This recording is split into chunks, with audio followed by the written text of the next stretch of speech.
30 seconds early. We have a good packed agenda, so lots of discussion. We'll start off with the pledge. I pledge allegiance to the flag of the United States of America and to the republic for which it stands, one nation, under God, indivisible, with liberty and justice for all. All right, board, I'd like a motion to open the Frankstown School Board retreat. Pushkar, Under. All in favor, say aye. Aye. All opposed, say no. Ayes have it. Board, I'd like a motion to approve the agenda for July 29th, 2023 board retreat as presented. So moved. Biglich, Cook. All those in favor say aye. Aye. All those opposed say no. Ayes have it. All right, to start us off, Ken is going to lead us through an icebreaker. Thank you, President Bertrand.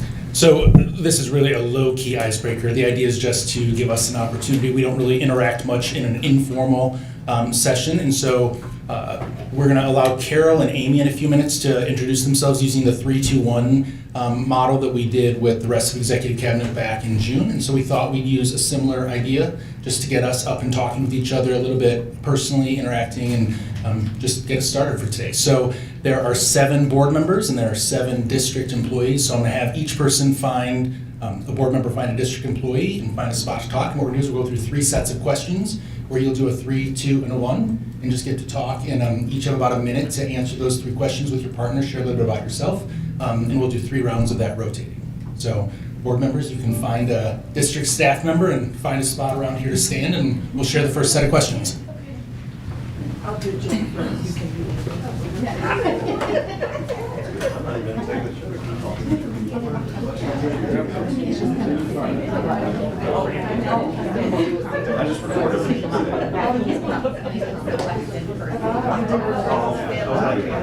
Alright, so the first set of questions, it's summer, we're in the thick of summer right now, so it's a 3-2-1. So 3 would be what are 3 favorite summertime food, drink, and dessert. Number 2, what are your 2 favorite summer activities? And then 1, what was your most memorable summer vacation? So each person gets about a minute to answer. I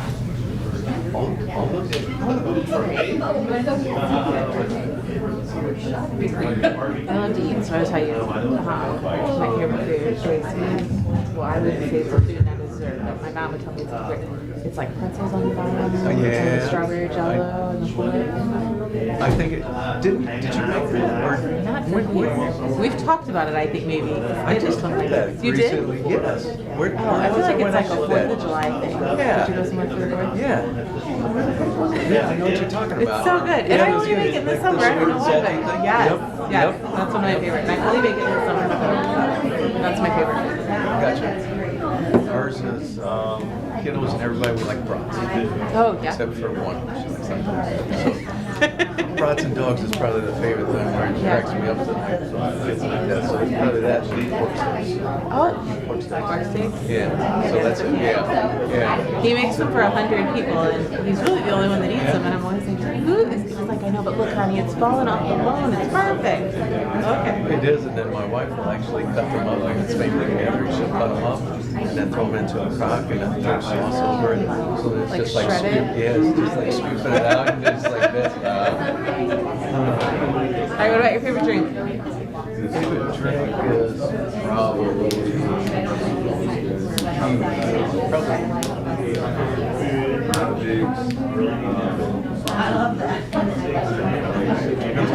probably my go-to for everything though is probably going to be a Mountain Dew. I'll do a blend but I don't do that so much. Not so much? Yeah. You don't need all the peppers? Yeah, I don't need to. So, how about you? No. It's kind of hard, right? Yeah, in the summer probably like a good lemon drink. Yep. For up in the school or... Because now I've gotten turned on to, I got lectured on too much sugar by my kiddos. And then I thought I got turned on to a tea, and I'm like, Oh. it's kind I know. Actually, Really? Yeah, it's bizarre. I know. That's what I said. That's what I said. And I was like, what? Because there's all these different varieties and series and everything. Yeah. Oh, that's true. It's weird. So yeah, I said the same thing. All right, what about dessert? I'm just Like just a chocolate cake. Oh, anything chocolate. Yeah. Oh, my kind of guy. Yes, Yeah. I am too. People say that's too rich. I'm like, I don't understand the words coming out of your mouth. Well, you'll appreciate this thing because sometimes I'll just say, I'll just go, hey, some chocolate. Yeah. She'll just put a little chocolate icing. We'll just sit there and eat chocolate icing. Oh, I'm kind of okay with that. That's fantastic. So, because I love her icing, and I'm like, let's get the cake. Let's Just do the icing. Yes. Yes, right. Yes. Well, definitely, chocolate is kind of my thing, but I would say like summer, I love ice cream. Like I could have a blizzard every night, or an ice cream family with the mountain. My husband always says, "Is there ice cream under the hot plate?" It's all there. Don't worry about it. Mind your own business. All right. What about summer activities? I just like getting outside. I like to go. All right, finish that thought, and now you're gonna find a second partner. We'll do, did everyone finish? You're gonna find another partner and stick with the board administrator. Mix it with. All right. Let's talk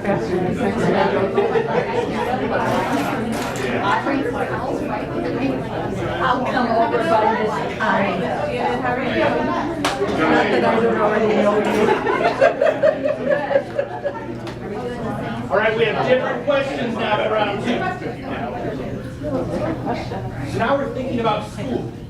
So who are three adults from school, in K-12, even college, that impacted you and that you still think about now, and how do they impact you? What was your favorite and your least favorite subject when you were in school, and why? And back when you were in school, what were you thinking you wanted to be when you grew up, and how is that the same or different maybe from what you're doing now? I'll go straight.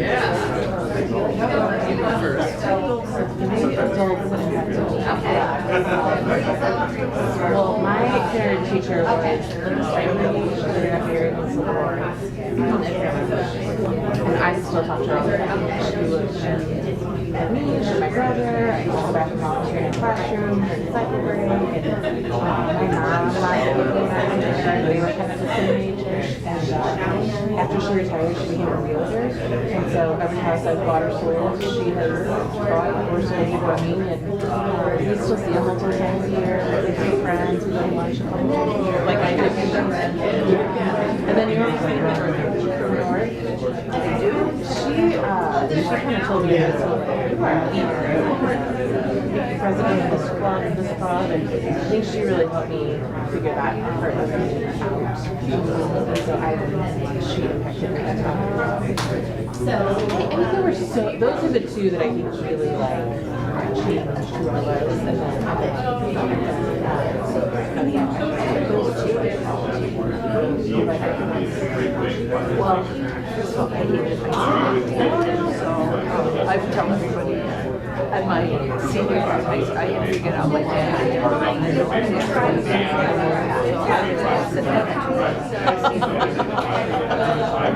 And when it came through a transcript as 82, I said, yeah, really, if you get this, good things up in the college, they must have forgotten the 8 points. All. So there was nobody. I don't think anybody. Maybe I don't think there's anybody that impacted me education-wise. Maybe in nursing school there was a couple of teachers that did it. I think more for education. And once I was here, I learned from the people that what it was like to be a leader and what it was like to put yourself forward. Until then, I don't know that I really even thought about education and teachers and how they make a difference. And that was my one goal. I wanted somebody to say, And I still get that. When they'll talk to me, I see people all the time. So that's fine. Favorite my least favorite is somebody's like, what is Lincoln like? And I just hope. Yeah, mine too. I didn't like things. I like the science course. Yeah, anatomy and phys, all that kind of stuff. English. Yeah. Like an easier part of it. Just kind of typing. That was what my girls did. I took a shorthand class. They called it, but it was shorthand. I remember sitting there thinking, this is the stupidest thing I have ever done. It was terrible. Type all that and I did nothing. I was like, this is so dumb. It was a semester course. What do you want to be? What did you want to be when you grew up? How does it compare to what you're doing?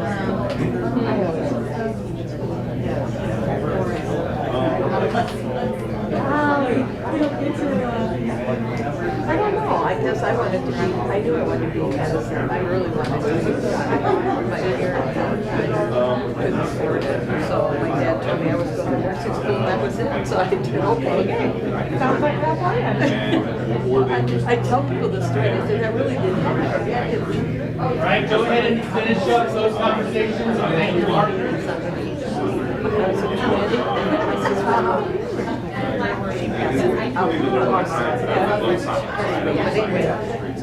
My sister was 10 months We're going to go into one more rotation. So find one more person you have not talked to who is opposite of your role.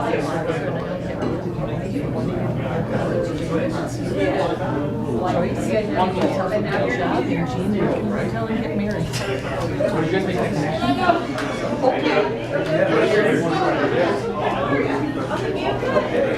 think?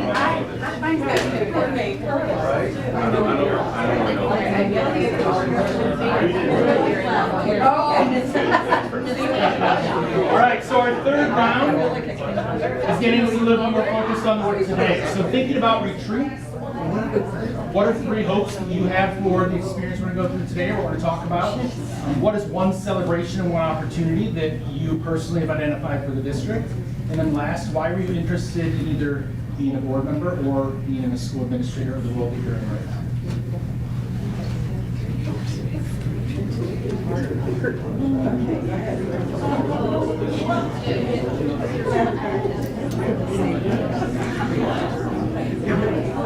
I forgot the door. Thanks very much.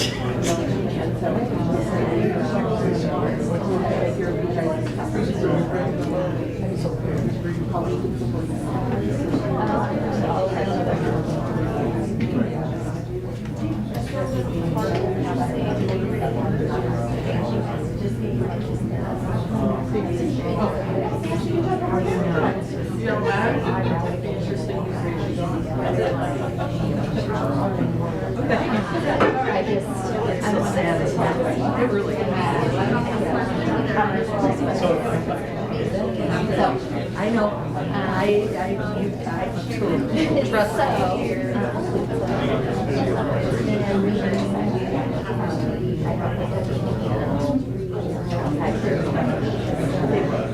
Give them some time.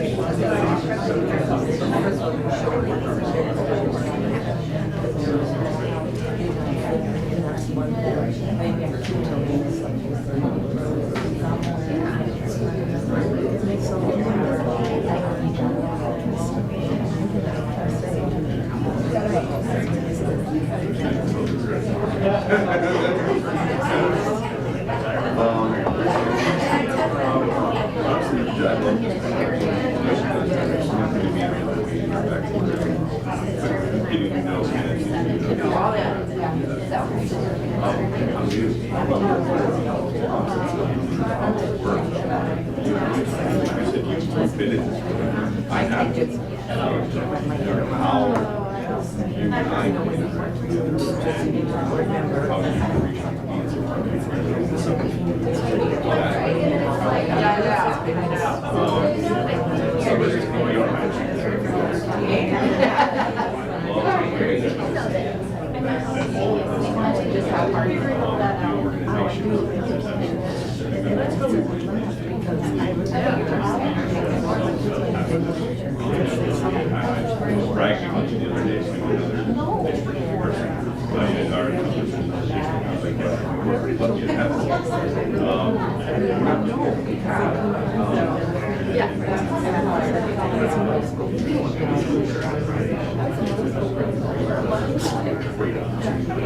I loved it. I just absolutely loved it. It was still at the moment they didn't care. And they still wanted to be cool.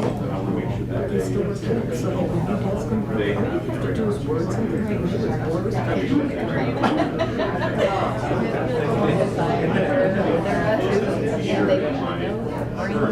was bored.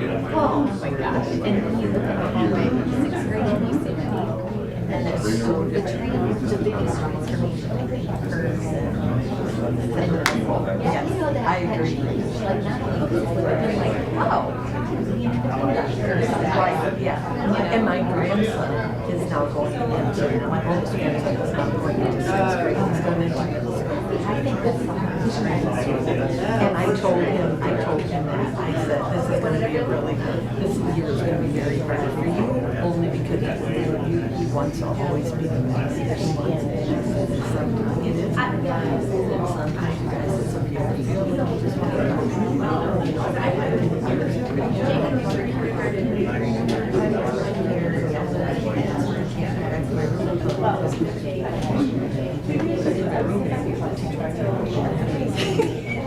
I told her I don't feel good.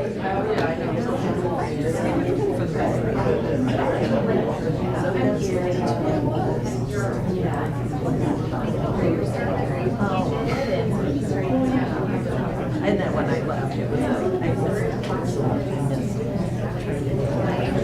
Right when you finish up that,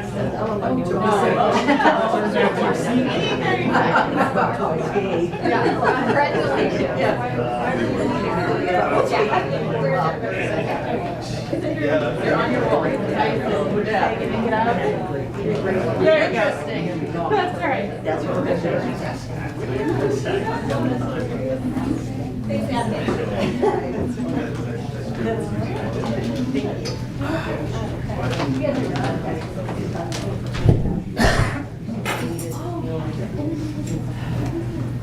There it is.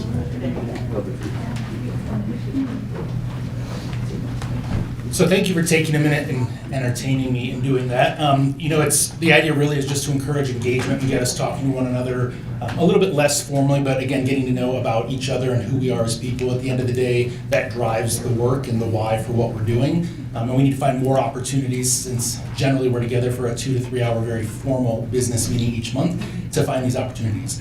So this really was a partner activity, but thinking specifically about today, did anybody have a hope that they would like to share with the whole group? Profound about that they want to hear?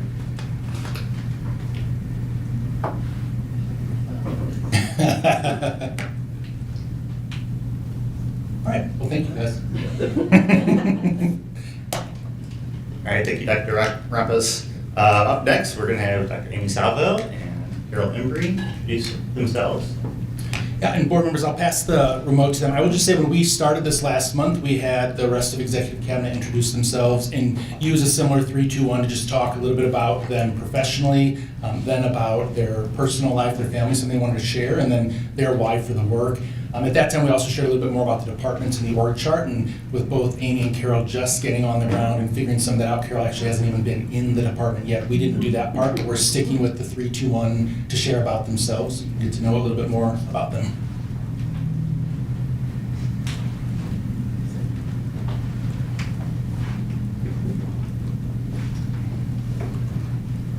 Hey, thank you. So, a little bit about me.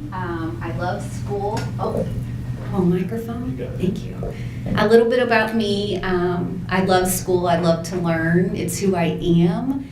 And once I started school, I didn't stop for 16 years. So I was in college actively for 16 years. I have a bachelor's degree in psychology and sociology. Went back to school and got 2 masters, because why not? A master's in classroom teaching, because teaching's the heart of why we're here. I got another master's in administration, and then I went back and got a doctorate in educational leadership. Tried to convince my husband to go get another doctorate in law, and he said no. He said, I think let's pause for a minute. The most important, I think, is I began my career as a special education teacher. Loved my kiddos, and I loved being a teacher and everything about it. And more about me is because I couldn't stay away from teaching and learning in the classroom. I taught at the college level. I've told them I'm putting that on pause for a while, but I taught at the college level to teach future teachers and to help them and to encourage and support, because it's a tough job, and to kind of continue that. I've presented at 2 conferences at the national level. So I just love everything about teaching and learning in the classroom, and being a presenter kind of has helped me continue that work and that passion. About me personally, I'm all family. I love everything about family. It's kind of ingrained in me. So I've been married to my husband, Mike, for over 20 years. I have 2 amazing kiddos, Dominic and Zachary. And Dominic I'll be dropping off at college in like 17 days. But who's counting? I can cry thinking about it.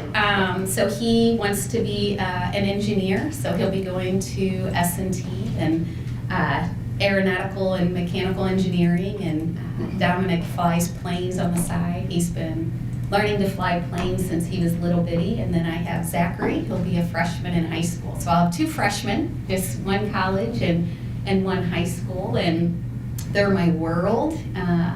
And also I put on there my grandparents. I'm extremely close to my grandparents, and we actually built a house a mile down the road from them, so I can check in on them every day and just make sure they're okay. And since I was a little girl, every Thursday night we eat as a family together, my grandparents. Every Thursday since I was a small child, we'd go to my grandparents' house and have dinner and play softball outside, and so extremely close to them. And then also I love family game night. It's my way of holding my family close and my kids hostage. Like, you're not going anywhere, we are gonna play family game night.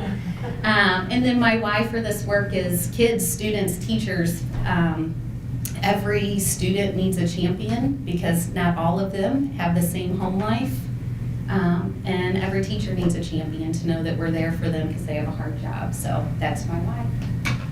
So are you moving family dinner night, or are we moving? Okay, I have to say that we call her Gigi. She's almost 90, and she said, "You're missing dinner." I said, "It's for a board night." She goes, "Can't you call them?" I said, "Sorry, Gigi, but I'll be here the next Thursday." So, yeah. Okay, and I believe my microphone is on.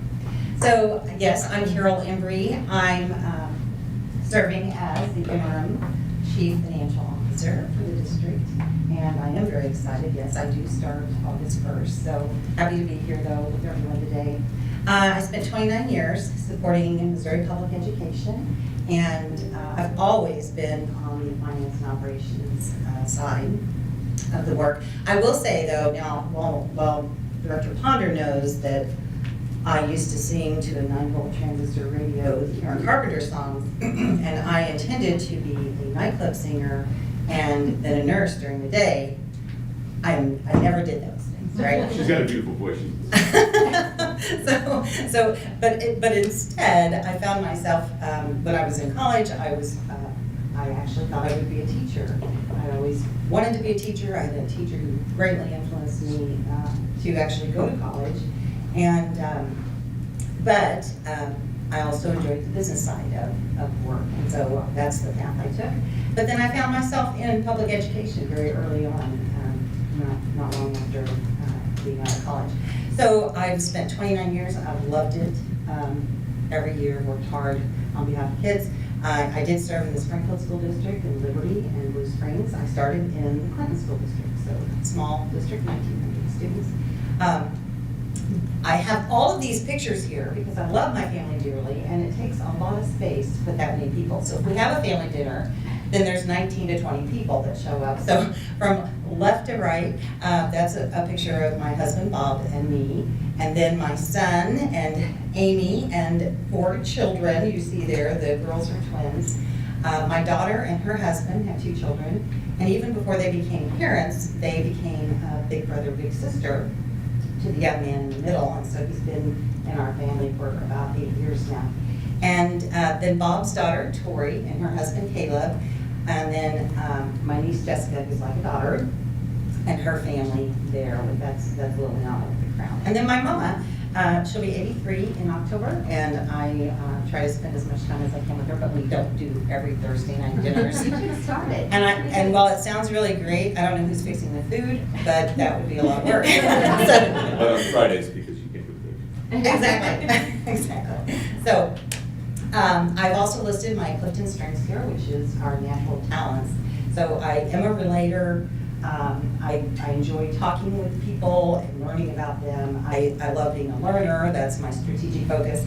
But I am high on execution. So I'm the ranger, an achiever, and individualization is all about flexible collaboration, basically, with people as you get to know them. So that really does describe me.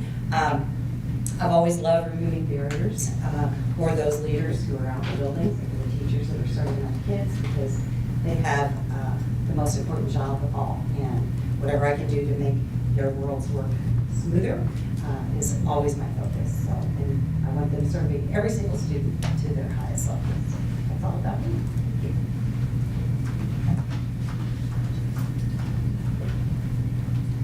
All right, thank you both. Great to have you on the team.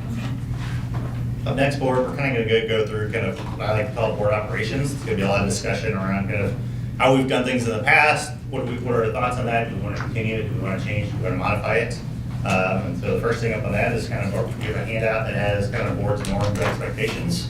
You may have already got this. You may have had some time to run through it. But it's really about how do we work together, what are our meeting expectations, and kind of board requests, comments. And so I just wanted to kind of walk through this, have any discussion anybody wanted to bring up, and then kind of just go through it, see if there's anything we need to change for moving forward.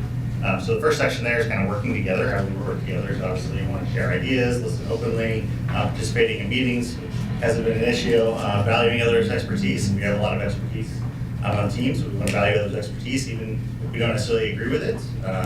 Moving forward and respecting the decisions made together as a board, we have our individual thoughts and ideas, but we make a decision as the board and act in accordance with the role of our board members. Communicating all questions ahead of time, so that's a big thing. Once the administration can be prepared, but also so other board members can see what questions we have, what might come up, so they can be prepared as well. And then personnel closed session information remaining confidential. If you ever have a weekend problem. Any thoughts, questions on any of these things that you think we may need to change or modify?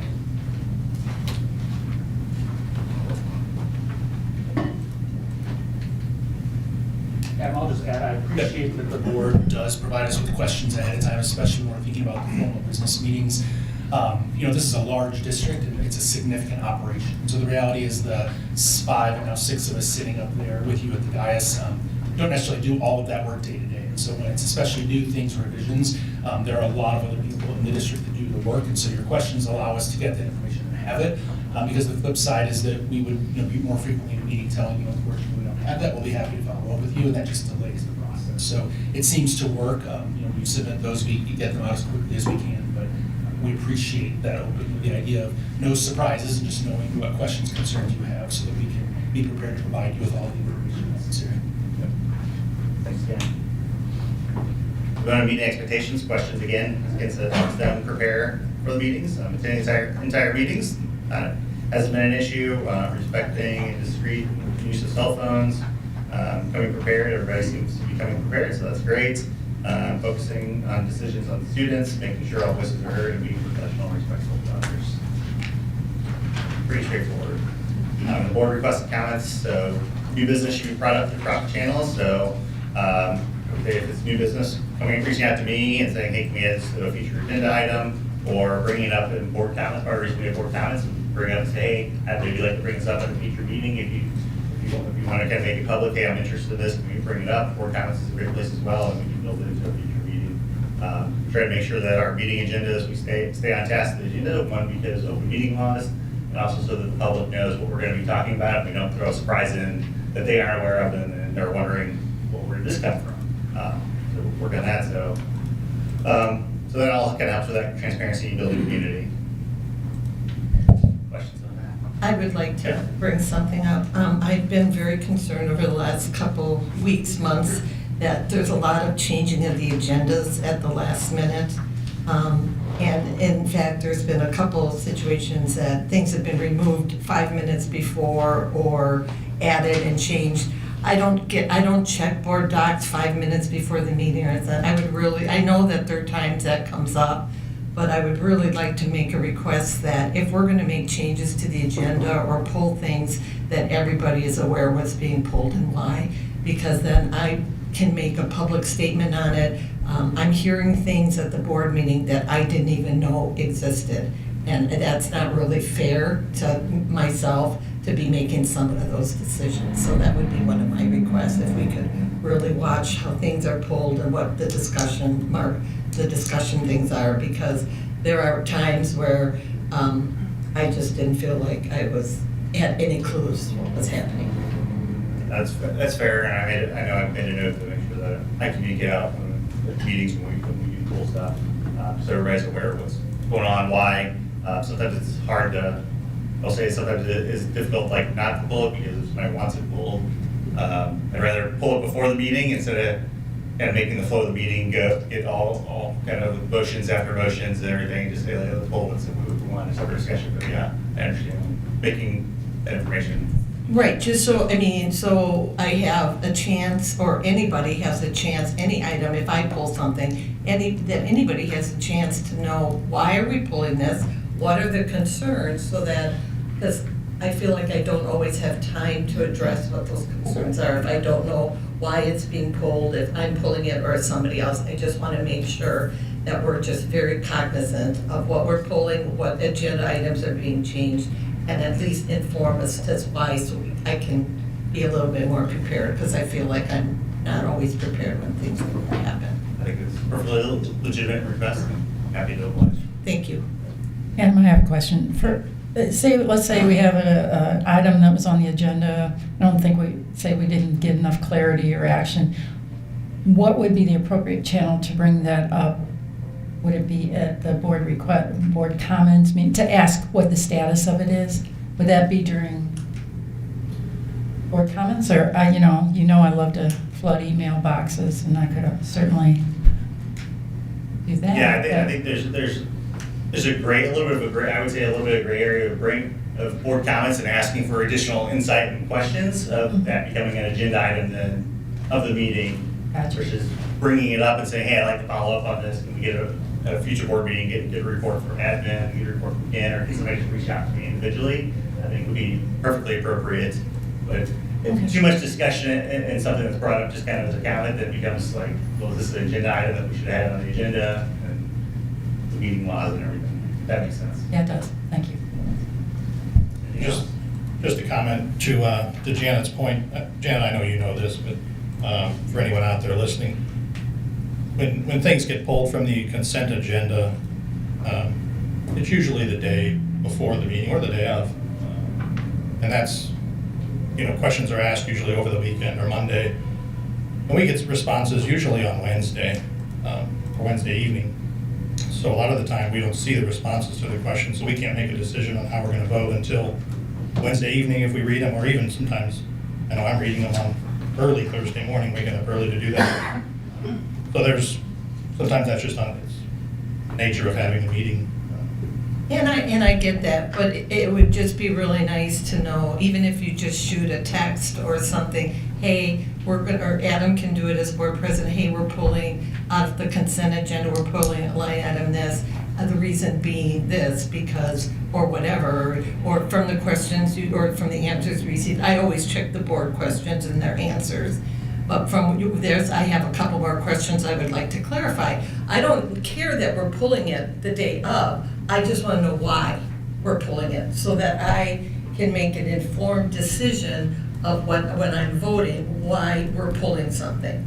And I don't feel like I mean, I can maybe surmise or assume, but we all know what assume means. And I don't want to do that to anybody. I'm not going to assume why we're pulling it. I would like to at least be notified why we're pulling it and what's the thought, so that if I want to make a comment, I can. I get, Randy, where you're coming from, I do. But I just think it's been happening so much more frequently than what it used to. I just want to make sure that I'm aware of what's being pulled and why.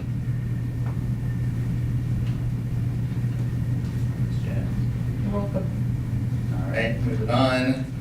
Norms, expectations, and we're going to move into communication between the board and the superintendent. So I'm going to turn it over to Ken, and kind of he's going to talk through how it has been working, and we can talk through, is that, are we good with that, or do we want to change or modify anything?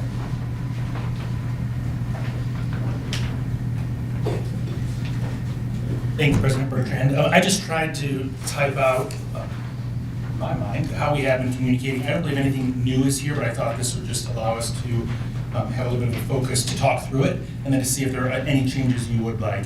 And in my mind, understanding at the end of the day that, I just said that this is a large operation and the work is dynamic, and the 7 of you, because you do have lives and other jobs, there's limited time to absorb a lot of information in detail and changing things. And so ultimately, it's really about a lot of two-way meaningful engagement, communication that happens in a variety of methods, understanding you need access to all the information in order to be able to do your role in a governance role and really understand what's happening. And so I think it's always an opportunity for us to improve some of that or look at different ways to do it. I kind of broke it down by the different ways that we do communicate. So excuse me, we don't do a lot via text, but the reality is that sometimes that's the most appropriate way. Usually that's when there's an emergency type of situation. We're closing schools, or we've had a water main break here, stay tuned for more information, or the 4:30 a.m. there's ice on the roads, we're closing school, bus accident, that type of thing. So we limit that. Excuse me. There's also been a couple of times when I've just used that to tell you I've sent you a more substantial email. Please check your email. Understanding you all don't do that constantly. And then on a one-to-one basis, because I send those usually to the group, but it's not a two-way communication, it's just dissemination of information. But on a one-to-one basis, that if you prefer to text me instead of call, that always works fine for you. Using the phone, sometimes that's calling you to just check in on a specific issue or topic that's coming up, to ask if you need any additional information, let you know that we're hearing something in the community that might be happening, giving you an opportunity to share some of that. Sometimes if it's more confidential, if there's a personnel matter that's starting that we want to make you aware of, you maybe need to hear from the community, and it's not something we necessarily want to send an email that could be disseminated in other ways. We do that via phone call with you. And you are always welcome to call me, as many of you do, if you just have a question or want to check in on something. I put this in here. We've never set times, but I just hope you feel very comfortable telling me, do not ever call me after 8 p.m. or don't call me on Sundays, or call whenever you want. But always open to that. We do use email for a lot. One piece of that is updates to the board in general. Just last week or two, these are key areas of focus we have, or these are some changes we're looking at. These are some updates from specific departments, things that we might want to keep you abreast of in the weeks in between board meetings when we're not together formally. If we have an emergency or crisis situation that as it unfolds or as we get through the resolution, there's more detail to provide to you, and sometimes it's a lot easier for me to type that at the computer than in the text, so we write the email, and that's when I might encourage you to text. Please look for an important message to check in on that now. General information from executive cabinet, and then you all now as board members should be on the regular email lists for all the community information that goes out. So if we're sending something to all staff, board members are copied on that as well. We try to give you that information a little bit ahead of time, understanding different situations. Sometimes it's 60 seconds, 3 minutes before it goes out to everyone, but trying to give you the information, understanding that in your roles, you're often the first communicator. When people see that in the community, you might be the first person they talk to, or it's your neighbor, or it's somebody in Schnucks who has a question. And so trying to provide you with the information that you need in a timely manner. Trying to limit, though, the confidential information. Similar when we have certain personnel matters, here's a brief update, we'll provide more information in the next closed session. And again, that's just trying to control the amount of information that's out there that could potentially be printed or left out or open. Face-to-face, there are times and opportunities for us to meet one-on-one. Maybe you're wanting to learn more about something happening in the district, or when you're first selected and we're trying to get to know one another. I think that's an opportunity to do a little bit more frequently, just to make sure that as you're learning in your role and about the district, that you're having an opportunity to ask myself or other members of cabinet questions to better understand the work of the district. There are times, for example, when we're developing the budget, or if there are other topics, we might do that in small groups of 2 or 3. So there's no decision-making happening. We're not asking you to do votes. We don't have a quorum, but it's just an opportunity in a small group to share information, provide clarity around the work. And I think doing those a little bit more often could also be helpful, just given the number of new board members now we've had in 2 years and the amount of work that we do in the district. Sometimes the face-to-face is also the opportunity for a more challenging conversation. If there's something going on in a meeting, or a personal interaction between a board member and another board member, cabinet member, it's always better face-to-face for us to sit down and talk and go through some things.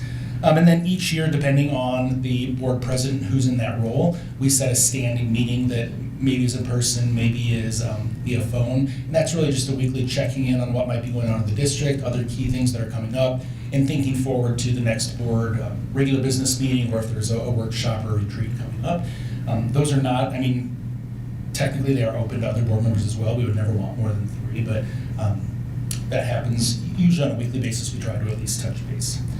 And then here at the bottom, just a couple of other things. When you ask us, if you call me and just you have a quick clarifying question or text, normally we just answer it.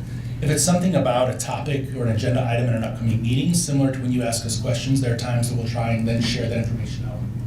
The idea is just to be transparent, that we don't want any one board member to have more information than the others.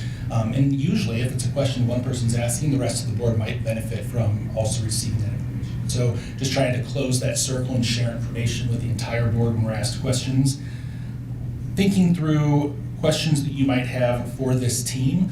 I hope that we get to a point that, sometimes Randy might call and have a question. I'll say, I'll just have Connie call you back directly to do it. We do try to keep the loop closed, though. Just if we have 7 individual board members calling 7 individual executive cabinet members, how quickly messages get muddled, changed, or it's not consistent information.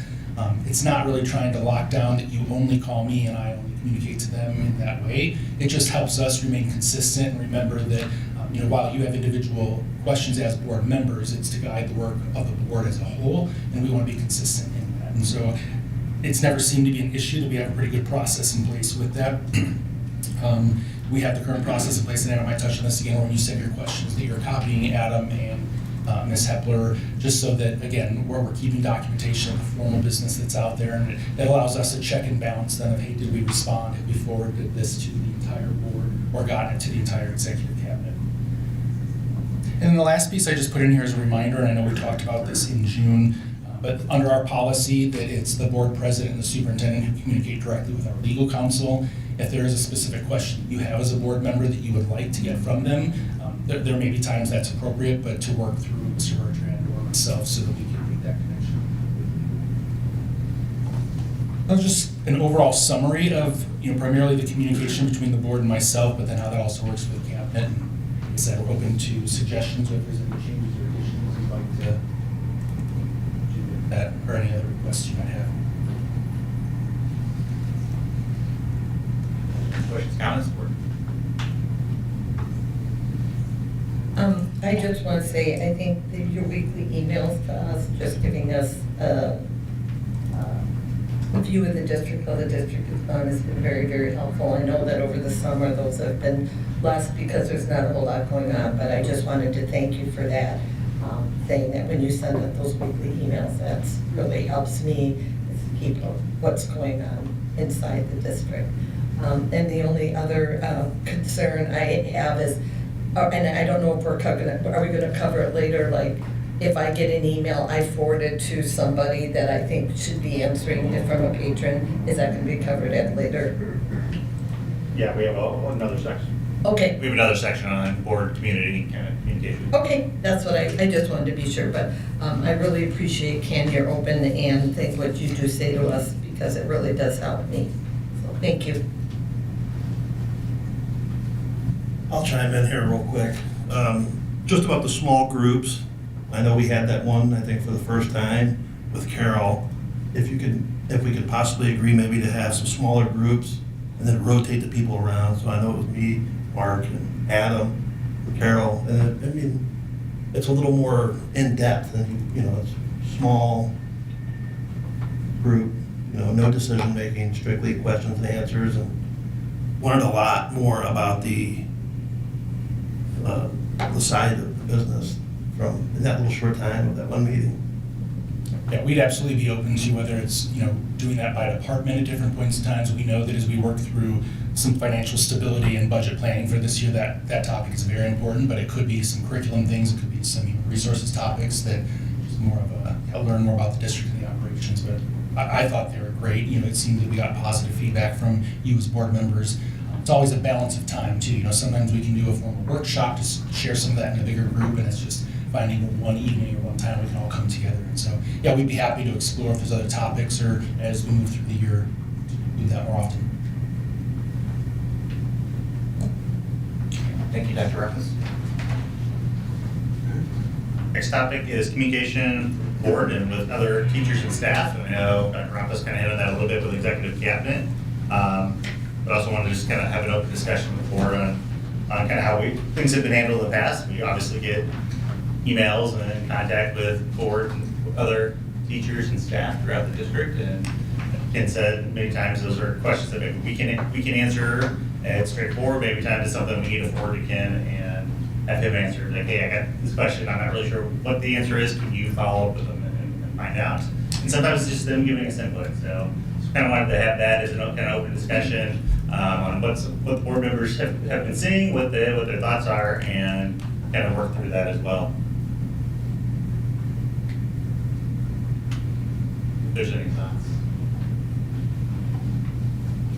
I try to answer all the emails from teachers and staff, and when I do, I try to include what my thoughts are and why, if they're questioning a vote, why I voted, or if they are questioning something, I try to do that. But I use 90% of the time, I know I haven't been great at it, but carbon copying President Bertrand and Jane Hepler. I don't always include Ken on my response list, but I do always include you. I try. Yeah, I appreciate that. It is helpful because then we can kind of decide, is there a new agenda topic that we need to add or something that maybe teachers or staff are concerned about, or something I need to bring up with Ken and be like, hey, we're hearing a lot of kind of chatter this way. It might be something we need to look into. So it's definitely helpful to include it. Just a couple of thoughts from our end, and I understand that it's a bit of a gray area and it's dynamic. Ultimately, you're elected by this community to serve them, and so in that way, you're building relationships with the community. You want to be responsive to their concerns, and they're going to reach out to you directly.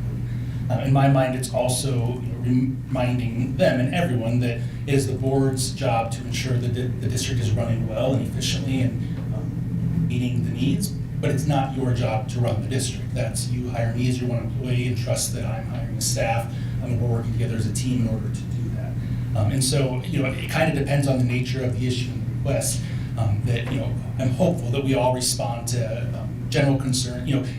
Again, it's going to be why they're calling, but we always want to solve problems at the closest issue. So if somebody has a concern with the teacher, we'll have you talk to the teacher. We'll have you talk to the principal. If that hasn't worked, have you called over and talk to a director or a chief. If that hasn't worked, have you talk to the superintendent. And then it becomes the board ultimately that is the final appeal level, or we've worked through the channel or the chain of command, for lack of a better term, and it's at that point. Because many times these come back to personnel issues, and although you may be responsive to the patron, to the parent, and then share it with us, at that point we're going to remove you from the process because we have to follow internal processes and procedures which are often legal if it is addressing an employee policy violation, and it's going to be very limited information we get back to you, which could cause frustration for you with whatever patient you're talking to. I've let them know.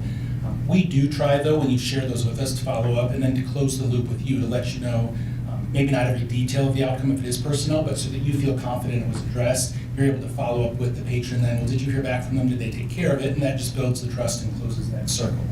Now, I say that, and I know there's nuances. There are certain situations where somebody's going to come to you with something, and you might come directly to me, and there are times that we work through that. Right? So, but in general, we want the community and we want you to feel good about the internal processes and procedures we have and doing the work, and just try to remind people.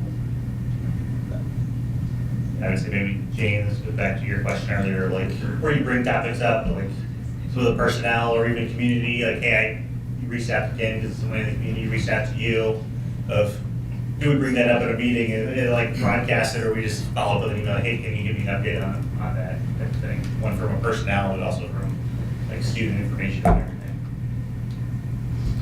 And because everything's unique, it also feels like we're always learning. You know, as much as we say, these are the general guidelines, and then there's individual ones. And I think that comes back to our communication and relationship, just building that trust that is happening. And it seemed to work. I'll just say I've gotten,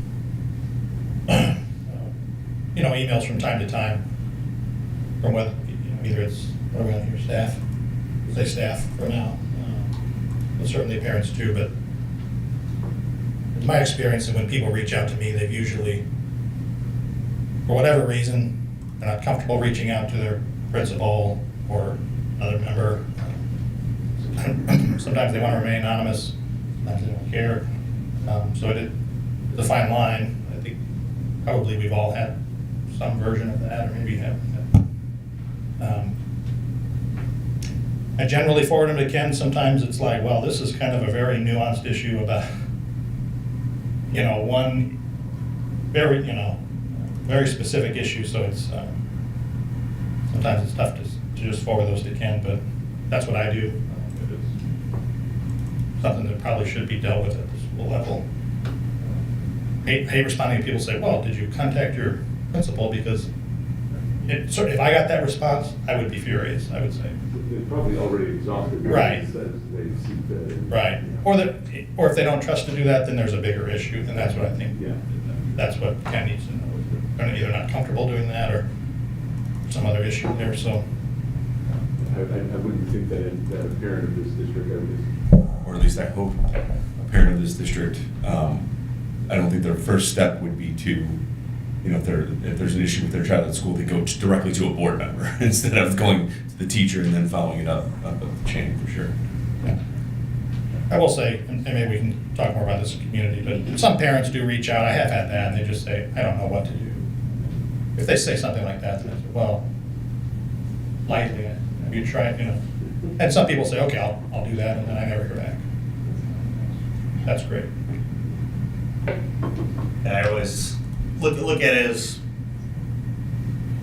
like Ken said, whether it's teacher, staff, whether it's community, and we can talk more in community as the next topic. But as Ken said, sometimes they have to do investigation, they have to dig into stuff, and if it does come to the board, and we've been involved in the whole process all along, then there's a point where when do you have to remove yourself from that decision making? Then if it does come to us because you've gotten all those details, versus just saying, hey, here's the process, we have a policy for this, just work the process, and then let them kind of guide themselves through it, versus getting so ingrained and bought into the situation that you have to remove yourself if it ever did come to us for a decision. Comments, questions, thoughts? If it's usually a curriculum question, I usually forward it to Connie, and then when I'm done, and I also forward it to Ken, so if it's something like, or if it's, sometimes I get a lot of advertisements for different things, I forward it to Lisa, and then copy Ken, that's how I do it. If I don't know, I just forward it. I will say also, I do appreciate when teachers reach out, like I do want to know what their opinions are. I'm sure everybody here wants to see and understand. I don't want to have like a strict filter of like, no, everything has to work through your admins and then through Ken, and like only that doesn't get to us because when we have multiple gatekeepers, and it is nice to kind of know what some of the thoughts are throughout the district. That way, even if we don't have action to take per se, just understand that and then talk it through Ken or the other executive team members and say, hey, this is just what I'm hearing. Are you hearing the same thing? And making sure there's kind of broad communication through everything. All right, we'll move on to communication with the community. We've already kind of been hitting on this topic, so I don't know if there's a whole lot more that we want to say about it or work through, but I'll leave it with it to everybody. Talk through like what they've been seeing. I know we've just talked about community, letting me know, letting Kid know, and Ms. Helper know. that what we're seeing, that we keep track of it, making sure those communication things are going back and forth, and if we did have something, like, are we responding to it? Did we get them an answer that they're looking for, or at least help them through the process? Outside of that, thoughts? I have a question is, maybe someone can answer here today, or maybe follow-up is better, but one question I've always had is when parents reach out to us about an issue, a matter that has to be investigated, be it a 1300 complaint or otherwise, a lot of times they email us the entire issue, or their point of view of it. That has to be investigated, and sometimes, I call to follow up, and you can tell a lot from a person's voice and the way they talk about it, just how important it is to them. Usually it's pretty important if they're emailing us. But then there's this, I guess you would call it a procedure. I don't know if it's a rule because I haven't found it in the policies, but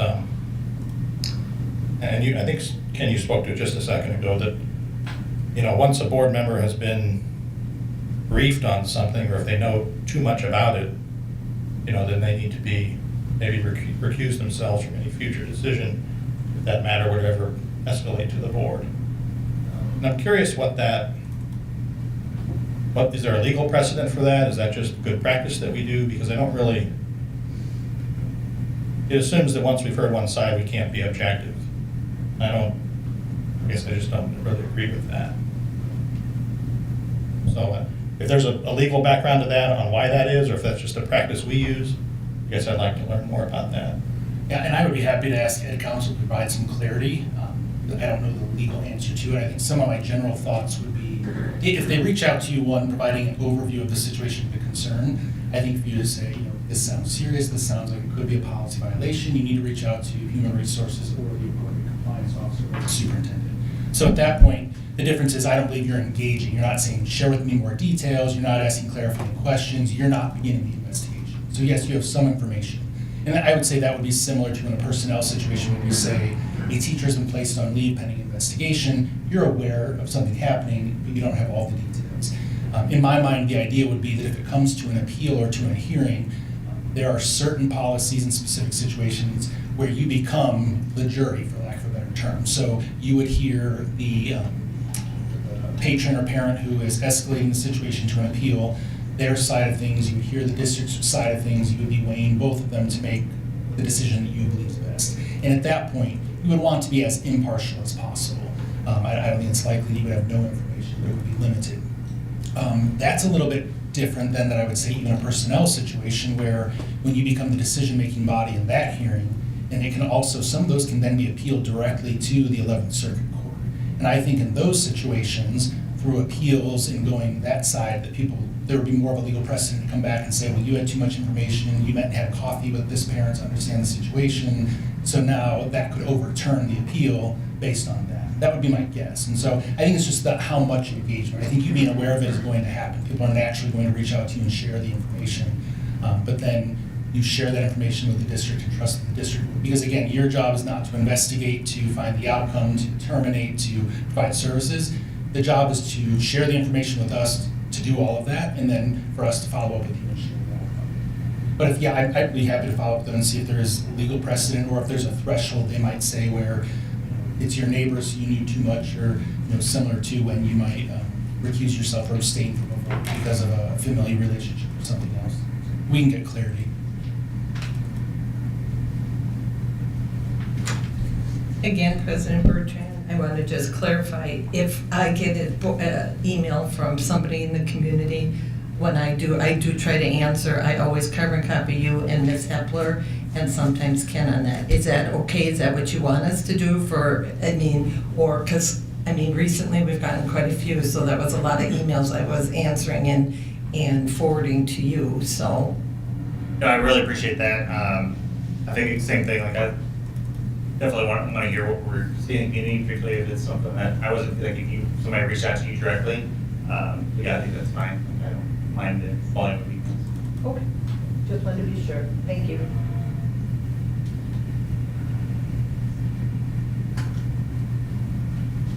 thoughts, discussion?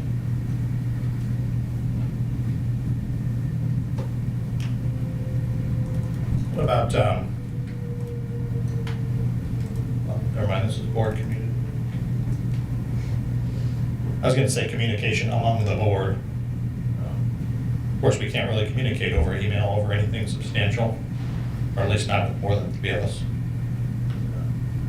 So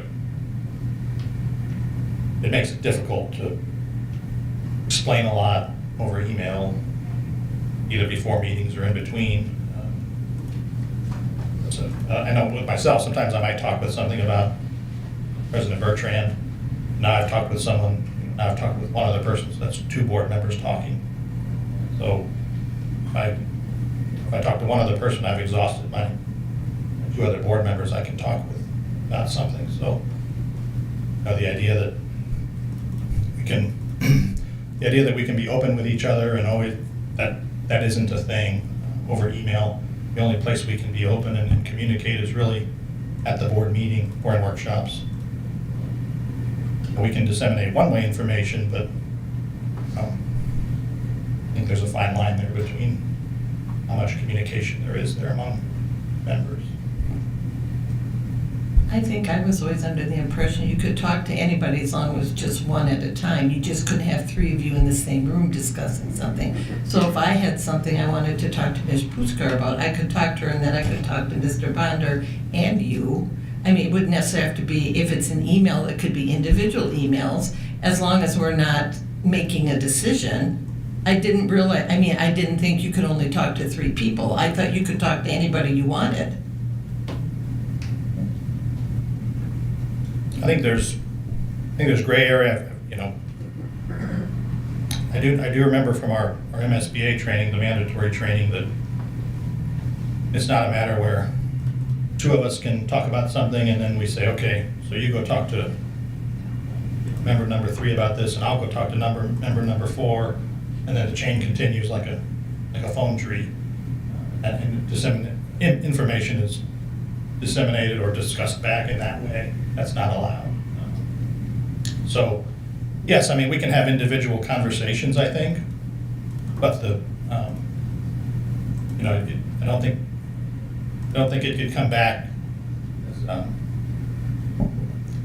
for lack of a better term, like a phone tree, or a phone tree, but then goes back in reverse. That makes sense. I think the distinction, and again, this is probably an opportunity, that we need additional legal guidance, but the 2-way communication is absolutely permitted, even about board topics, as long as you're not making or seeking a commitment to vote. So it's not a straw poll of, hey, how are you feeling about this? I'm feeling this. Letting to the information, did you get it? Have you heard any other questions? The discussion of the topic, one-on-one would be acceptable, even with more than 2 other people. It's just the gray area becomes if there's collusion or discussion outside of the meeting about how we're going to vote, guiding the vote. That's when we cross the line into a meeting. That's a violation. I've found it constraining that sometimes to gain clarity, it seems it's difficult to go to more than one person. Let's say, I just want more clarity. Adam may have different clarity than Randy and of course Mark. I mean, it's just all. Well, no. I'm saying a board member versus an officer. Will you stop? So if we could get clarity on that, that'd be, crystal clarity, because it's really hard to operate in the gray areas, I think. Well, I think part of it too is if you go, like say you have a question on a topic like, hey, how do you interpret this? Trying to get more information. Randy may not even view it the same way, or for Mark or Janet, we may be like, well, here's how I look at it, or here's how I interpret it, which I think is fine, because then you're just gaining perspective of everybody that you talk to, and then you can make up your own perspective on how you want to view it or look at it, and then we come together, we can discuss that as a group and make a decision as a board. And sometimes I would think that would be an indication to me, if that's how board members are feeling, that we are not sharing enough information with all of them. And so those are probably good questions to get back to President Bertrand or myself, that we can get more information internally and share that same information with all of them. Because you're right, Janet, if you talk to one, you get a little perspective than another, maybe everybody would benefit from that same, or differing viewpoints or different thoughts on the topic. And I also just want to clarify that when we do communicate with each other, we also have to remember that there's got to be respect involved too. We may not always agree on things, but I really do appreciate that when people listen to my viewpoint and everything. I know Mr. Ponder and I have had a discussion earlier in the week, and I really appreciated his listening to my point of view on things, and I know he appreciated mine. But I just remember that no matter what, we're all still professionals here, and we got to keep it that way. I agree. So where are we on this discussion then regarding somebody following up on the gray areas and whatnot? Yeah, so I'm making a little list that I'll get that ed council and can get something in writing to share with you, and then if it's inviting them to another, if it's a legal matter, we can do it in close potentially, or if it's a workshop or a follow-up. One thing we discussed last year at the retreat was doing these a couple more times throughout the year, and that didn't happen, and I just think we have 5 new board members in 2 years and a lot of new central office administrators, so it's an opportunity for us to be doing this a little bit more frequently and get clarity around those types of things.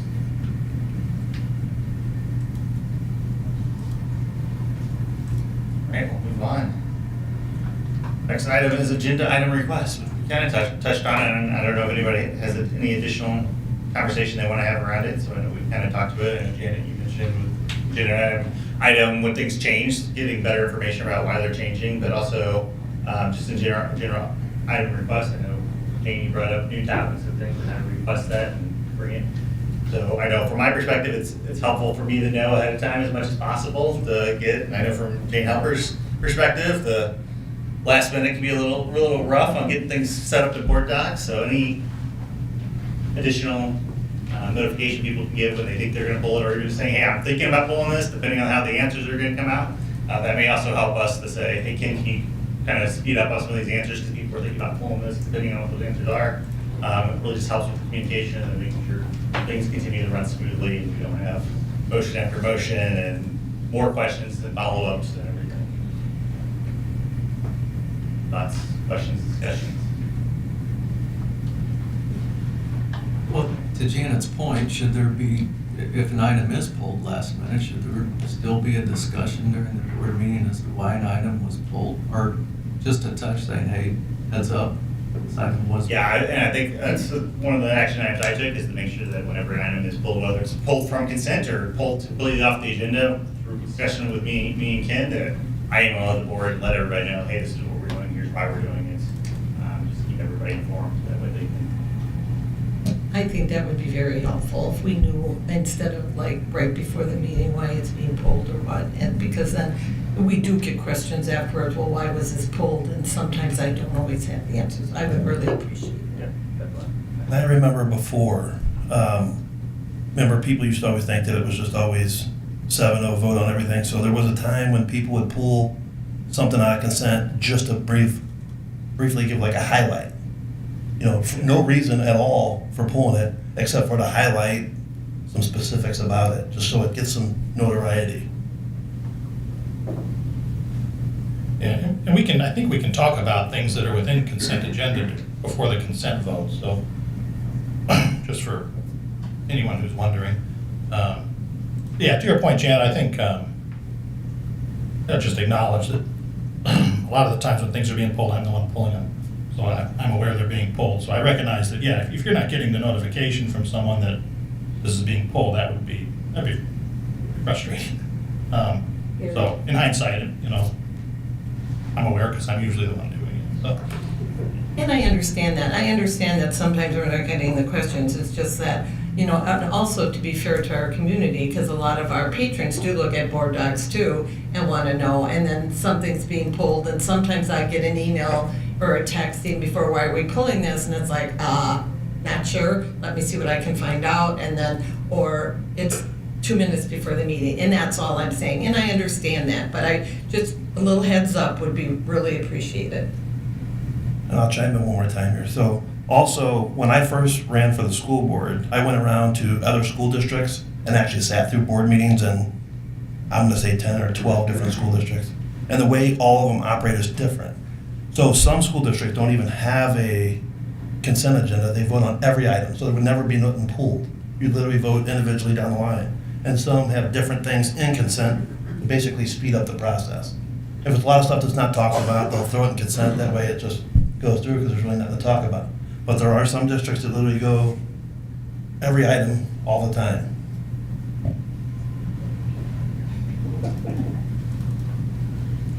Yeah, I would say too, especially that kind of too, I think like our agenda, and we've made changes over time, we can continue to make changes over time as board members want to talk through that or bring things up in the future and say, hey, have we thought about changing these things around or the order things are in? I think those are all topics to be had and say, hey, what do we think about this? And continue to have discussion amongst ourselves to think of how we can make those agenda maybe more robust, flow better, whatever that may be.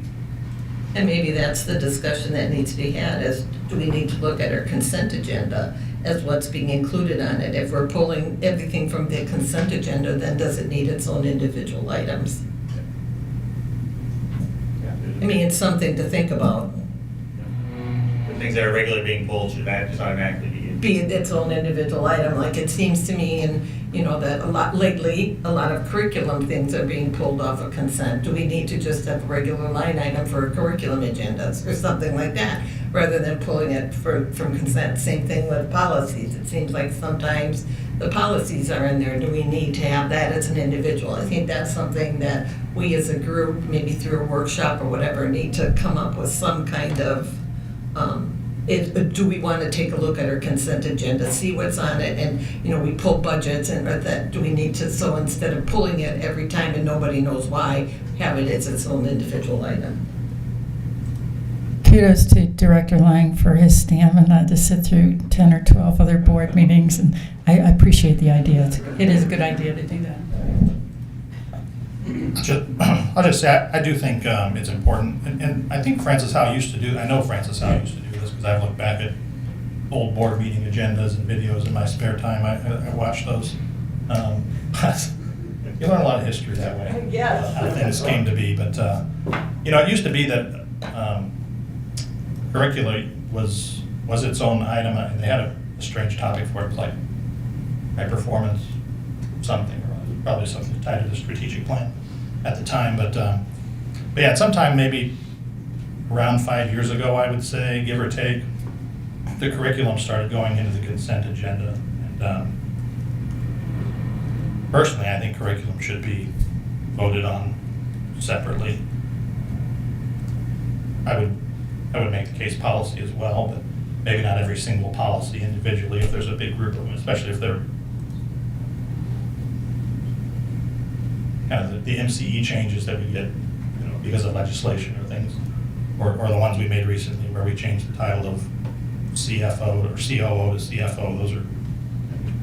Those could probably even be consent. But yeah, if there's anything substantial in there, that it would be my preference that curriculum and policy would be not in consent. Another point on consent, just I think you guys probably all know this, but I believe any member can pull something from consent. You don't need a second to do that. It's never been an issue, even when Mary was president. Never had an issue with that. But just FYI.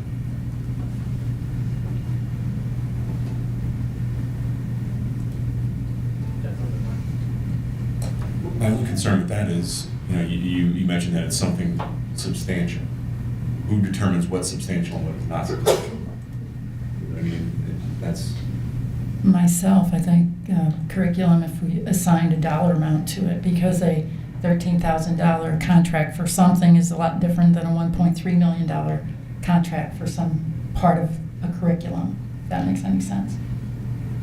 Curriculum or curriculum addition, so maybe assigning, you know, a dollar amount. I mean, I don't know. Well, I think that's where it comes to our individual discretion as a member of the school board, is we determine for ourselves what's substantial, and we ask to have something pulled from consent and look at it individually. So I don't think there's going to be a clear definition of what substantial is that'll satisfy everybody here. So I think it's just up to you as an individual. I have concern, I need clarification. You determine, I determine for myself what's substantial. Maybe, Dr. Rumpus, we could look at consent and see what's all on it, or maybe go through, I don't know, or Ms. Hepler, see what currently we keep in consent, and do we need to put some of those things as their own, like curriculum? Does curriculum, even regardless, does curriculum need to be pulled from consent? If it's, you know, if this is something that is what people want to talk about, which is fine, then let's pull it from consent rather than just keep it on there. Same thing with policy, even if it is mundane or things, you know, so all these policies are changing due to this. Make it an individual vote so that everybody can vote. I just think that's the way we should do it. Look at what goes on our consent agenda, what do we want to change, do we want to change it?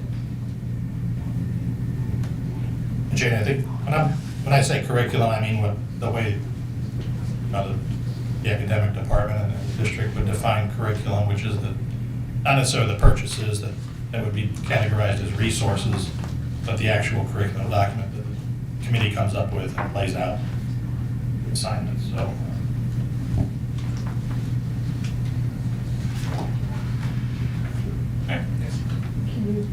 Dr. Rumpus, can you just kind of, in the next couple, or Jane, can you just send us an email with what is usually considered on consent? And then we can all look at it and just put our 2 cents worth of what should be pulled and what shouldn't. And then just as a consensus of what everybody agrees with. I just think if we're going to be pulling stuff all the time, you know, if we're going to let's pull it and make it its own individual item. It just makes more sense. So I would respectfully push back a little bit because I think that. Too bad, but go on. That's fair enough. Because I do think, you know, so for example, travel is something that is always under consent.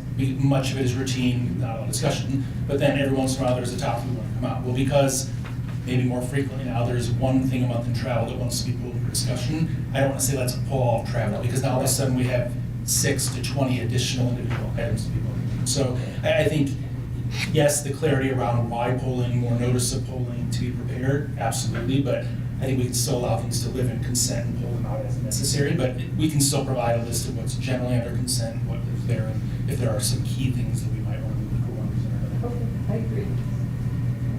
There's also the fact, I think, a little bit of pushback, the fact of a consensus, that's kind of a vote, and having a vote without a notice of a meeting, I think is in violation, am I right? Or? Well, if you do it to all, but if I would just reply, I just want to pull this to one person, it should be a violation. Okay. Back generally on board or the agenda setup, say Dr. Rumpus or Ms. Howell, you know, let's say, here's the topics and which ones are the ones that you generally pull from, and then just pull this, that would not be. Yeah, that's Well, if we had a discussion, if we had another discussion, once we got that, yeah, that would have to be open, but if Right. they just ask, say individually, just send us an individual email, that would be okay. And the other thing I was gonna bring up, and I don't know if this is the time since we're gonna be going over to committees. Right now, I know, do we wanna do sometimes our votes, right now we're doing roll call votes, and I think that that's been kind of difficult for Jane to understand who's all voting yes and no. Did we wanna, cause as a board, do we wanna just change it to all roll call on all our votes, or do we wanna keep it as the way it is? And Jane, I'd like to hear your opinion on that.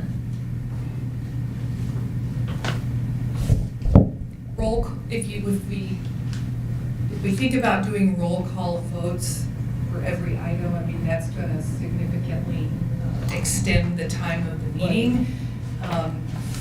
President Bertrand and I have kind of discussed that if there is clarification needed, then I'll either text him in the meeting or wave my red flag and say, can we do a roll call, or he'll ask for clarification.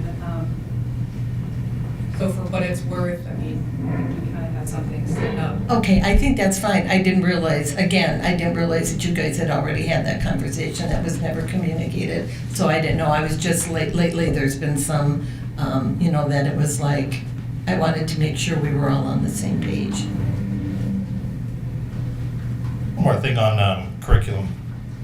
This is really just a question for the other board members, but I've had the opportunity to be on the academic advisory the past year of the committee. I've been aware of curriculum well before it ever comes to the board for a first read and a second read where we vote. But I generally know what went into it and what it's about. There's always a discussion at academic advisory. But I wonder if it would be helpful for anyone to have a discussion during first read or a 2-3 minute overview by administration, or would you rather digest it yourself? Personally, I like to have a little discussion. I mean, curriculum is one of the most important things we do. So just good for, I already get that information from being on, but if I'm not on the committee next year, I can say I'm going to have, put it this way, it would be better if we had it presented to us than all the questions that I would probably have.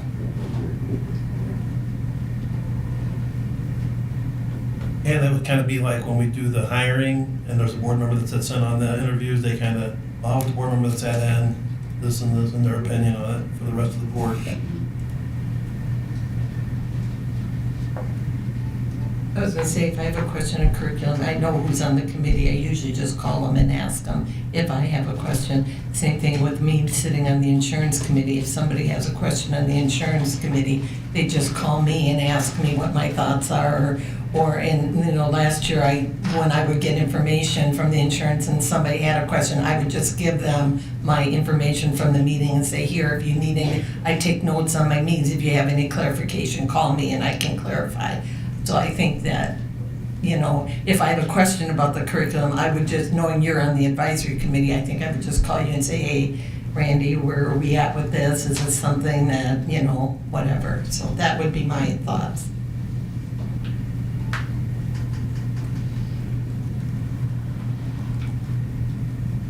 Perfect. Move on then. Same vein of topics as committee assignments.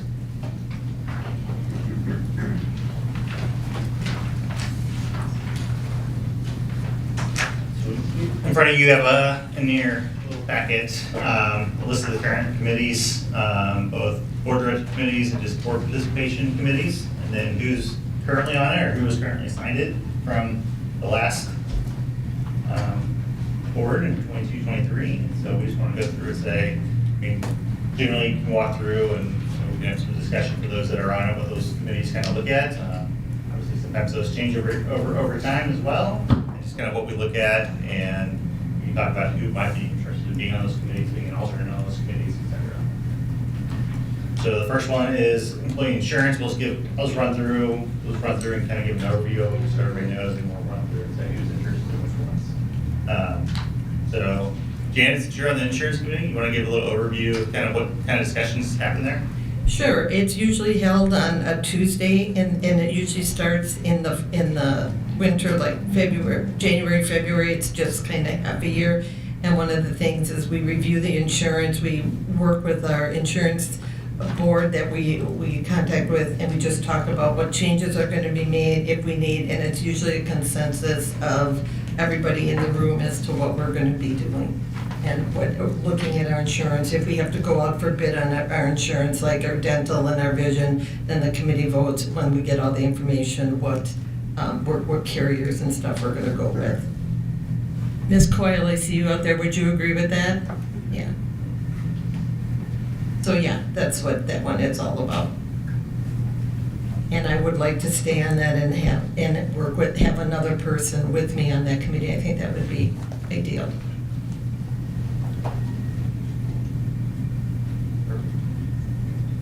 Next up, we have Parents as Teachers Advisory. Mary Lane and Patrick Lane were on that one.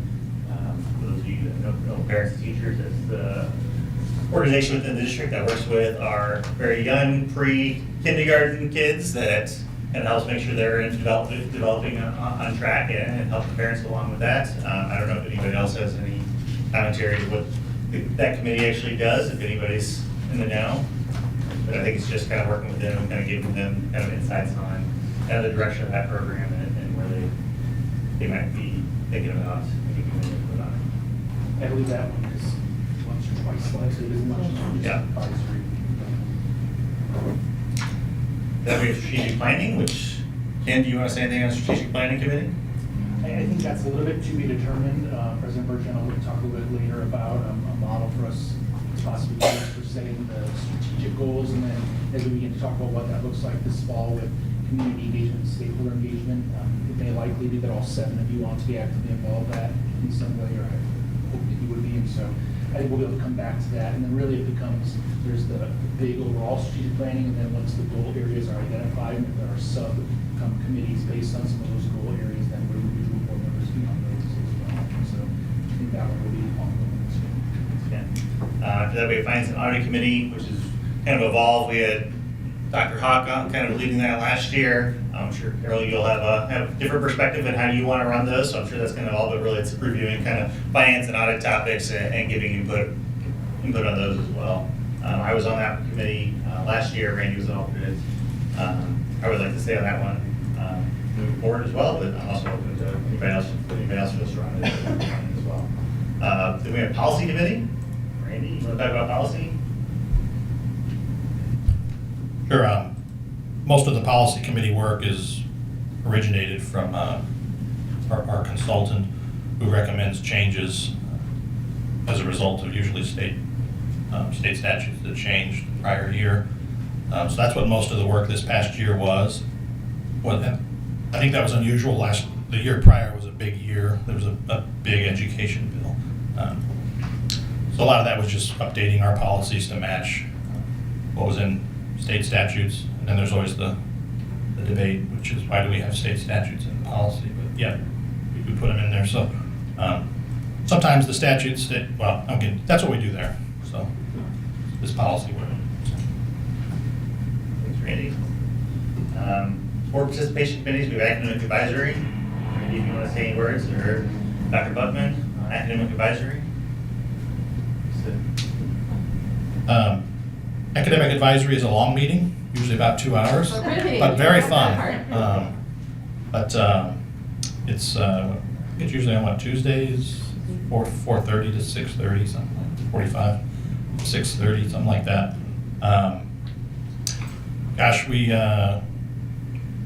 The planning of curriculum is there. It's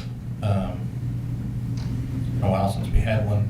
Yeah, we try to share the work of the academic department, so it's really not intended to be a curriculum committee, it's really intended to be all of the work. So we'll talk about title programming, we might talk about a new program, it might be we're gathering input on, the stakeholders in the room, their thoughts about something. We look at resources, we do look at curriculum documents. They are kind of the step before we take it to the board. We'll look at special education if we're bringing a program, kind of like best practices when we get a little snippet of a program. We try each month to highlight another program within the department. We might talk about our English as a second language program, or we might talk about our gifted program. So just highlighting the work of the different directors. Yeah. Thank you. Next is negotiations. Negotiations really, probably isn't a committee. We're all kind of involved in giving input to the administration, and then we do not have 1-2 board members sit in on negotiations just to observe kind of the process of what's going on. Additional, Yeah, so we have board participation on all 3 sets of negotiations. So we negotiate with FHEA, so our Teachers Association, our Teachers Association. Under NEA, we negotiate with ESPA, which is our support staff organization under NEA. And now we have our ESCs, our emotional support counselors, also under NEA. And then our 4th group is with transportation, bus drivers and monitors with teams. Historically in the district, it's been done in multiple ways. At one point in time, the entire board participated, so then it became a special closed session meeting. It was posted and it's still closed. Several years ago, the board decided to just have several board members participate, so we've asked each year what the board would like to do, and then if it's individual members participating, it's ideal to have the same board member or members attend all sessions, just because then you're a part of hearing all the information. I know that our employees like to have the board members present. They just appreciate that you're hearing directly some of the discussion that's going on, making sure that all the information is being shared with you. We try to streamline it. A couple of years ago, we did a weekly negotiation session forever and ever and ever, and that was not ideal. So now we try to block out either a Friday, Saturday, or a Sunday, Monday to just have an intense period of time to hopefully get through as much of it as possible. We do that a little different. So we have some tentative dates already established for a couple of those that Ms. Simpkins will be able to share, and then be able to ask board members, volunteers, to get closer to those happening. Next is the design team. And want to give some information on that? Yeah, so design team has not met in some time now, and I think there'll be a discussion with Ms. Embry and Mr. Stutzer around the role of that. So design team was really a working group within the district in the midst of the larger projects that was making some of the ongoing decisions. So not the big, it should not be the big picture design information that the board will ultimately approve, but we're in the process now. Do we really need the 3/4 inch pipe, or could it be a 1 inch pipe? Or which color do we want on this versus this? So it's more of the specific design decisions. When that group was meeting, historically there had been a board member on it, and then as we moved through a couple of iterations that changed. And so as of right now, that group does not exist. And so somebody for that right now, if we decide that was going to happen, we would reach out to the board again. And then related to that, I'll jump down a little bit, is facilities. And so that is the group that provides at a high level a discussion of the overall district facilities, the facilities master plan. So what is our plan, for the next 5-10 years for improvement of all facilities, buildings, and how do we begin to plan fiscally to support that work? Are we beginning to look at the idea of going out for a bond issue for new construction or having to do significant repairs? That's the group that pulls together a lot of stakeholder input from the board, from community members, from staff members to guide the work. And so really the design team became almost a subsection of that. Like I said, that one won't be meeting, but we do plan to have facilities up and running here shortly with Mr. Stutzer, a redesigned version of that. Thanks, Dan. Can I ask about that? Yeah. Because really, when you're talking about the facilities, it seems almost to be a subset of then the finance. Really, when you're talking about being able to support the facilities, it almost seems like, I don't know if they need to be one and the same, but it should be the same people involved, everything. So I'll say, just on facilities, so when I first got involved with the school district, I don't know, 2010 or 2011, I got on facilities as a patron, and I've seen it vary through 4 or 5 different directors. Very beneficial when it's ran right and there's communication. However, there was never no money, so you're really just spinning your wheels in circles. We need this, we need that. Then you had to prioritize what you really needed first, what impacted kids the most on a daily basis. You won't see automatic toilet flushers or, a bus garage that just kept getting pushed off, even though it's probably in the worst shape of anything. So it needs to be a good facilities committee that actually does work, because there's a lot of people involved. There's patrons that are engineers and construction people that have a wealth of knowledge that all really brainstorm if it's done right and give honest, opinion and feedback, and not people just looking to get the work on the back end or whatever, which probably be illegal. Thanks for those comments. I agree totally, and that's why I think finance and facilities, they're tied together. We need to have money to be able to support the facilities. It needs to be considered. So that's why I'm saying, how are they going to be tied together, I guess, or in some way, or I think the people need to be involved together. You're correct, Dr. Arm. There's definitely some overlap. So the CFO, the Director of Facilities and Operations, are both on both of those because they're uniquely together. There are some pieces that are different. So the finance group, looks specifically at some of the audit processes and provides approval for that. That is a little bit separate, but yeah, there will be several members that would serve on both of those committees, probably at the district level, and then as well as potentially board members. All right, Ken, I'm going to look at you again for the equity committee. Equity committee did not meet last year, or I believe the year prior, and so we have not had any discussion decisions about whether that would be a separate standalone committee right now or not. I do definitely think there's an opportunity as a district that we should be talking about how we're serving all of our students and putting people and systems and structures in place to make sure all of our students and staff come to a district where they feel welcome and safe and want to be here. And so whether it's called equity committee or not, a version of that committee I think could be important in the next step, but that's not currently an active committee that we've had running in the last 2 years.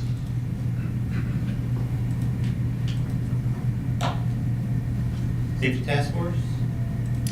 Yeah, the board asked us last year to reinitiate that, and there was one meeting in the fall where we got some input that led to a survey.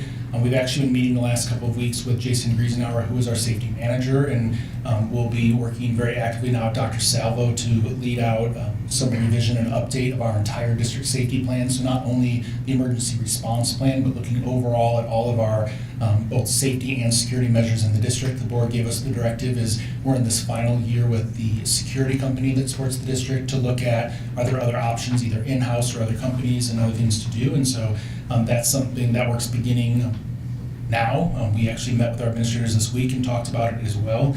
And so we do plan that the task force will meet a couple of times because that's when we would, there'll be a district team talking about the work and getting information, works closely with our law enforcement. And then there will be a couple times in the year when we want to bring in a larger stakeholder group to provide additional information. So the task force, while not a standing committee, the idea was that you may not always have a task force in place. It's called by the board when we need some specific information, but we do plan for that group to at least once in the fall and once in the spring to provide some additional oversight information to the district board and staff group that's working on safety and security. Yeah, I see that you're listed as additional information there. No, I think that Dr. Rumpus did a great job.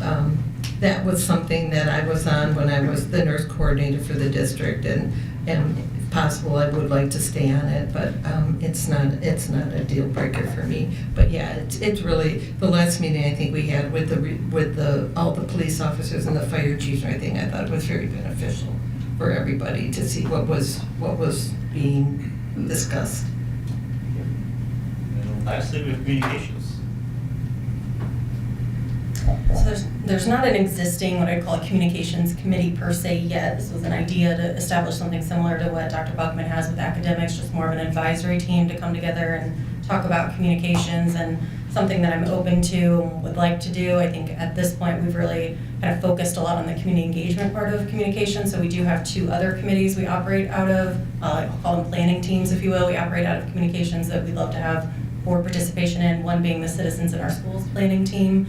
That program is new this year, so we're at the early stages. It will meet all year. Once a month is the plan to just kind of help shape what that program looks like. And then the other is Howell of Fame. We typically have a board member serve on that committee. I think Chad served last year. It usually meets January to March or so. So there's maybe 3 or 4 meetings in year helping select those district winners for the Howell of Fame event you all go to. So right now those are the opportunities in communications, and I think as we kind of walk down the new strategic plan path, and I would really like the communications committee, whatever that looks like, to align with the strategic goals of the district. So I think there'll be further opportunities in the future there. Great, thank you. I think looking at this list, is there only like 5 of these that are even active out of all these? Currently active, like meeting? Because even being on facilities, we haven't had a facilities committee meeting in probably over a year, at least. Yeah, that was disbanded, disbanded, not the right word. We stopped meeting after 1 or 2 meetings early last year when it became clear that we needed more direction around next steps with Prop S, when we lost our director of facilities and we're waiting to fill that role. And so, again, Mr. Stutzer and Ms. Embry both have experience working with facilities committees. When you think about a facilities committee for a district, again, they're not doing the work, but they're providing that general oversight of what is the facilities master plan for the district? What do we currently have? How do we upkeep it? What is the plan and the cost for that maintenance? And then what's the long-term goal for updating, upgrading, or new things that we might need? And so there's a significant amount of work there. And so I know that both Sue and Carol are excited to get that started, and so that will be an active committee this year.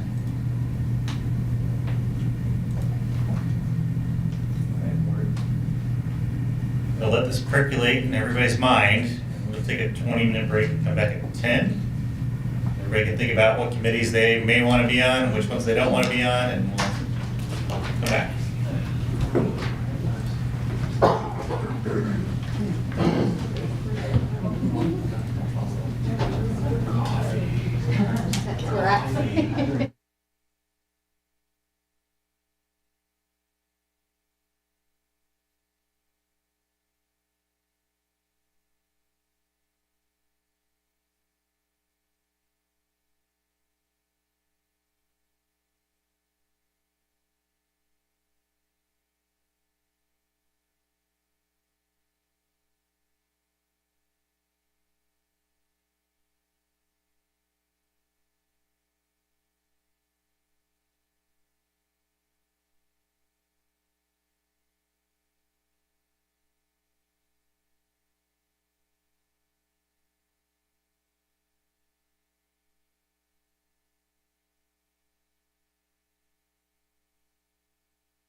You're invited. Say what? You're invited for dinner. You said you weren't. I thought about it. Teasing you. Oh, we're all invited to Jane's for dinner? No. Lock this table again? Yeah, I think it's.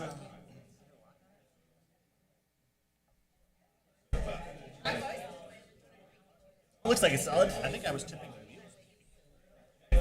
No, I think it was maybe not locked, and maybe it locked when. All right, we're gonna start getting back together and continuing our meeting.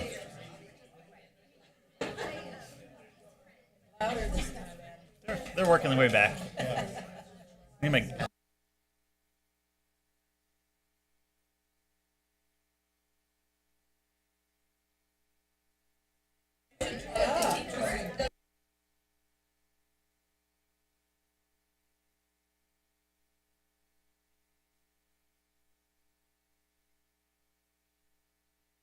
Right, that's the other, that's a can't potty strategy.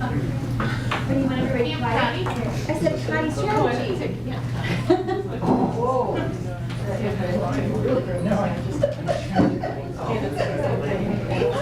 Whoa.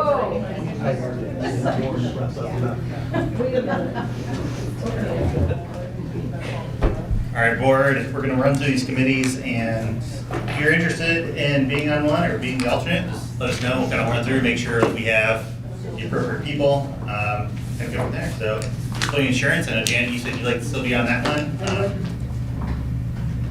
Anybody else want to be talking exciting insurance stuff? Chad's already on there. Yeah, I mean, I'll stay alternate, not the. No, you don't want to be there full time? She don't miss, so it's good. All right, up next we have Parents and Teacher Advisory. Chad? That I'd like to do. Oh.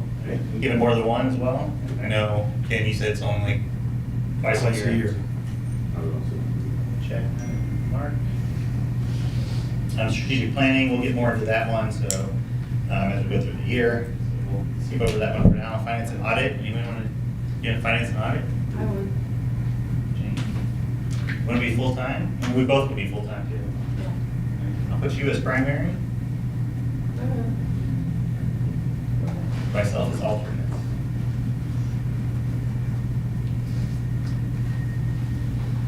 Policy committee.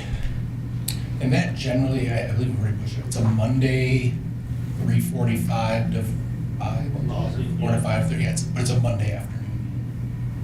I'll be honest, just once a year. Oh.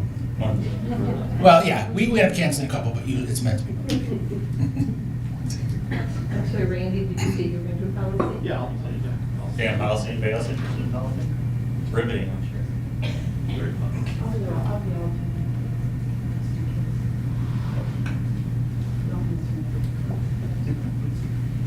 All right, then we have academic advisory with all the excitement. Dr. Buckman. Great. Not all at once. Randy, you're on that one now. Is that one you're interested in staying on? Yes. Anybody else interested in joining or being an alternate? Doing everything. No. Yeah. That's it, I'm As we talk about negotiations, kind of like we can all give input, and kind of rotate or take volunteers for you to be there. So not really a committee per se. Design team. That Rams design team. If we make a change, that'll come back. Big change that will come back to the board. With equity committee, I know Ken, you had mentioned on there that you're working on, like, where does that go in the future? Is that another one you want to just wait and Come back. come back to the board at a future time? All right. Safety task force. I would like to stay on that if I could. Yeah, but I can be the alternate. I would like to be on that as well. All right, Ron. I would say that's also one, I mean, there's no reason, as long as we don't have a quorum, that all multiple board members can come to the meetings. And to that point, I think a point of clarification, Adam, we can have 4 board members, 5 board members attend things. We would just want to be intentional that we post it, just an informational notice, and then that you're not conducting business or voting on things. But to be there and participate, we would always welcome. Facilities, Chad, you're on facilities right now. Mark in there as well. Communications.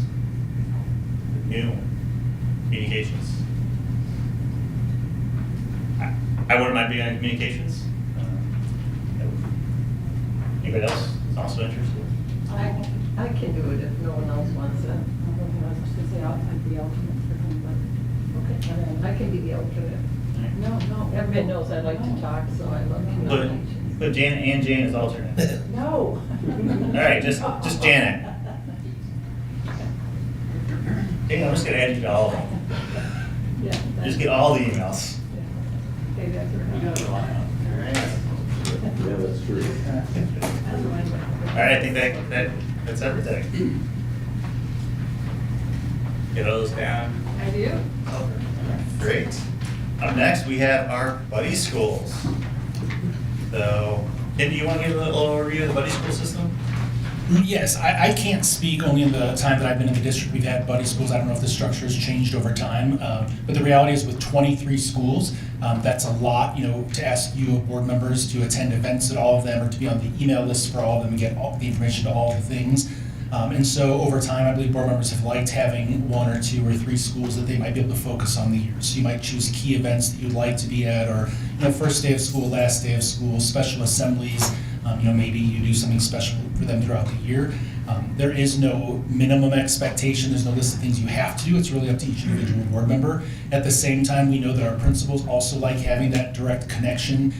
There are some large events where a school will reach out to the entire board and executive cabinet and say, we'd love to have any of you, but they understand that you're only 7 people and you can't attend. We have events at every building every week, and so it allows them to have a board member or 2 that they can specifically invite to special things or make you aware of it to kind of build that connection. So like I said, some people might go to their buddy school once a year, may attend one special event. Others that may be retired or have more time, may be a little bit more active. But there's no underlying guideline expectation, so there's no, you don't need to feel guilty or compelled.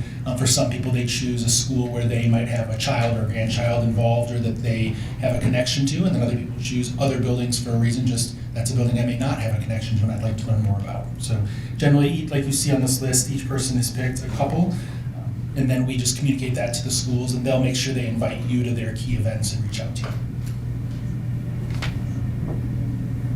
Right, yeah, I'll say a little bit more too. Like, I know we have a number of meetings and just kind of reinforcing it. And I know you and I have had some conversation around the buddy schools and expectations, and you reached out to the admins at the schools so that they don't really have a whole big expectations, and it's just kind of open, but it's nice for them to have somebody that they know, hey, I know I can reach out to this board member, they're kind of saying like, hey, I want to partner with you a little bit, so that's kind of where we do it. We have a number, we have the list and what it was last year. I know we have a number of openings because new board members. I guess maybe I'll start off with just asking the group, is there ones that they have particular interest in and being involved in, or? I would like to keep my 4, only because I've had Becky David, Barnwell, and Westwood Trail while I was sitting on this board, so I would like to keep them. And since they all feed into Francis Hill North, I would like to keep that going, so I would like to keep my 4. Can we get multiple ones? Yeah. The reason I ask is I would also like to do something. Yeah, I don't see an issue with that. I know, as Ken said, they always like having board members kind of attend stuff, and especially if you have a connection to it. I think it's fun.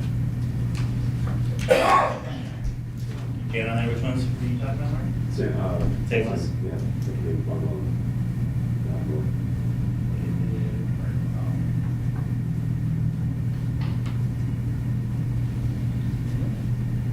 Right. So Chad, you probably want to keep yours, right? We're almost a rock's throw away from each other. Well, I mean, I'm open. I would like to add on Meadows Parkway too. I don't know, drainage, somebody there so my grandson's there now as well. I'd like to Francis Health Central. Okay, so take Randy up Meadows Parkway, put Chad, Francis Hill Central. No, Ron. Ron. Ron. Yeah, you said Chad on Francis Health Central. Sorry. Don't confuse the 12. I was thinking Ron. I was. Yeah, it's got Meadows Parkway. Chad's got Meadows Parkway. I'll take Fairmount and Henderson.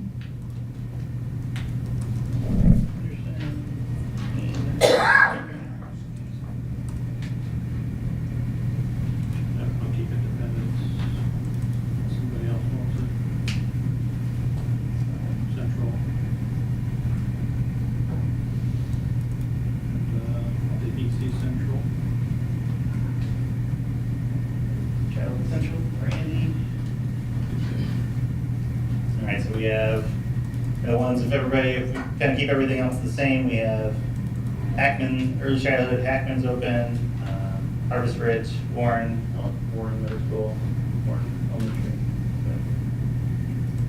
Warren's open. I'll take Harvest Ridge. Harvest Ridge. I'll take Hackman.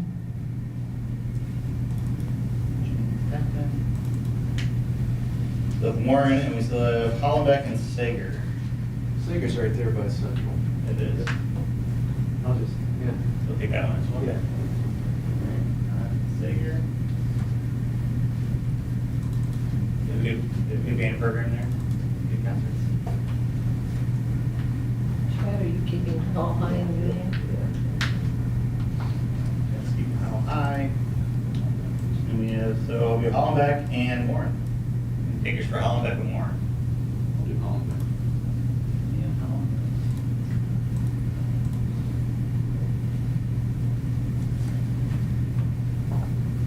Hollenbeck. Okay, I'll do Warren. And there is nothing stopping you from going to another school either, no. It's just to allow some focus. We won't do that. You're always welcome. Yes. Obviously, the high schools, probably a lot of events that board's invited to. So, sure there's, anytime you want to go to any of the schools, feel free to reach out to the principals if you can and let them know and get you guys in. Thank you. Move on.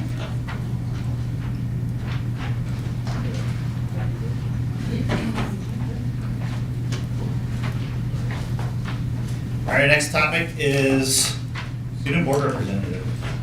We just want to bring this topic up, just kind of open it up of what currently our student board representative is, how they're kind of chosen, what they do when we're on the board, and see if there's any discussion around maybe changing that at all of, hey, how do we want to pick different students? How are those students picked? What is the expectation when they come to the board? Just kind of an open discussion. Just kind of my personal opinion. I love that the kids are there.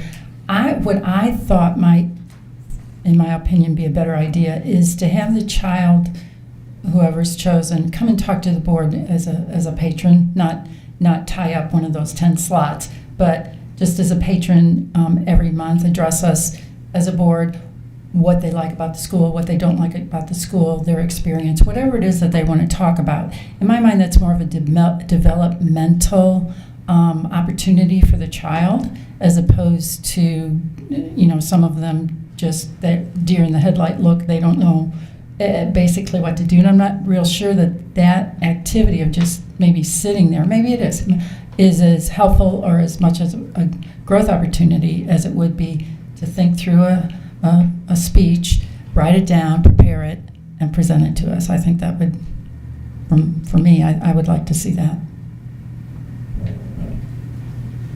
And I think we have an opportunity here as well. Currently, if I'm not mistaken, these students are suggested and recommended to that position by administrators or principals or people within the school. I would also like to open up, they have a lot more interactions with each other inside the schools. They're socializing and things like that, and good things come from those types of interactions. And I think I would like to maybe open it up for the student body to be able to also recommend students that do good things within the schools, and suggest someone for that, not just coming from the administration, but coming from the student body as well. Comments, board? Do students usually volunteer for this through some, or is every school different, or does the admin just kind of know? Does anyone know? And my understanding is that the building administration chooses the student each year. We've discussed it each year during retreat. I don't know that it's changed necessarily in the time that I've been here, but our 5 middle schools, the 3 traditional high schools, and I think we have done Union as well, that they each just have a month, so 9 out of the 12 meetings we have a student representative. And they're just, the buildings choose them and let us know who the student is going to be. And for different reasons, I think the board, or the building tries to highlight, sometimes it's a student leader or a student that did well in a specific organization, or sometimes it's been a student who has an interest in politics or some of those programs. So it's been different reasons. not a lot of expectations. We just started, and the last year was actually at Director Stiglich's recommendation that I would try and go over the week of the meeting just to introduce myself, make sure they understood what the flow of the agenda would be like if they have never attended, to understand kind of what that looks like and what will take place, just to review it at a high level. And so I think it's more of an honor that the school is just recognizing a student. As you've experienced, some at the end when they have an opportunity to speak, there are a couple that will chime in or would like to speak, and then others just silently sit and smile. So, we just like it. It's an opportunity for, a student just, be here. I do like the idea of is there a way to encourage more of them to be involved or engaged or share something with the board. That might change a little bit who you select if it's now you're going to come down and speak to the board. There's some who are happy to sit there silently and then now speaking to this group. And to be very honest, in front of some of the audiences we've had recently, I think changes the dynamic a little bit for a student feeling comfortable being here and speaking in a situation. Just to be clear, I was talking about replacing the student just sitting there with coming to address the board. Another idea, even further growth opportunity, might be for the administrator to pick 3 kids, have them decide on what they were going, what their issues collectively were, and then to elect someone to come to talk to the board. So same basic opportunity, just having more kids involved instead of just one child's opinion. It would be more of a negotiation process and learning process. So either way. Question. Have we gotten feedback? Do the students like sitting there for 2 hours? Do they generally enjoy it, or? Yeah, we have. It's anecdotal. We've never surveyed all of them, but talking to them, and they usually have their parent or guardian here with them, and they see it as an honor and a unique opportunity. Yeah, I pretty much engage with them during the meetings as much as I can. I think everybody knows they can see me. I'll write them notes and everything. If you have any questions, what's going on, please ask me. They love it. They really do. So they really do. They really enjoy being up there, and it is an honor for them. And being as close to Janet as I am, I can attest that there is no silence. But they're getting a great learning experience.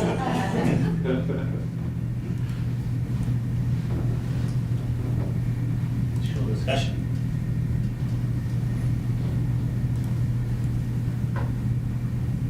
So open to whatever here. I don't know, Ken, are you having like a student round table, superintendent round table maybe with students, or with groups? Dr. Buckman and I visit each high school each quarter to do groups, and sometimes it's been with their specific leadership group, and then we've asked this year for them to rotate students through. So it's not one collective group from multiple buildings coming here to meet with me or with us, but we go out to each of the 3. We've done it at the 3 traditional high schools the last couple of years.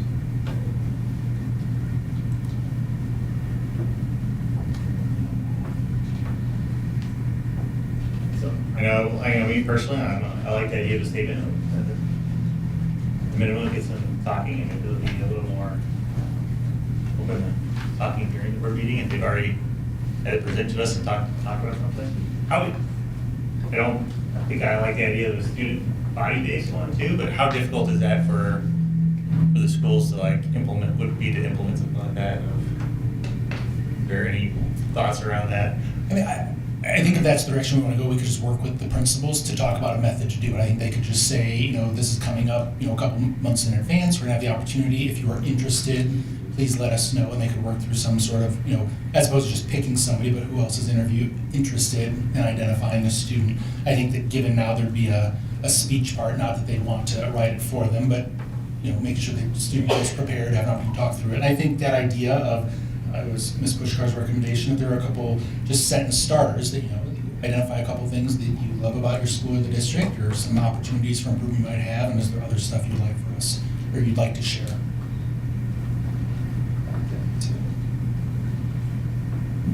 I would think, especially with the middle school kids, you probably have to give them some direction of what they need to be saying, just give a highlight of themselves a little bit, so. Well, and I don't think we would want to force it on them, because there are a lot of great things that happen with these great kids, and maybe they're not comfortable with that, and that's fine. I do think it's important. I think it would be a great opportunity for the kids, but you get those kids in that. I would be okay with standing up there, but not everybody would. So I think it could be an offer to them or a voluntary thing. Hey, you have every opportunity to get there, get up and speak in front of the board if you like. They're more than willing to do it, and give them the option versus saying, if you're up here, then you are going to give a speech. I think that would push a lot of these students back a little bit, especially if they're being. It's one thing to be recommended by someone in the administration. If we're going to go the route of being recommended by the student body, then maybe some of those kids may not. If they're recommended by their friends for something that they did that was great within the school, they may not want to do. They just want to step there and get recognized for something great that they did. So I think maybe we make it voluntary. Yeah, so thinking about the timeline, we, the 3 traditional high schools, Union, and then our 5 middle schools do it, so it's really 9 months. I think that if the board's interested in this direction, we could, over the next couple of weeks, have a conversation with those principals, talk through a couple of options and work it out so that we could wait and have our first student representative at the September meeting. So that gives us time to figure that out and to plan and prepare. But to look at that here, so we'll still have a student board representative, but looking at the possibility of somehow generating nomination or recommendation or students volunteer who are interested in doing it, and then building in an opportunity that the student will be able to actually address the board or share some of the information with the board when they're here participating.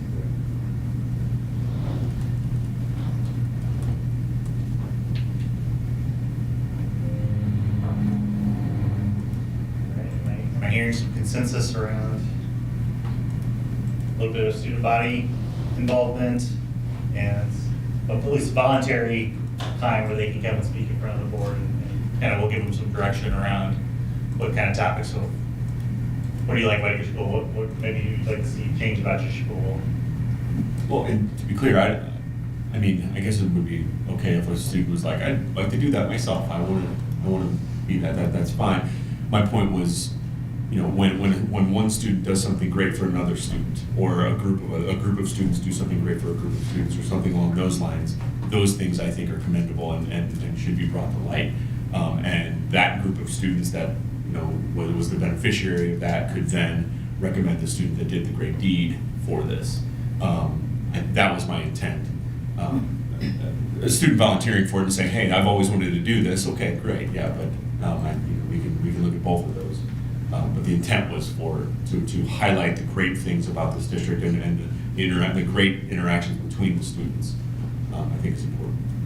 Yeah, Director Potter, another option might be Ms. Jules works with the buildings to identify celebrations each month that tend to be organizations that are doing good things, students that receive awards or something, and maybe we could also encourage that as another mechanism that if a student want to recommend a student for that, but it's at that level of wanting to be recognized by the board for that, that somehow also.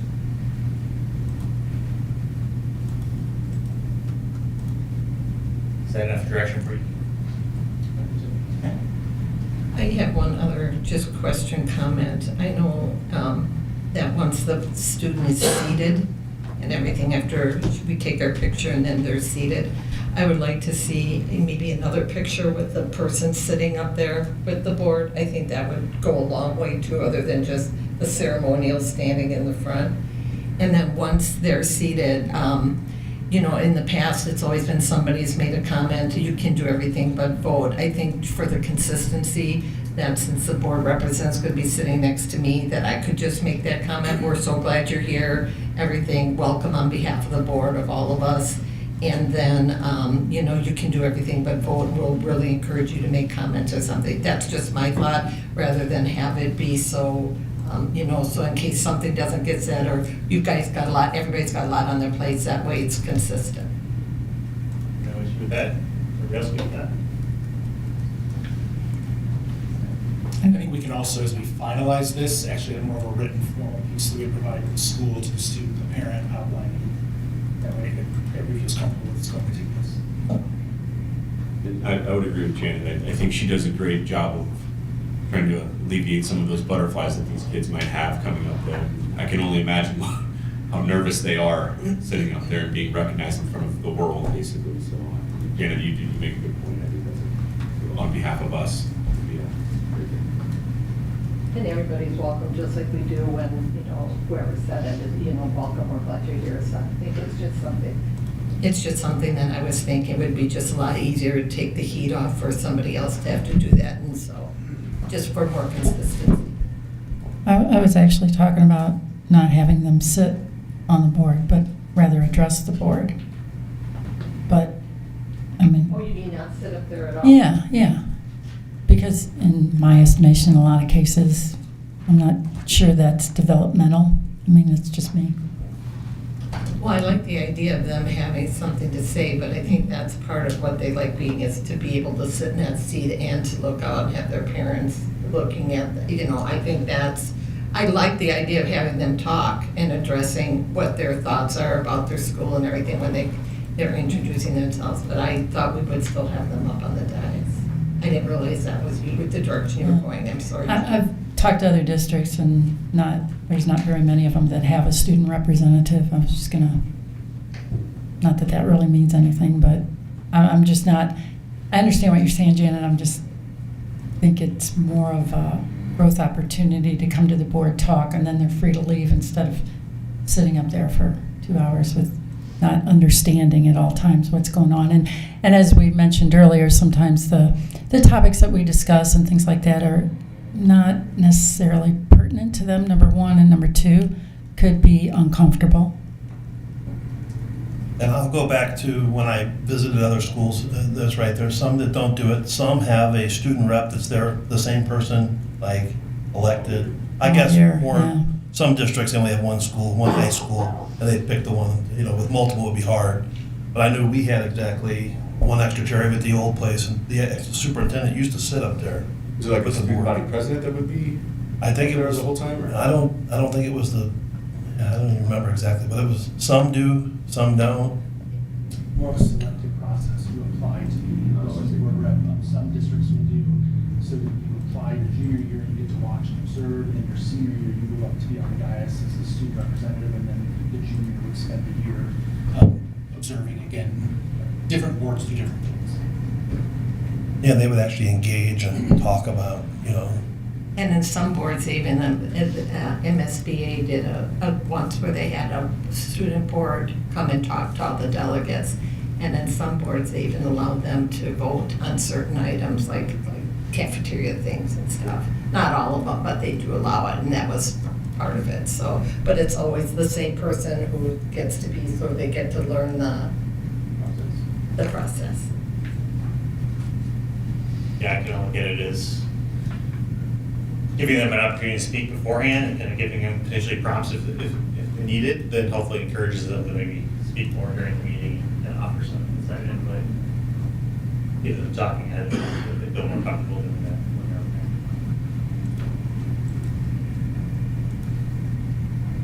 there. Thoughts? Again, I think that's the person that sits next to these kids. They really are, even though some of them don't say a whole lot and everything, they really are pretty honored to be there and everything. And a lot of them say, when can I talk at the end? Can I say thank you to my teachers for nominating me and all that stuff? So I really do think having somebody up there, we're in the business of, I really think having somebody up there, it just means a lot to their parents and to all of us. So that's my thoughts. Comments?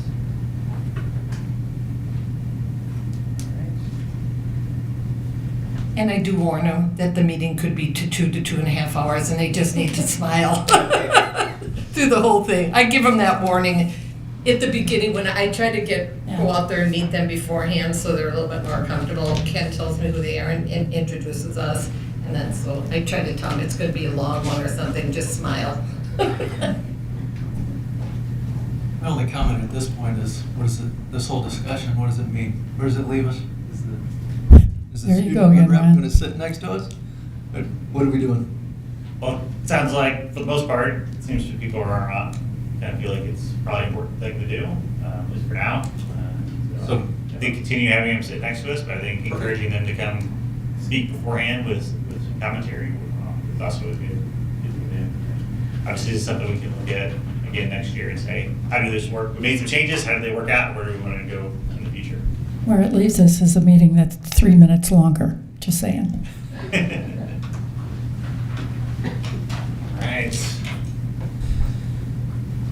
All right, board, up next is a little activity that I kind of put together, just the pass these around.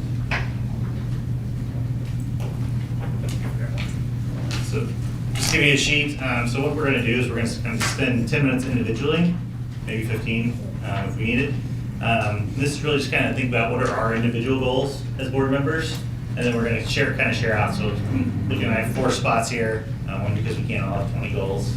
Probably could, but we'll probably never get to them. But also to share around and say, like, understand better where everybody's coming from, like what are your kind of goals for the board and as an individual, and then talk about them amongst ourselves and say, like, see where there's commonality, maybe where there's some differences, and better understand kind of what each of our goals are.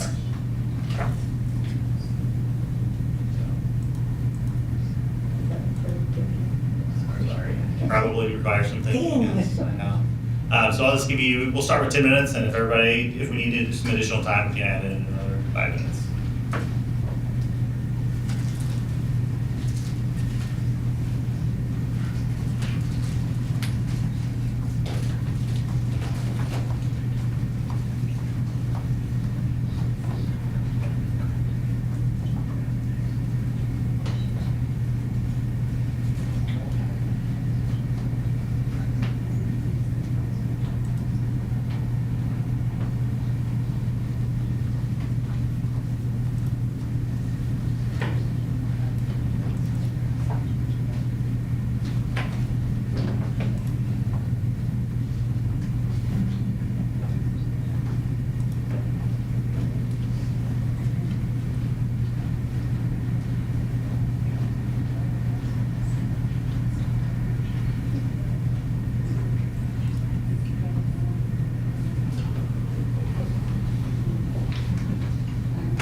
I just have the two biggest breakers.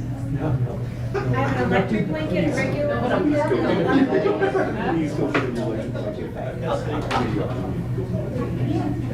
I gotta see it. There's anybody a blanket under your toes if you're cold?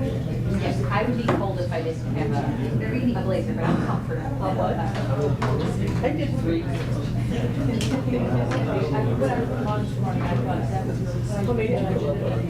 That's good.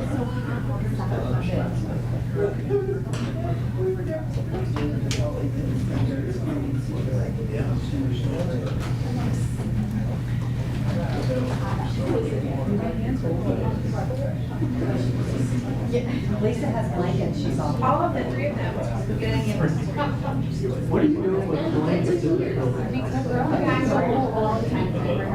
Some rooms are cold and some are not. So And get whatever you need. there's an opportunity. That's fine. Blanket.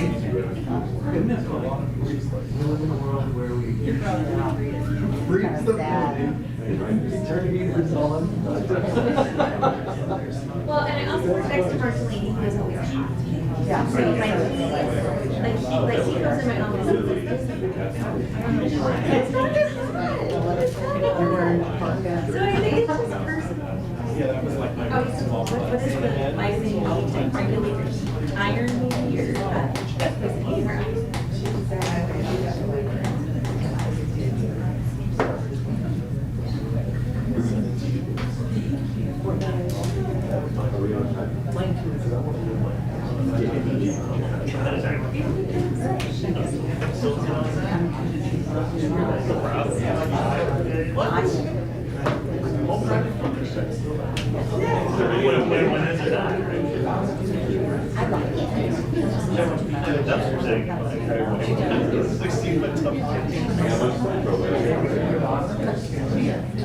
We took down, we playground, big wood playground within our backyard where we played falling apart. So they took it apart, called to get it all the way. Knock it out right front. Probably better off getting it out, another dumpster and all.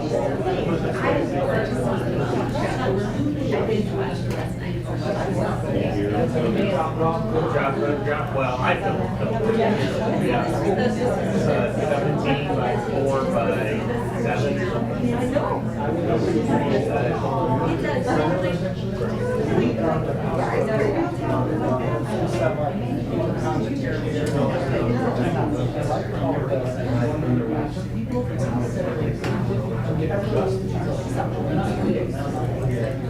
It'll pop up on the surface.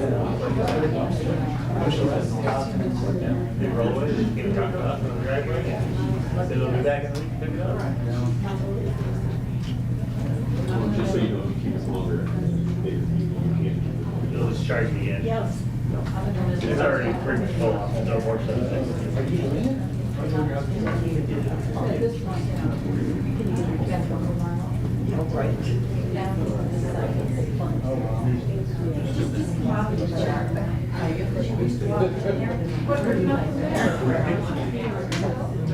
But it's gonna look clear.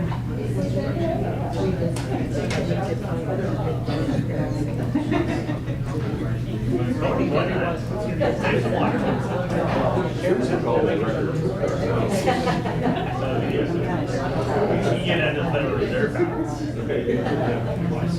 So,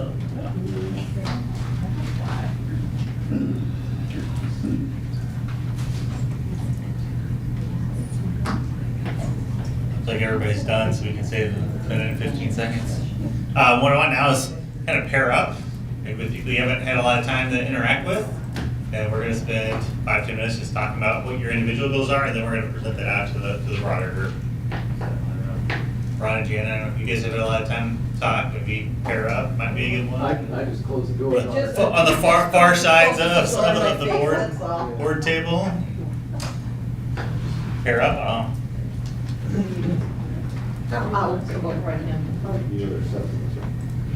Yeah, you can ignore me. I'll pair with like Ken or something and share with him my goals, and then share out. Go to the back of the room too. Okay, let's do that.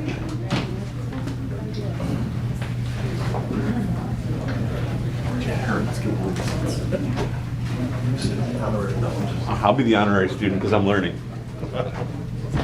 All right, so here's what first, safety and security.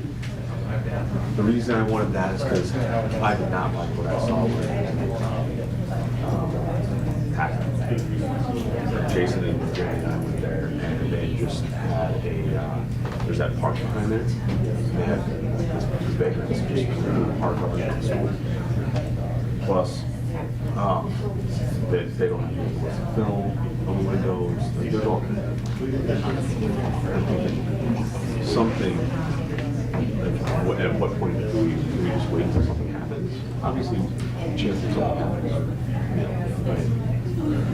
But is that something we're willing to take? So then that caused me to kind of think, I want to take a look at the broader security of the whole district. Like, what are we missing? How do we broaden this? We have, like you said, like Kentucky contracts that are about to expire. Do we take it in-house? Do we,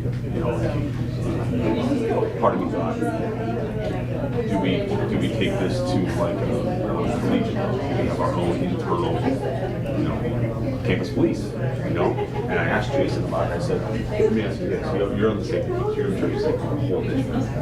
He said, yes. I said, okay, cool.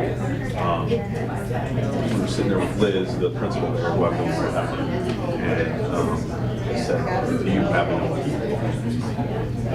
to run this district? Safety? No. Well, how many people do you have to have? What's the optimal amount of people that understand? 12. Okay, there's a clear need right there. Now, is that him wanting that, or is that him needing that? So that's the first one.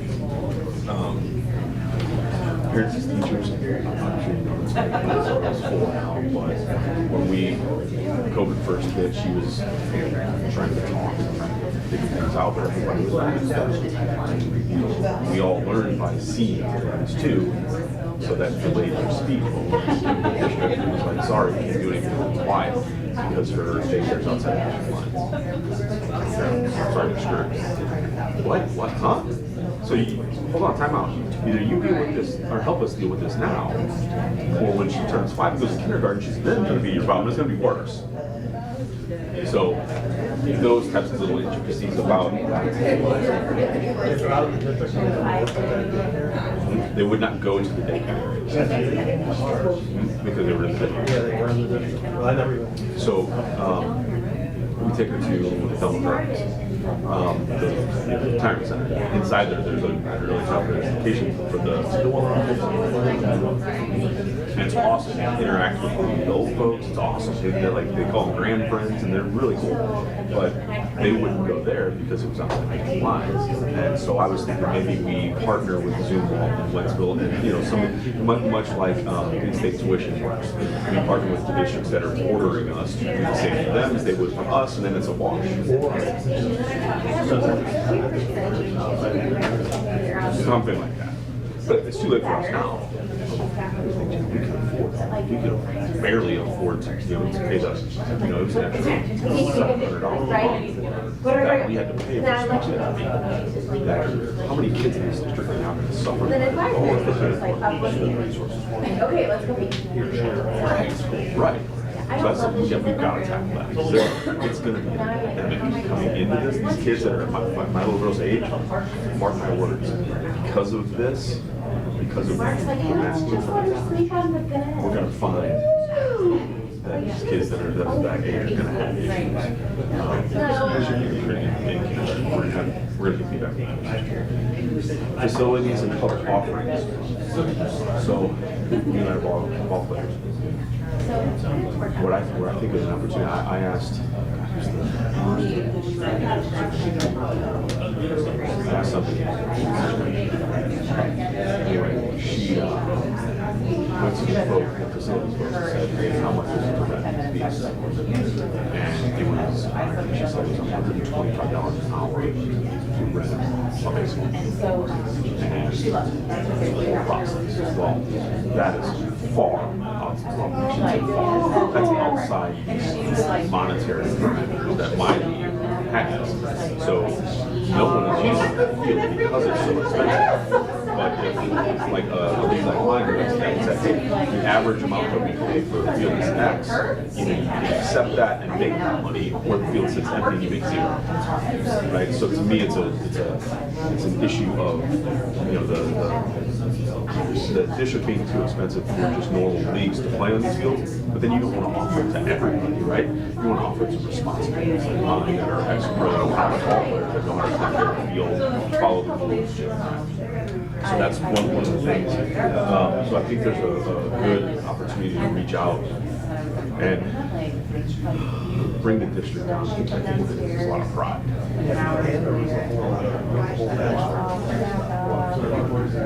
Usually when you couldn't even use, so like feeder cans.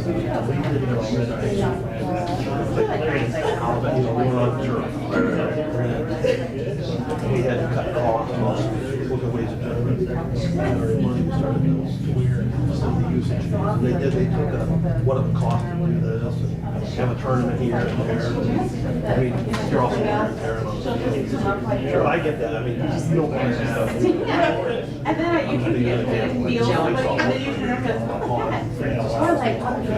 No. Well, what we play GCS, we play TRUs, we play SLU, and we're responsible for these things. And yeah, there is a wear and tear, but we're more than willing to pay more for Howell than we are for right, than we are for rec flags, right? We get it. We'll pay for that. But so for instance, like if you pay like 180 to 200 for GCS, that's a minor league stadium, Major League Baseball affiliated minor league stadium. And then these guys want 225 for 2 hours. That's not a whole. That's not even a whole. During the day. Right. GCS is 200 no matter what they do. So you see what I'm saying? Like they're just out of the spectrum. So, and then the reason I picked you to do this is the insurance and liability behind that. Like we have our own insurance, ensuring that if people are going to be using the fields, they're paying for it, we get to a negotiated price on it. Ensuring, mandating that anybody that's using those fields have their own liability insurance for every single player that's on that field. So, and I know that we do have that. So that has to be a problem. I don't know.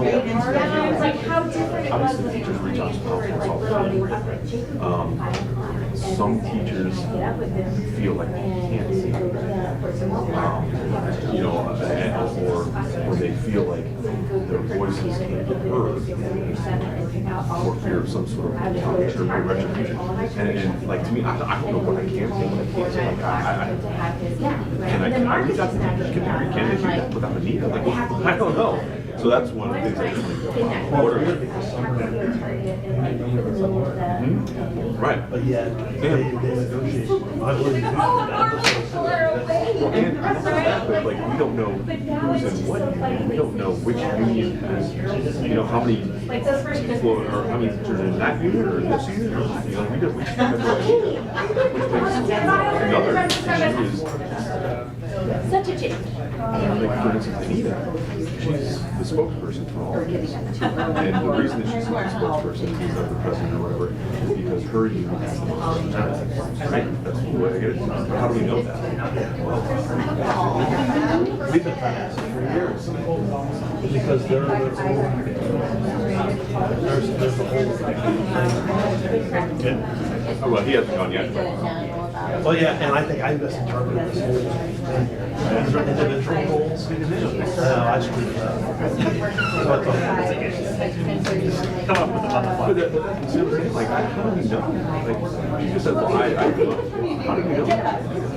I mean, not that I care. It doesn't matter to me, but, how is that fair to anybody else if we are not getting to the bottom of who actually is? He's gonna want to I'm gonna have him report out on your stuff. No, it's okay. You just say. I'm like, yeah, I did it wrong. That's all I'm saying. Well, mine was more. I thought it was worse. Even though it says right at the top, individual. And I only came up with 2 at that. My goal for Chad is to follow directions. Like what you have. Well, I mean, for the district wise, what is the goal? to keep it one of the top, But that could be like my individual goal is to make sure that we keep the district. Yeah, I mean, it could be, but I totally miss it. Mine are high level. Well, his is individual. His is like, I want the Yeah. baseball team. Well, it is on there. It is on there. Not necessarily his baseball team, just teams in general, say it that way. Right. Whether it be soccer or Not just lacrosse. teams, not just sports. Or just say revisit the facilities usage. Right.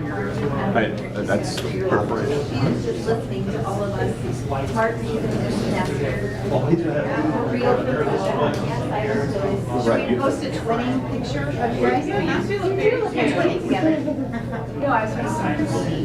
Oh, I heard my name. There's a lot of Marks in or her husband. I need to clarify. Her husband's name is Mark and my wife's name is Lisa. That's actually crazy. And we both went to the same campus. Yes, we did. Found that out. Learned that today.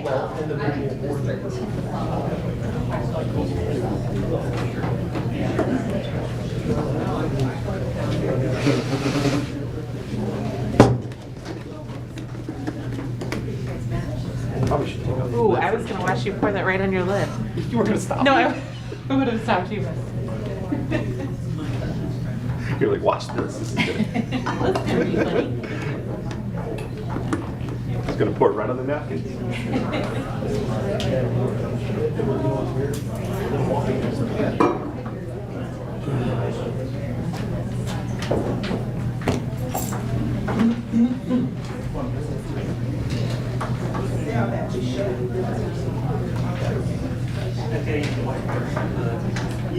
There we go.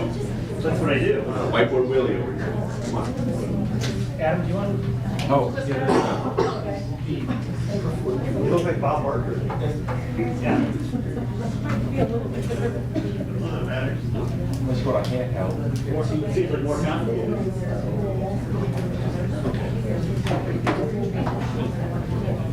That's what I can't help. Right.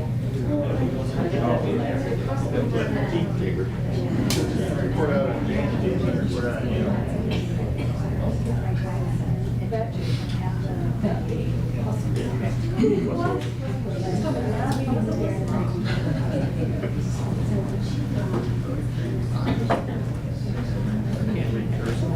Fantastic.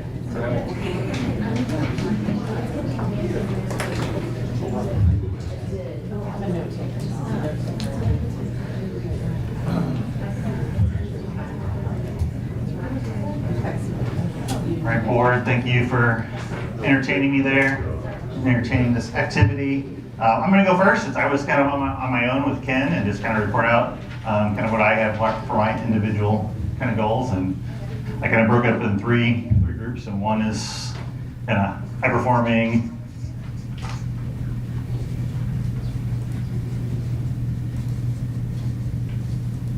academics,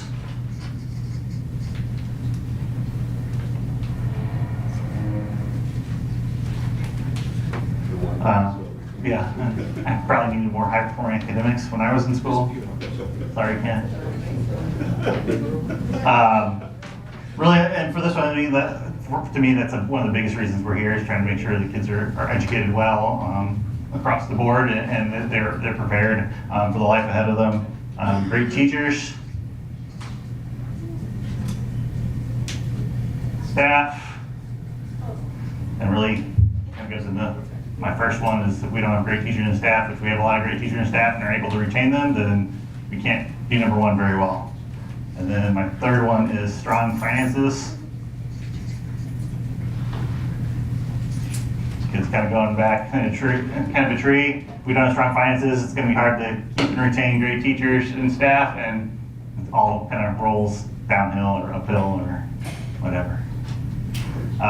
So the next part of it is I'm going to try to also align a little bit and see where we have commonalities, where we may have some differences. But I'm going to have each board member report out on the person that they talked with. So we'll start with Mark. Mark, you want to go? Tell us about Chad and his goals. Chad has a high fashion sense today. I see the resemblance there. Chad has he he did it more of instead of an individualized goal, he did it more of as a board goal. So we got through mine, and then you called the clock on it. So. And you gave your own, so. Go for it, Chad. Mine kind of, the main thing, even though I took it the wrong way, it is high performing, basically, kind of what you had on yours. Attract and retain great teachers, which you have on yours as well. And mine individually was to be more involved. When I first got on the school board, I felt like when I had 4 kids in schools, 3 have since graduated, I felt a little bit more disconnected from when they're playing sports, a whole bunch of other activities at schools. You felt more connected with buildings and teachers and staff.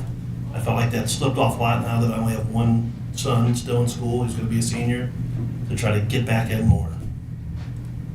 So connect more. Personally connect more with.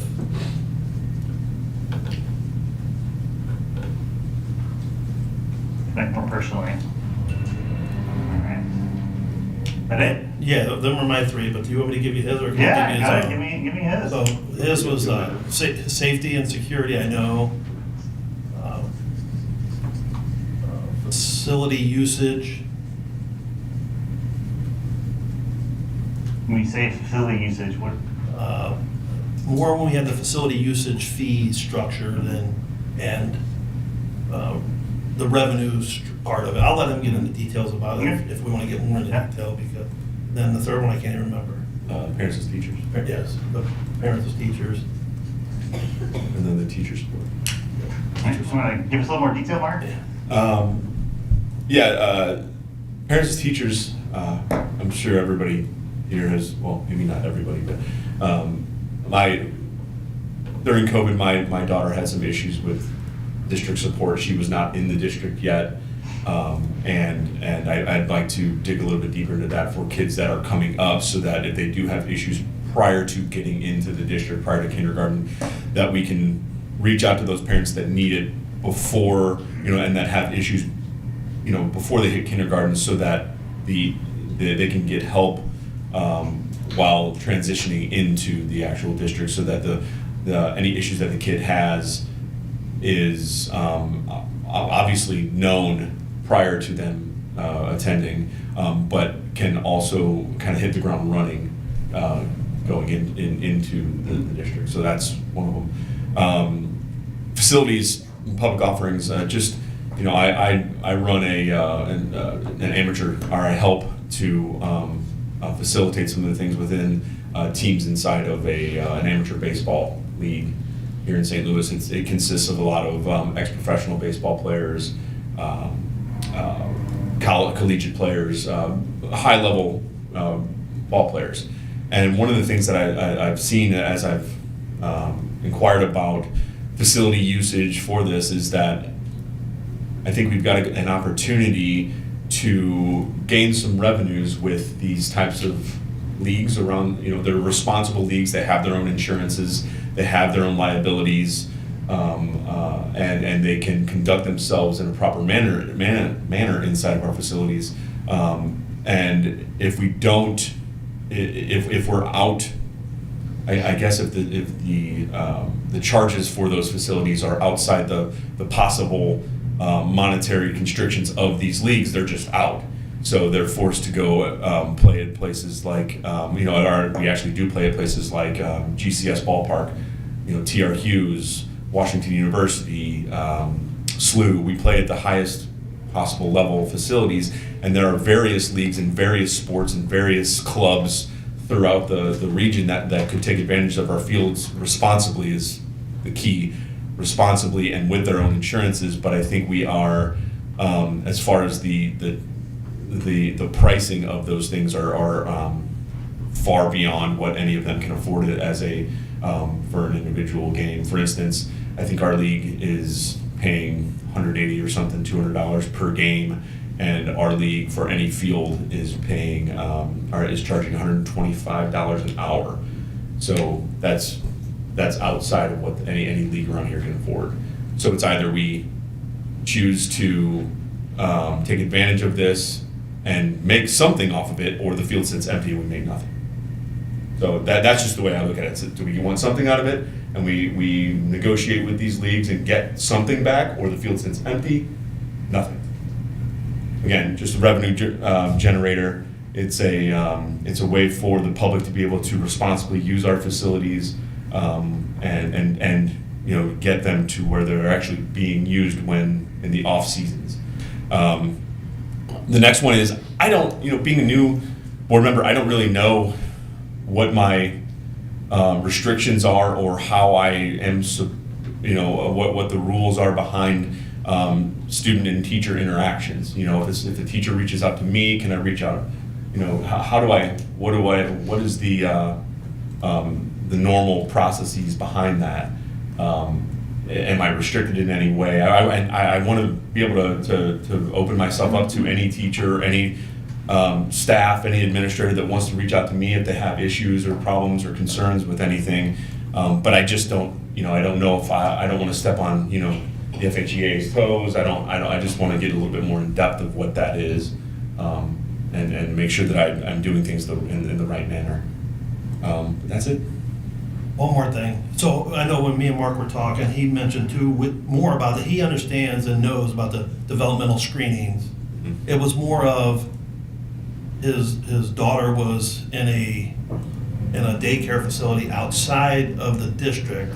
So I know when my grandson needed services, it was in the district, but I didn't even think nothing of it. They came to the daycare and actually followed up with it. But if you're outside of the district in the daycare, they didn't cross lines. So just so they understand, he understood that they have developmental screenings and they can diagnose the problems, but as far as following up and doing more of that, correct? Yeah, it was a speech delay issue, and from everything that we were told, it was more of a, we can't go to your daycare because it's outside district lines. But then just now I'm sitting on the board, I think of it more broadly and thinking maybe it's something, something along the lines of maybe, how Missouri offers in-state tuition to Illinois. Maybe we look at our neighboring districts and approach them and say, hey, if you have a child that is in a district or that is in a daycare or facility outside of your district, we will reciprocate back, and as long as you allow us to do that.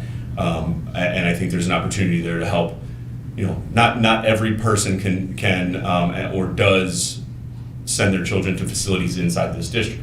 And for us to draw that clear line and say, sorry, we can't do anything to help you, it was detrimental to us. I can only imagine the amount of children that have that issue as well. So I think we need to take a deeper look into that for sure. I think offering it to, Zumwalt, to Wentzville, to St. Louis County, or whoever, just the neighboring districts, and saying, hey, we'll help you if you help us, and reciprocate it, and then it's a wash. All right, thanks, Mark. Jane? Sure. I think Randy's first one was improved reading among students. Kids who read well at a young age are better prepared. Sneak it in here. Can you get a microphone, Jane? Reading improvement. Improve reading among students, kids who can read well at a young age are better prepared for literature.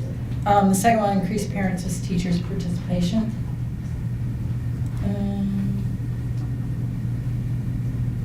Strong finance. Agree on plan for remaining Prop S funds.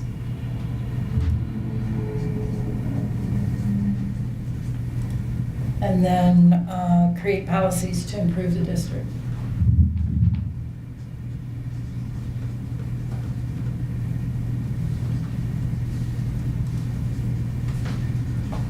And I wish Randy luck because I changed my mind 3 times. Randy, tell us about Jane. First one Jane had here was improve security in schools. I think that's an ongoing thing. We'll always be focused on.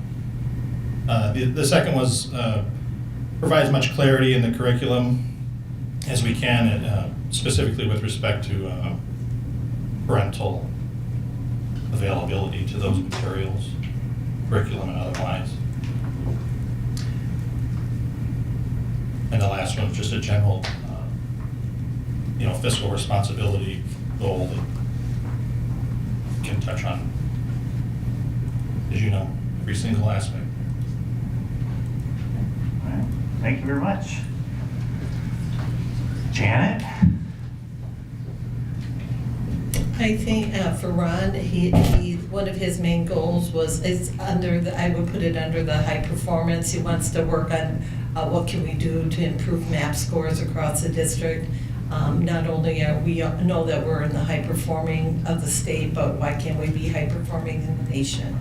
So I think that's one of his things, and I think that's a really good point that, you know, if we're going to be looking, let's look to other high performance districts around the country and compare ourselves to them. So that was really good. His other one was safety and security. He would like to make sure that, you know, all our schools are safe, and not only are they safe, but having somebody else come in and look at them to make sure that we're not missing anything with our safety and security team. Ron? Very good. That was awesome. Thanks. Janet's primary, I would say, well, I wouldn't say primary, but communication. She wants to see improved communication across the board. Meetings, before meetings, whatever, she wants to feel prepared. She wants to be felt she has the information. She wants to be involved and engaged and know that she's being included and we're all working together. That was her first one. And then her second was, let me see if I get this right, Janet. Always, Always, always, always. always do what's best for the children. Did I have enough always in there? I think you did. I think you got it. I only underlined it 6 times, so I think we're good.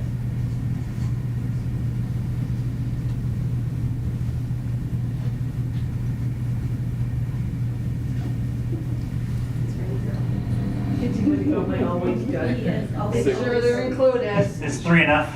3 is a good. All right, good. Right? That was as far as we got. Yeah, we didn't get very far. Jane, or Jan, do you have any additional ones to share?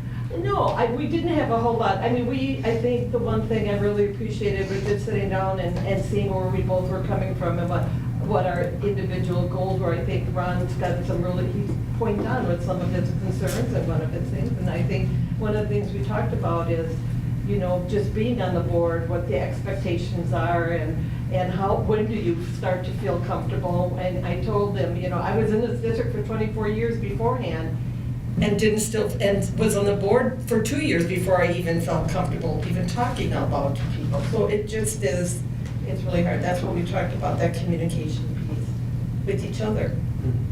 Excellent. Everybody find value in this activity. At a minimum, getting to know a little bit of people maybe we haven't talked to as much. But I think a lot of commonality, a lot of things that kind of are similar and close, but are built into each other. So I think that's good in my mind. And a lot of things that are a little bit different that we're like, okay, let's work on that too. Well, my third one would be that we didn't get to would be strong finances. All right, mark that up. All right, thanks, everybody.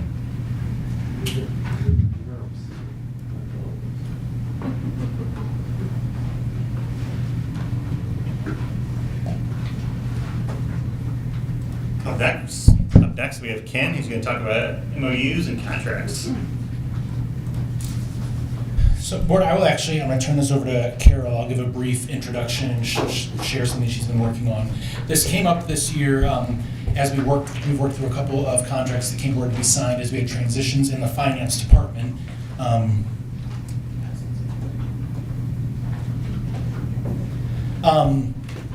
What our internal processes are. So we have contracts that have a dollar amount. Obviously, there are certain thresholds which must come to the board for approval. But then there are also other contracts we engage in that are less than that. And then we also have what we refer to more as an MOU. So there might be agreements we have with outside agencies or providers who are going to come and at no cost to the district. However, because they're in our facilities or on our grounds, maybe there are insurance expectations we have for them, or us being indemnified or them. And when those contracts don't necessarily come to the board for approval, there's a question of whether it's a legally binding contract under our policy. And so we've been talking this spring about wanting to have a more streamlined process. The reason why we're bringing it to you is the reality is that when we put this in place, we're going to find there are several hundred of these that happen throughout the course of a normal school year in our normal business that we do. That again, connected to our conversation earlier about the consent agenda items, several hundred more items that could be discussed or pulled for discussion. So I just wanted to begin to share the information, talk through a process for us putting a process in place, getting some input, and really starting that conversation with you all here today. So it's something that Carol, working over operations, has done before, so she's going to talk through a potential solution or system for doing that. Great, thank you. So what you have in front of you is a 4-page document, and I won't read it all or cover it all for you, but it would be something that you could then take and consume for further discussion. It is a draft. This has not been reviewed by other leaders in the district, so this has been done in isolation at this point. But basically, it starts off with page 1, which is a basic white paper to identify the problem and what the recommendation might be, the base recommendation, the budget impact, the stakeholder participation, and then just a slight version of backward planning in terms of how changes might be implemented. And while most of this is truly an internal process change, as Dr. Rompus indicated, it would have implications at the board table in terms of items that are coming to you. So the second page then lists the first steps, what we would need to do to identify all the contracts that might be possible in the system. And basically what I've delineated would be that we would do a review of FY23 to see what was provided to the board and prepare this comprehensive master list. We would then engage with leaders in the buildings and also directors and other leaders who would identify what's missing from there, what might be some agreements that didn't go through that normal board process, and also what changes might be coming for the current fiscal year. After obtaining that data, we would then engage with the board again so that you could have an understanding of the number of contracts. Of those, how many are $0 amount, and potentially change your thresholds, or which would mean a change in board policy that might be necessary to affect change in how we are presenting information to you. So to give you some context, you know, I was in the Springfield School District and we had a master list. We actually had software that helped us manage that. We can do this in an Excel spreadsheet to begin with and then see if that is sufficient for us. But based on the difference in enrollment, we could potentially experience close to 300 here. In Springfield, we had 428 were actual contracts, and of those, 181 were no dollar amount. So that gives you a little perspective on what this could potentially look like. So when you think about those showing up for multiple approvals, that could become very time-consuming and distract from you being able to have more strategic minutes in your board meetings. So the third page represents basically the contract approval process, and I have delineated here 3 different categories. That would be building or department level responsibilities, so whomever it is that the leader might identify a need to serve the students or staff. Each of those steps that individual would take. The finance team responsibilities. Currently, the finance team is involved in gathering all the agreements, the 7,500 and over, and then helping with posting those for your consideration. And then lastly, the chief financial officer responsibilities through the process as well. So the last page is for discussion with you. Again, gathering the data to first be able to understand the comprehensive context of what we might be dealing with here, and using that to make determination about potential future changes to policy that would be needed. I have identified that in most districts of this size, there's usually a purchasing department, or purchasing coordinator, or someone who is eyes on basically any type of bid process, quote process, and also assists in that contract evaluation process. And those people can help us save money as well. So oftentimes, if they pay for their own position. The other thing that I need to highlight, and it was just discussed with regard to certificates of liability insurance, I don't have my arms around yet what that process entails in, for instance, Howell. Do we have our wheels on the track in terms of ensuring that we're receiving for any vendor that comes on premise, we need to be, or other participant coming on premise, we need to have appropriate certificates of liability insurance to mitigate any exposure for the district. So that would be all part of this analysis and planning out. I would say, I listed on the front page from a budgetary impact, certainly there could be increased legal expenses because there are agreements that first time through, it would be my recommendation that we have legal eyes on those. We also would develop an MOU template, if you will, that most leaders could use if a vendor doesn't have one, but oftentimes a vendor has their own contract. And so we need to make sure that we have, part of my responsibility would be providing a comprehensive checklist for anyone who's engaged in the process as well. And then, so anticipating some increased legal costs, if you determine that it would be beneficial for the district to have another person who is helping to manage the volume of all of this, that would be a cost. I've also listed the last item is simply just identifying some of the board policies and regulations that potentially would need to be reviewed dependent on the move forward that we desire. So that summarizes the 4 pages for you. And if you have any questions, I'd be happy to answer those. Questions, board? Is it currently a requirement that any and all people that are, or vendors or anybody that's using the facilities or coming on property to have liability insurance? I don't know the answer to that yet. It's From a rental perspective, yes. That- If you're okay. renting out facilities for your outside organization, yes, that's a requirement. What I'm not as clear on would be a consultant coming in to provide a service, a day or a photographer. Or like a food service, somebody coming on, you know, delivering food and slips, falls, what happens then?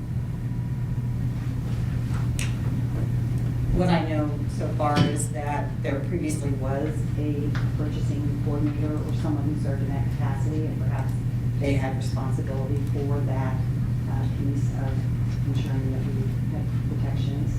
And I don't know that potentially was disseminated out to individuals who may not know that they need to do that. So that's part of the discovery. So this is something that we've talked about before, well, not us, but as a board, is getting some sort of a legal review by an attorney who does contract review.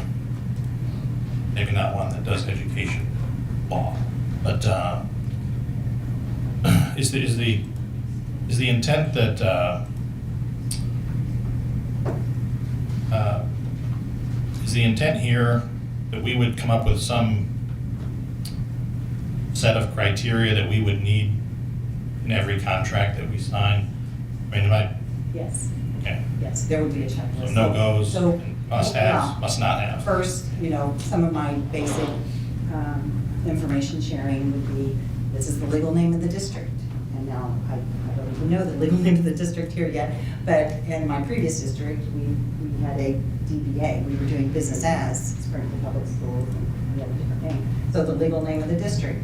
Any legal must be conducted in the county where the district is, because there are vendors that could be from anywhere, and they are going to have in their contract that if there are any legal issues, they want to take care of it back home. Right. And that's not what we would prefer. So we would set that as an expectation. So those are just a couple of examples. One focus that I also have worked with leaders on is ensuring that we've developed out the scope of services appropriately. That's whether the dollar threshold requires an RFP or not, just ensuring that we are getting exactly what we're asking for. If you don't delineate that within the contract, then it's not necessarily fine. Can you give me an example of a no price or no dollar amount contract that we? And actually, I did list one within the document. A perfect example that would impact a multitude of principals would be school pictures. So they may be being asked to sign an agreement for school pictures. Likely, that's happening in every building. The parents or guardians are paying for those goods that are received. And so there's no cost to the district, but that would be an example of a no-cost offering. There could be some other situations, perhaps if we had some students from universities, okay, all the time. Students from universities that are participating, the university requires that the district sign a agreement, and those likely are not coming to board at this point in time.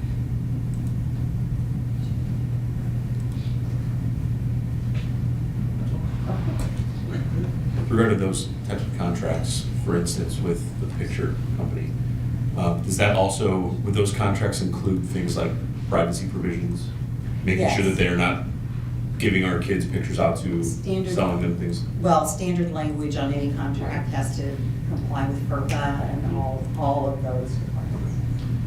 And then next question, in your experience, you know, you've got years and years of experience. You've probably seen a lot of things that I have not, obviously. When it comes to venue, how important is it when certain things come up in a district? You mentioned that they would want to do this back home versus we need to make sure that it's here. Can you go into that a little bit? How important is that? I would think it's very, very important to both parties to want to have it Right. at home. Well, and it becomes a cost factor, because if you did end up in litigation, which I have not had that experience, when you have a good contract and everybody's doing what they are asked to do, it's a non-issue. But if you would end up in litigation, it's a cost factor for our attorney to go to another state or far away distance to conduct any business that would settle that situation.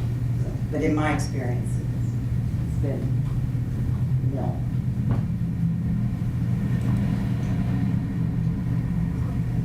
Any other questions? I'm trying to formulate it. I know this is handling all the contracts. Will this in any way go upstream to the bid process? Do we have something that would be part of the it will be evaluation? I mean, all of our contracts should comply with current board policy regarding, is there a sealed bid required? Is it a quote process? Okay. That type of thing. And that's, again, part of the discovery to understand how are we monitoring and ensuring that our leaders have the support they need to conduct those processes when it's not something that they do on a regular basis. Thank you. I noticed here, Ms. Embry, that on the back page, there's something that's number 2, using the data regarding the number of contracts and ascertain if there's a change needed to the 7,500 threshold. Is that what we're talking about, like bringing all those items, like right now we have where items over 7,500, the purchase orders that the vote has to, are you looking at increasing, I'm assuming that we're looking at increasing that number to something that the board would feel comfortable with? I believe it's a discussion. I will tell you that when I looked at, from my previous district, the agreements, setting aside the $0, the remaining agreements or contracts, whatever vehicle it was that was applied, they were between $100 to just under $7 million. Now, the $7 million one was for our food, for nutrition services, Right. so of course that would be a large one.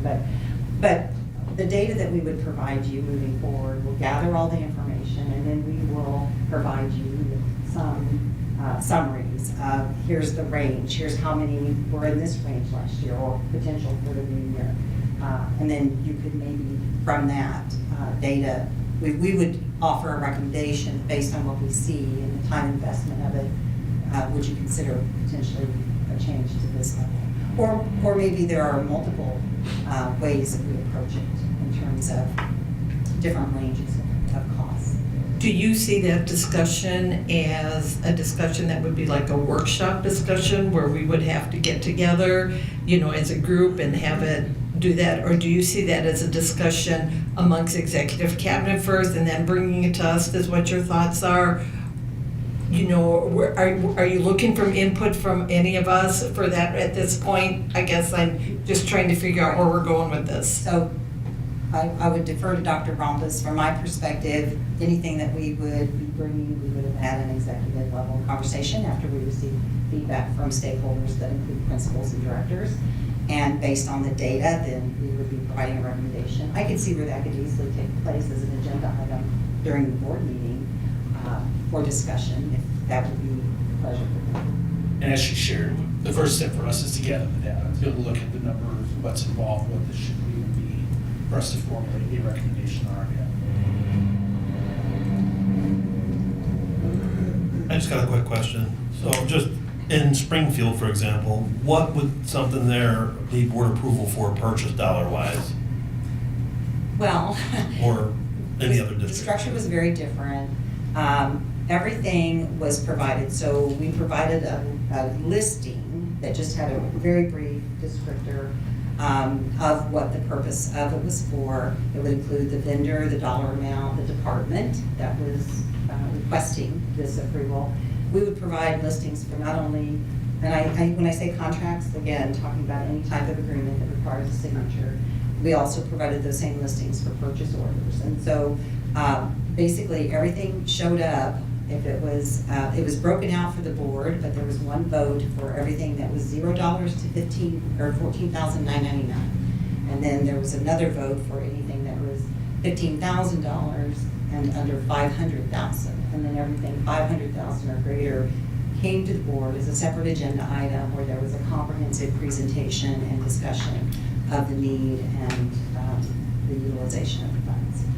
So that was how it was at the time that I was starting in. So it wasn't like ours where under the 7,500, each thing has all the documents related to that, all the bids, all the. Right, and no agreement, none of the information was posted, and a base paragraph or a few sentences was provided for a multitude of them unless it hit that larger level. I know that's very different from where we currently are, and again, it would be for your review and consideration once we have to get that. It would almost be like a mini consent, correct? Correct, basically. Now, we had 2 board meetings a month, and the board members would be provided all of the information in the listing form, and I would present the information to the board, and board members could ask questions at that time, or they could follow up with me later on individual contracts, and then at the next board meeting, the vote occurred. Whether it was a separate agenda item for $500,000 and greater, or anything with the funds. Thank you very much. Next up, I believe, is our one voting item of this meeting. Board would like a motion to change the October 19, 2023 board meeting to move to October 26, 2023. Richard Ponder. Any discussion, board? I can just say that this is due to a fall break, and unless we want to come in on a fall break, which we can, people want to do that, but otherwise we'd like to move it so we miss fall break, which is an oversight when schedules were created. All those in favor say aye. Aye. All those opposed say no. Ayes have it. Turn it over. I believe our next activity is our MBS strengths profile. Turn over to Ken, at least to kick us off.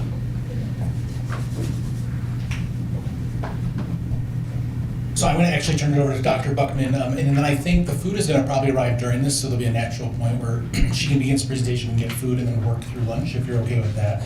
And really Dr. Buckman's going to share more about it, but this is a tool that the district has utilized for a while as we've hired new administrators. There are many different strengths profiles out there that measure different things and share the information in different ways. At the end of the day, what it allows us to do, similar to how we started the day and going through President Bertrand's activity, is just ways for us to learn more about each other and our natural tendencies to how we might respond to certain situations, to know how we might better communicate, how we might better approach things. As Dr. Buckman will share, there's no good, bad, right, wrong, indifferent. It's just based on this set of information where you might fall, and maybe a little bit less about yourself as an individual, but understanding the differences between us and how we can approach communication. So she'll just lead us through a couple ways of thinking about it, and then it's information that we have to use moving forward. We get that all the time.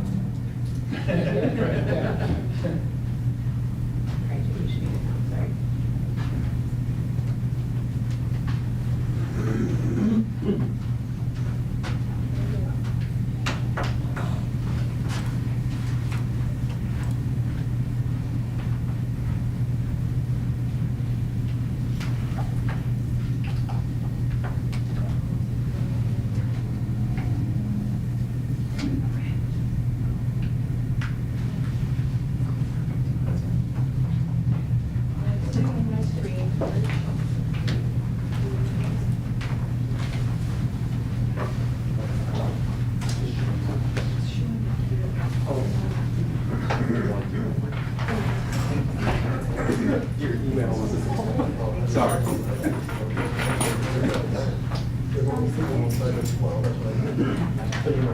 I know you were ready. Sorry. There we go. Yes. Do you want me to, are you guys taking a little break? Do you want me to wait a few minutes or do you want me to get started? All right. Well, thanks to everybody for taking this ahead of time. I'll tell you a little bit about what I have planned for us today. Five minute mile break? You want to take a break then? Oh, is that what you said? I'm sorry. No, I said go forward, but then I know it's Ron and Janet were. Okay, yes, do you want to take a little break? That sounds good. Yeah, do a little one.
right, I'm going to turn over to Dr. Buckman to get us started here. Again. All right, so thanks for taking a minute to fill out your survey, for lack of a better word, before we get started. Management by strengths in the district, you'll hear people call it the colors or the strengths. All of our administrators do this, and then a lot of our buildings have their department chairs or their office teams do it as well. All of our district office folks do it, so we'll be able to share a little bit about that at the end and how we stack up compared to these. So I thought I would start by just giving you a little bit of an overview. What is management by strengths, or MBS? And then what do those different strengths or colors mean? And then we'll take a minute to have you do some predicting what colors each other are. So no sharing. And then we'll dig in a little bit deeper with what do those colors mean once you have a good picture of who sits around the table and how those personalities might come into play as you interact with each other. And then we'll kind of wrap up by talking about how that impacts the way that we work together.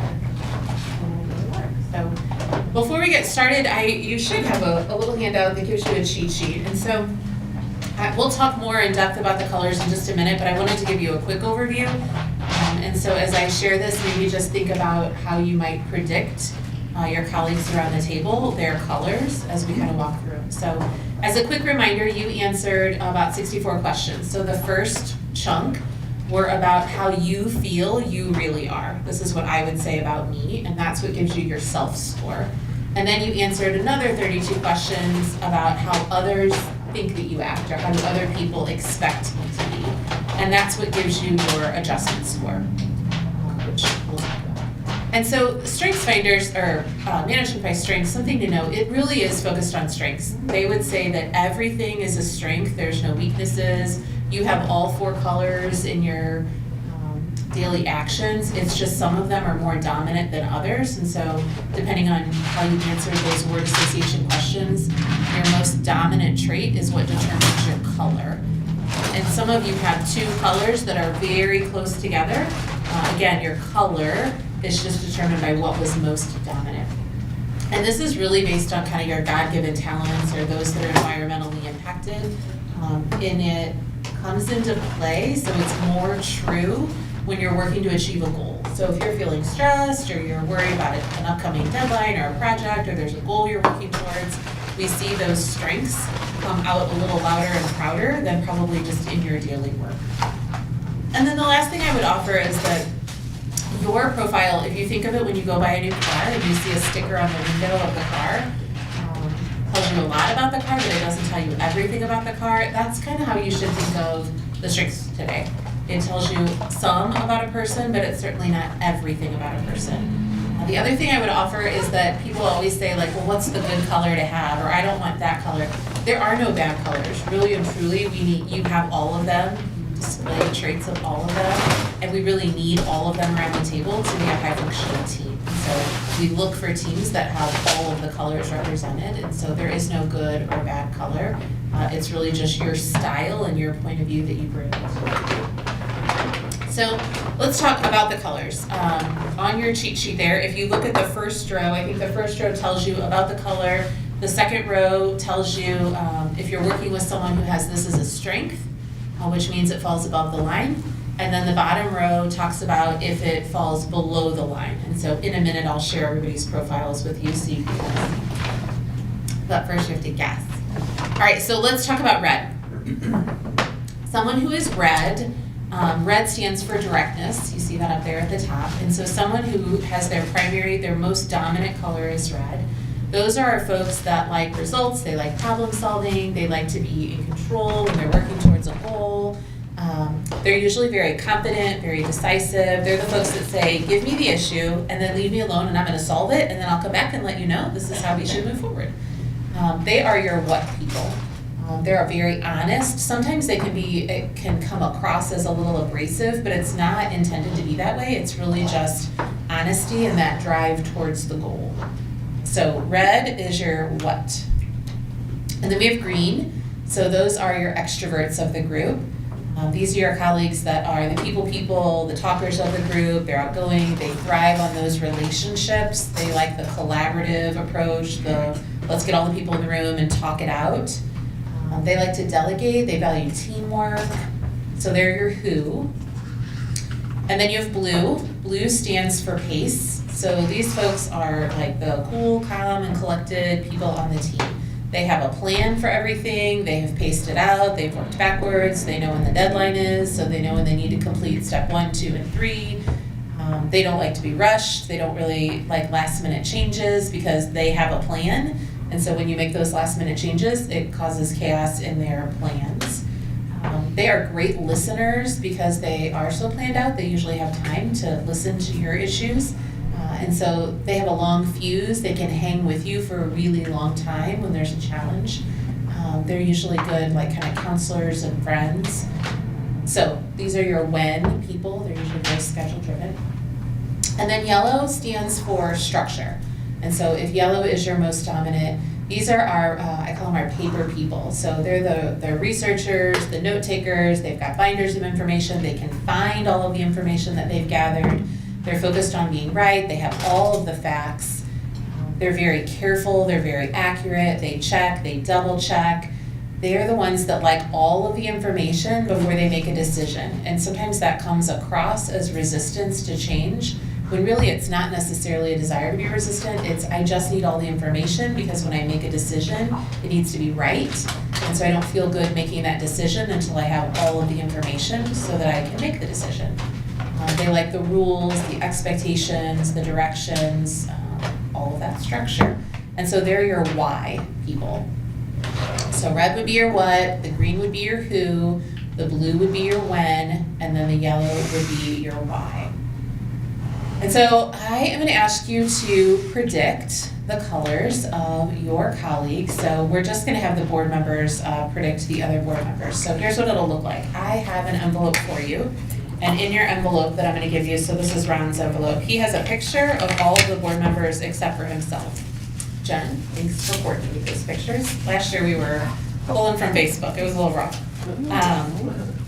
And so I have a chart back here. I'm going to ask you to hop up, and on the chart are the 4 colors. And so Ron's going to guess what color he thinks Randy is, and then he'll take Randy's picture, and if he thinks Randy is red, he'll pop Randy's picture on the red box. If he thinks Adam or Chad is yellow, he'll put Chad's picture on the yellow box. The only thing I ask is that you not share your color or let somebody know if they're placing you in the right or the wrong box. We really want to see kind of where everybody would pop themselves. So feel free to bring your cheat sheet with you, and I'll meet you over here at the table to give you your papers or envelopes.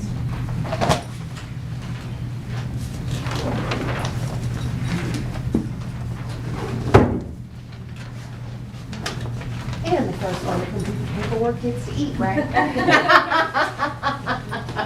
Thank you so much. You're very welcome, and I apologize for being late. They were short-handed this No. morning, and we're supposed to get it ready That can't be right. for me, but hey, it's all fresh. Oh, excuse me, thank you.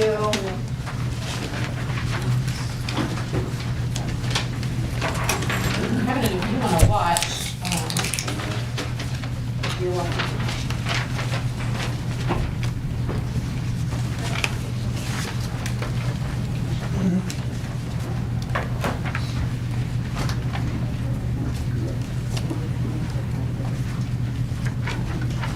All right, and then when you're done, I'm going to give you the answers so you can check, see how you did. Are you finished? Are you finished? Yep. Quick answers.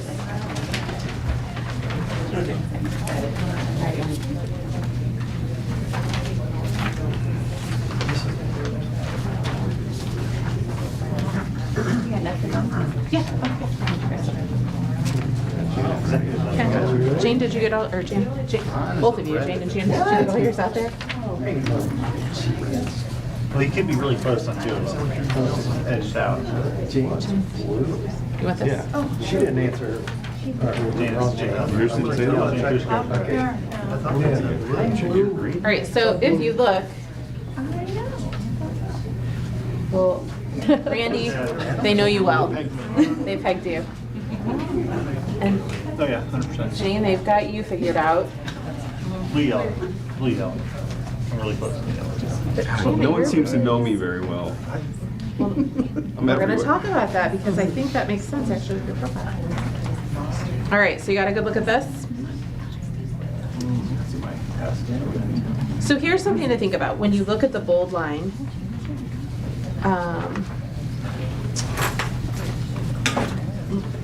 Mark mentioned that people don't know him well, but if you look at Mark's, he has a couple that fall above the lines, which would mean we see those often in him. So it would make sense that people might confuse your P, which is the blue, and, well, your S. So it would have made more sense if they thought you were here or here. No, it's not. So they see a lot of Green. the relationship between, well, two. Those are the two ways over there. Most people had you figured out. I mean, I'm really glad that no one confuses me with the other bald guys. It's awesome. All right, Adam, do you want us to stop and grab lunch before they head back to the table? Okay, Might as well, we're here. sounds good. I'm gonna grab a plate and then we'll talk about what these. Explain this. So like, my plan is actually pretty similar, but it's my other reactions that cause me to go one way. Yeah, and actually when you look at your profile, there's numbers, and so you can see sometimes it's like you were a 24 and a 25, and so the 25 is your 33. And when I read the list, I think I'm working. But parts of It's really about your responsibility. Well, I'm blue. I'm not, don't have anybody put me in blue, so. Really? You don't like your bit? I don't think we're gonna do questions. I'm really high in yellow too, so some yellow. Are you gonna hold them there and just study how they predict each other? I guess if you want to walk there, No, I don't want to do those. Oh, wait, there's bowls too. Run a bowl instead. Everything I See, the nursing needs to assume everybody's hands is clean. I know, that's what I said, the nurses need to assume. I want to retake the test. I thought they were all the same person. It's a different day. It was a different day. We all have the same jackets. You want another one of those spoons? I had to look really close to see there were different faces. Anything else we need? So we need to go tonight, so I can know what to make for what I can. So what are these lines? So it's each one, so you have the direct, extra. I like beef tenderloins. What else do you have? Like the graph of where your score is. So you and Jane must have just copied up each other. Right? And you sit so far apart, you guys know time. No, that's a good one. Yeah, that's what I thought. You're around to be yellow. Apparently it's a little light. Okay, what was yellow?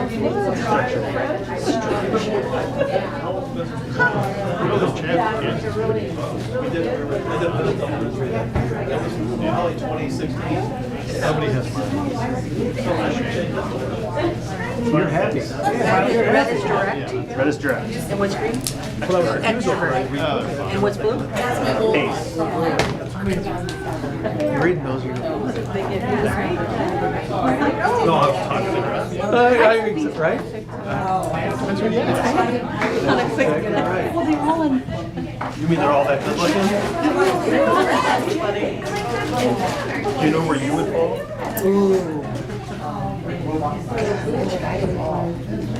Definitely not there. I'm a structure person. What one is that? What is that? This pace. Probably most people won't say it. No, I'm good. No. Whole thing is slack. That is. Girls, we'll get started. So was that? How'd you get that shirt? It's old. You notice I can't button the top one no more. You never button the top one. I used to, I just can't no more because I got two necks or two chins. You in line over here to get Who more. remembers first? Hang on, I just need Or to if you're wearing, stand. shirts just get smaller over time. For sure.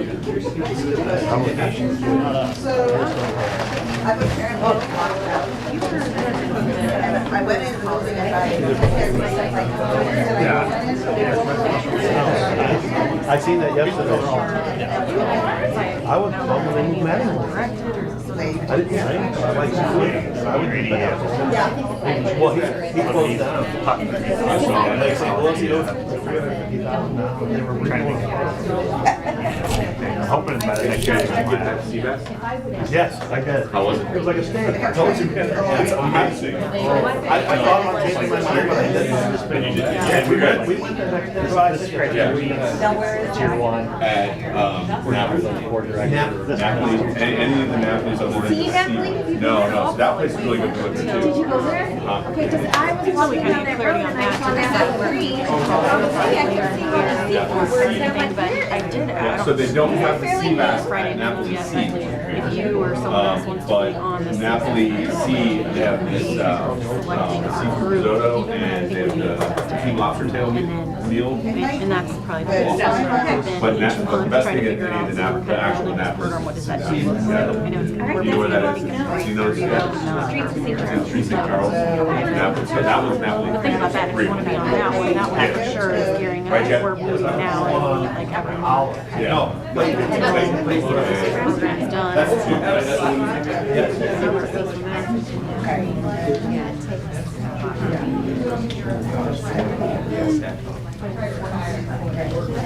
Yeah, that's the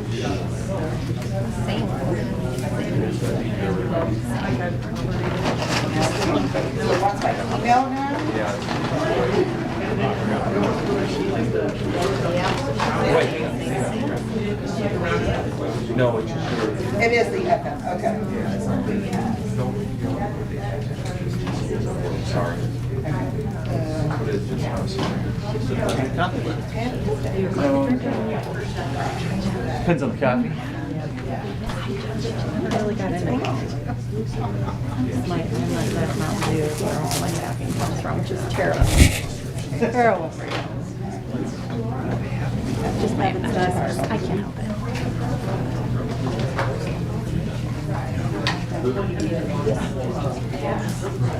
Took your boys to see the Barbie movie too? Oh, my girlfriends. We wore pink. We went out to dinner. We went there. We went to Narwhals. It was a good day. I thought it was, well, I went with very low expectations because of the post. Yeah. So I think that's probably why I was like, this was okay. Like, it was all right. And I was like, it was a little, you know, I thought her little speech was a little dramatic, but then there was parts that I was like, okay, yeah, some of that is true. For me personally. She goes, this is the thing. Okay,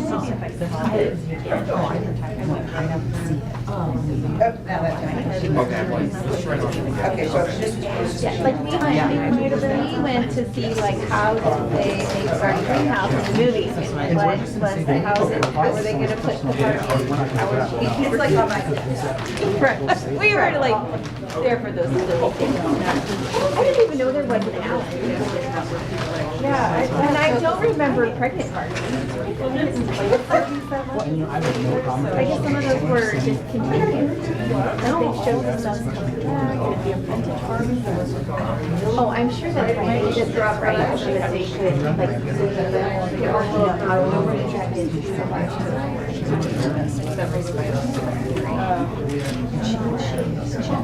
This is the best for them. As far as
You are, yeah. So those numbers will tell you like how close you really, really are.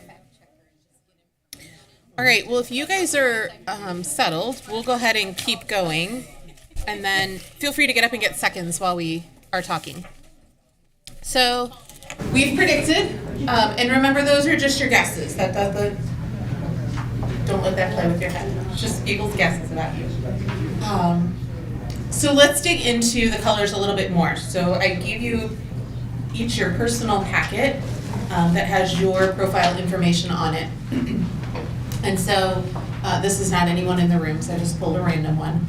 So this is what the first page of your packet looks like. So this shows you your profile box with your strengths in it. And again, your color is determined by your most dominant strength. When you look a little bit below that, you'll see some numbers. That fancy thing. Right here, you'll see some numbers, and those numbers are really just telling you how far above or below the bold line you are. So it's kind of hard to see, but 3 boxes up or 3 boxes down, right across the middle of your profile, you should see a bold line right up there. And that, when we talk about are you above the line or below the line, we're talking about the dot for the letter. Does it fall above or below that bold line that runs about 3 boxes up? And so remember, if it's above the line, it just means that you use those strengths more often when you're working towards achieving your goals. Below the line, it's still part of who you are. It's not a weakness if it's below the line. It's just not as big of a part of who you are on a daily basis or when you're feeling stressed or working toward achieving those goals. Your dominant trait just helps us understand how you make decisions. And then the second page of your packet is the more detailed version. So if you remember when we got started, I told you that you answered 32 questions about yourself, that's yourself. You answered 32 questions about how other people expect you to act, that's your adjustment score, which we'll dig into in a few minutes. And then the role is kind of the combination of the two. So before we leave, I'll walk you through each of those letters and numbers and what they mean and what that explains. Your logic and your energy and your concern indicators. So, excuse me, we'll roll through the 4 colors in a little more depth. So you have your personal profile, and then the next few pages in the packet are just more detailed information about each of the colors. So the yellows in the room are excited that they have that packet. The reds have already moved on. This is too fluffy for them. The blues are hanging with me a little bit. The greens are like, do we really need slides and packets? Can't we just talk about it? So it's in there for whatever your style is. All right, so let's talk a little bit about red. Red is, if you think of the color in the symbol, usually it's a gavel, and usually the color is always red like a stop sign. And so it's about being bold, the gavel is about taking control over court, and those two things kind of sum up a red.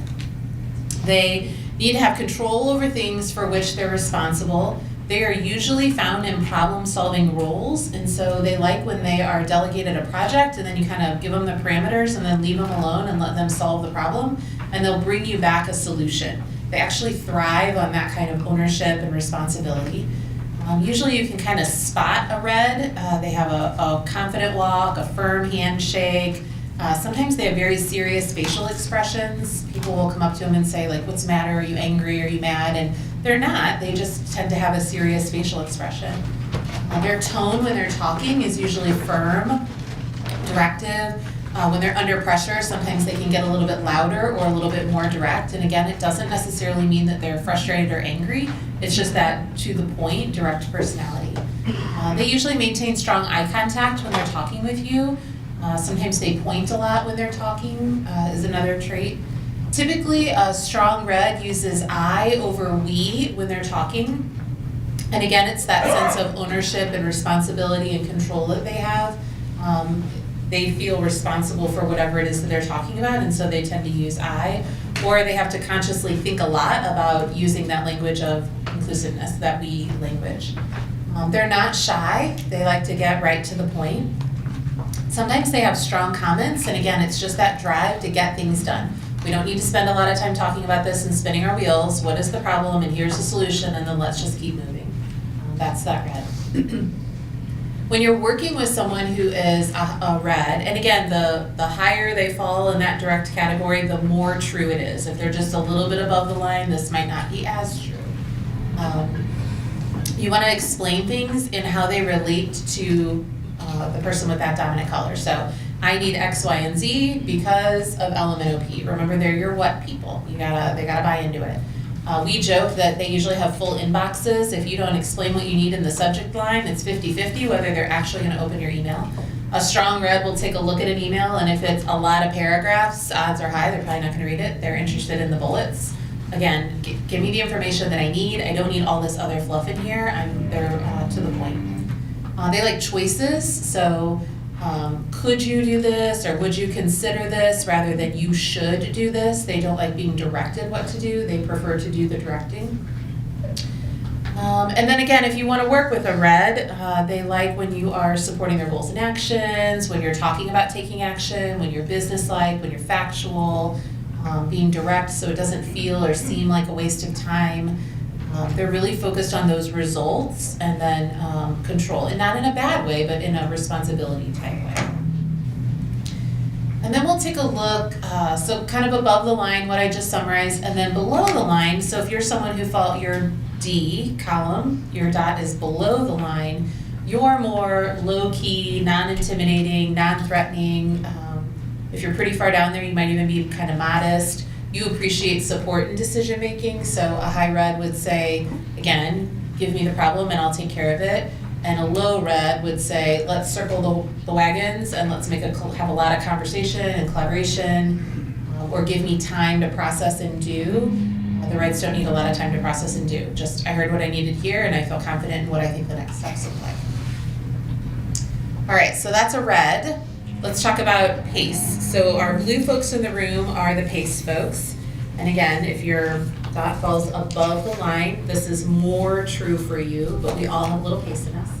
Remember, these are our what people. So the color blue, calm, ocean, water, it's that sense of calm.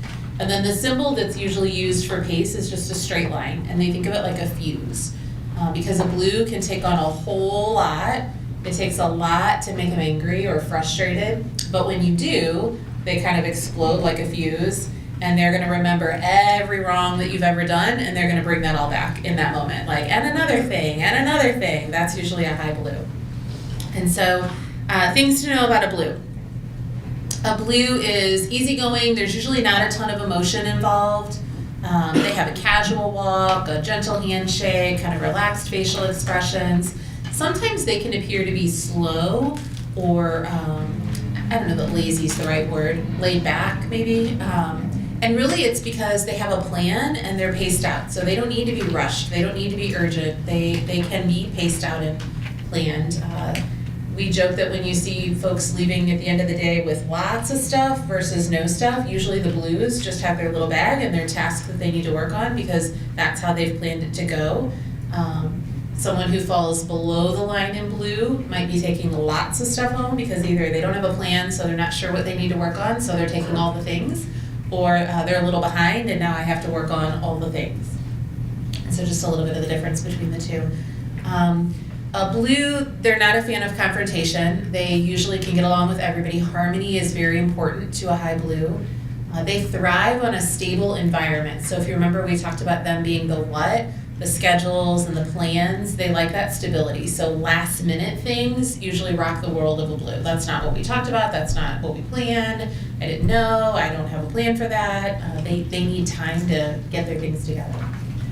Strong athletes are often blue, and if you think about that regimented trait, that makes a lot of sense.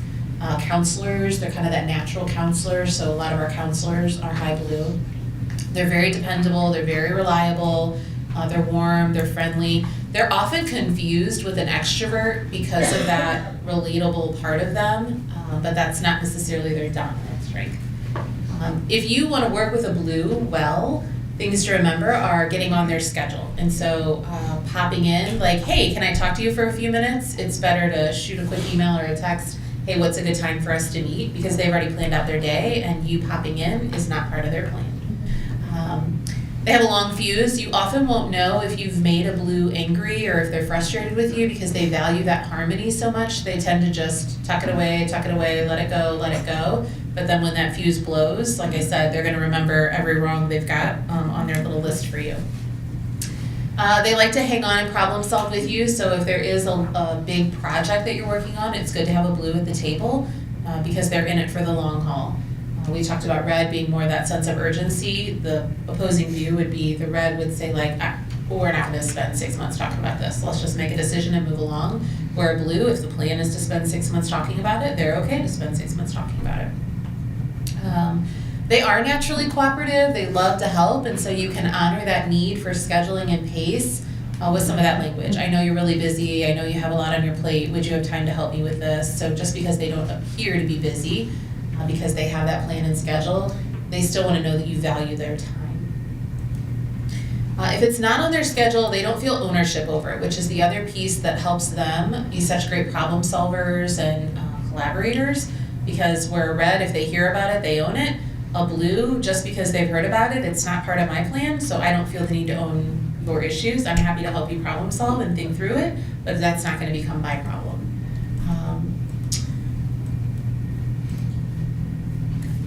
Big things to share with you about blue. So then when we think about below the line for a blue, it's all the opposite of the regimented kind of thinking. So they like a lot of variety. They like an action-oriented environment, meaning I don't want to show up and know exactly how my day's going to go. I want to kind of roll with it and see what happens, or I want to have some flexibility. They're not a huge fan of routine. And again, the further below the line you are, the more true that would be. And then below the line for blue, you would see that sense of urgency. So they kind of feel rushed, or things feel a little bit last minute. Doesn't mean that it's lesser in quality. It's just the style or the tendency with which they work. Any questions about that one? Flying through this. Normally this is like a couple hours. All right, so green would be our extroverts in the room. And so green, go. The symbol for this one is usually kind of an open bracket, like the talking.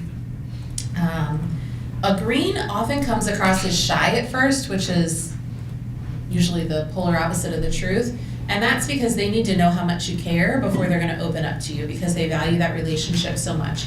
And once you've established that relationship and they know how much you care, when the floodgates are open, we're friends, we're going to be talking all the time. So just because someone appears to be shy doesn't necessarily mean that they are not a high extrovert or green. So they often tell a lot of jokes, they ease the tension in the room, they're very aware of how things look, not necessarily formatting on a document, but if I call around into my office and shut the door and we're gonna have a conversation, a green would be aware, like, that doesn't look good, it looks like he's in trouble, people are gonna talk about that. They're very aware of just perception and how things look and feel to others who might be watching. They use their hands a lot when they talk. They wanna know how much you care. If you're not interacting with a green, they assume that you don't care, that they've struggled to work with you. If you want to stay in agreement with a green, they need that kind of constant communication and reassurance. If you stop that line of communication, they kind of assume that something might be wrong. They use a lot of interactive language when they're talking, let's and we, us, because that's their natural tendency to gather the folks to have conversation. If you are forming a group, your greens are the ones that are going to help you think through the stakeholders. Who are the people we need at the table? How are we going to get voice into the room? Those are usually your green personalities. When you're having a conversation with a high green, a lot of times they get the last word in, or they cut you off. And that's not rudeness. It is really just a desire to be in connection with someone. So, oh, I had that happen with me as well. They're trying to form that relationship and show that we have commonalities. Sometimes they're seen as a one-upper, and that's the last thing on their mind. It really isn't intended to be a one-upper. It's intended to be, again, something that we have in common or a common experience that we've shared. They often say things that pop in their head. We often joke that a high green can be considered unfiltered. But again, it's just that desire to create relationship and be collegial with you. Sometimes that sense of humor that they have can feel a little bit like a zing or be a little bit on the sarcastic side. But it's just that desire for a relationship combined with that sense of a little bit of impulsive at times, because they're trying to chime in and point out that commonality. And so when you're working with a green, things to remember, they like a lot of brainstorming. They're great at generating new ideas. If you're starting something from the ground up, having a green in the room is a good voice to have. They are good problem solvers. And then when you fall below the line, it's usually a little more on the introverted side. So if above the line is extroverted, it would make sense that below the line is a little more introverted. They value privacy, they value time to process and think through things alone and not with a bunch of people in the room. They would prefer a small group of people rather than a large group of people. They're very aware of how they're thinking. Sometimes if your D is high, your red is high, but your E or your green is low, you can be seen as abrupt. But that's just that directness with that, I don't need to say a whole lot, I'm a little more to the point. More introverted. And then rounding out the 4 colors, we have yellow. So if you think of the color yellow, that's going to be caution, and then it usually is the caution sign for yellow. And so yellow, they like a lot of paper, they like a lot of evidence, they often have binders to track and support their thinking, they take a lot of notes, and they can find all of the notes that they've taken. So they have these usually very intense filing systems. They're very organized, very structured. They check and recheck things. And so the yellows are usually right all the time. It's rare that they're wrong because once they make a decision, they've got all the evidence to back it up. And so when they're ready to commit to something, you can feel pretty confident that it's probably accurate. They're uncomfortable with change or sometimes resistant to change, and so it's not so much that they don't like change. They frequently say no at first, but that's usually an N-O because I don't K-N-O-W. So I need to have more information before I feel confident making that decision or supporting that idea. And so I'm a no for now, but give me some time and I'm happy to change my mind. And so it often presents as resistance, but it's just that I don't know enough to say yes or to make a decision just yet. And then that loyalty comes in with that. Once they do commit to something, they've done all the research and gathered all the information and they're so sure of it that now if you're asking me to switch and do this instead, oh man, I was really committed to that, I was confident in that, and now you're asking me to switch and do something different, and now I have to do all that same research and information gathering before I can feel comfortable swapping over to whatever the new thing is. They usually need a little bit of time to process before they can make a decision. So a yellow usually dislikes being put on the spot or having to make a decision, if we're having an open conversation and we're asking for a commitment right then and there, a yellow usually struggles with that. And that's because they value that time to process. You usually can't tell a structure that they're wrong. It would kind of be like telling a green that they talk too much. They've done all their homework, so they're pretty sure that they're right. And if they are wrong, it's probably more about the method or the process. And so choosing your words carefully when you're telling a high yellow that they're wrong. They're usually very by the book. They like those expectations and processes. They like the directions to be delineated, preferably in writing. They're usually heavy email people because they like that paper trail so they can go back and remember what was said and when it was said rather than just a quick verbal conversation. They like to think through continuous improvement, and so that's usually an in with someone who's above the line in yellow if you're trying to make a change. And then again, great at problem solving and brainstorming. That is a strength of your yellows because they usually have so much information that they've gathered over time. So someone who's below the line in yellow, they're not as detail oriented. They like to make the big picture decisions, but then let somebody else get into the weeds of it. Can sometimes be true for those who are below the line with yellow. An example, a low yellow, they might, if you're crossing a lake, a low yellow would say, let's just cross it. I'm sure that there's some rocks. We're probably gonna find it once we get started. Let's just cross in the water and we'll figure it out as we go. And a high yellow would hear that and say, oh dear God, we need to drain the lake. We need to see where the rocks are. We need to have the plan. You can't just start out. That's against the rules. That's not how you do things. And so kind of the difference between above and below the line in yellow. Usually a yellow is in the weeds and above the line, and below the line yellow is more big picture. I don't really need to be in the weeds. I just want to make some big picture decisions. right, so hearing that, do you feel like your color is somewhat accurate?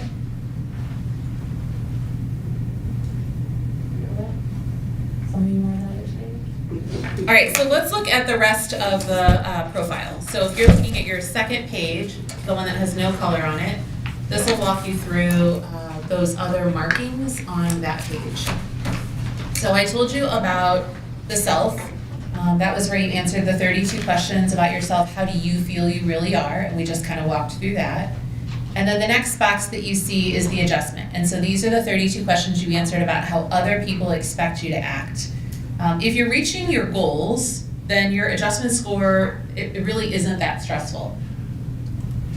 And if you look, the pointer is kind of, this line here shows you this is where your E is, and this is the adjustment that you're making. So my S goes straight across, and this is the adjustment that I'm making. And so what you're looking at here is how much adjusting are you having to do from your natural tendencies to how other people expect you to act. That's really what your adjustment is explaining.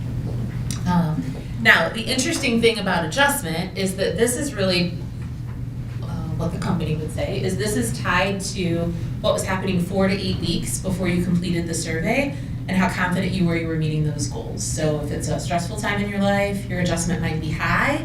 If things are going really well and it's not such a stressful time in your life, your adjustment might be fairly low. MBS would say you don't take this every year, that your colors, you are who you are, and your colors would stay the same. So if in 5 years you took it again, your colors should probably be about the same.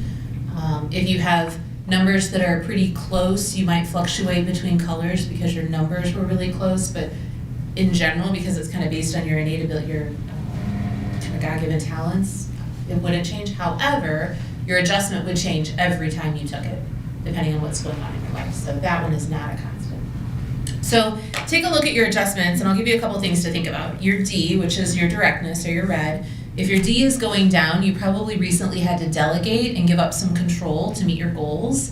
And if your D is going up, you probably had to take more control and make decisions that maybe you didn't necessarily want to make in isolation. If your E, that's your green or your extrovert, if that's going down, you were less outgoing than would be your natural tendency and perhaps having to work alone on something. And if it was going up, you were more talkative, more outgoing, and more persuasive than you probably would naturally prefer to be. If your P was going down, that's your blue or your pace, you were probably being rushed and hurried more than you would have liked. And if it was going up, you were having to be more patient than would be your normal tendency. And then your structure, your yellow, the S, if that was going up, you were having to pay more attention to details, make sure things were done accurately than, again, would be your natural tendency.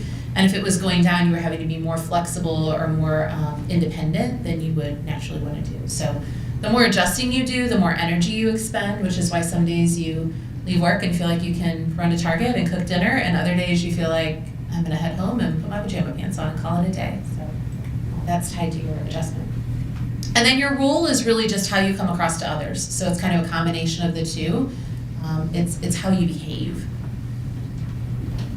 All right, so your logic score, this one's interesting. So you want to pay attention to the L, and if your L falls above the line or below the line. And really what that means, it's how you make decisions. So if your L falls above the line, you are fact-based. So you usually lean into facts when making decisions. If you're really high above the line, you might be black and white. We might say that you really tend to think black and white when you make decisions. It's either right or wrong. There's no gray area. And then if your L falls below the line, you're more of a gut. I go with my gut when I make decisions. And so if I don't feel good about what I'm doing, I often make mistakes. I kind of have to go with my gut. If you're really far below the line, you might be more on the impulsive side. So if you think about way high would be black and white, and way low would be impulsive, kind of where you fall in the middle.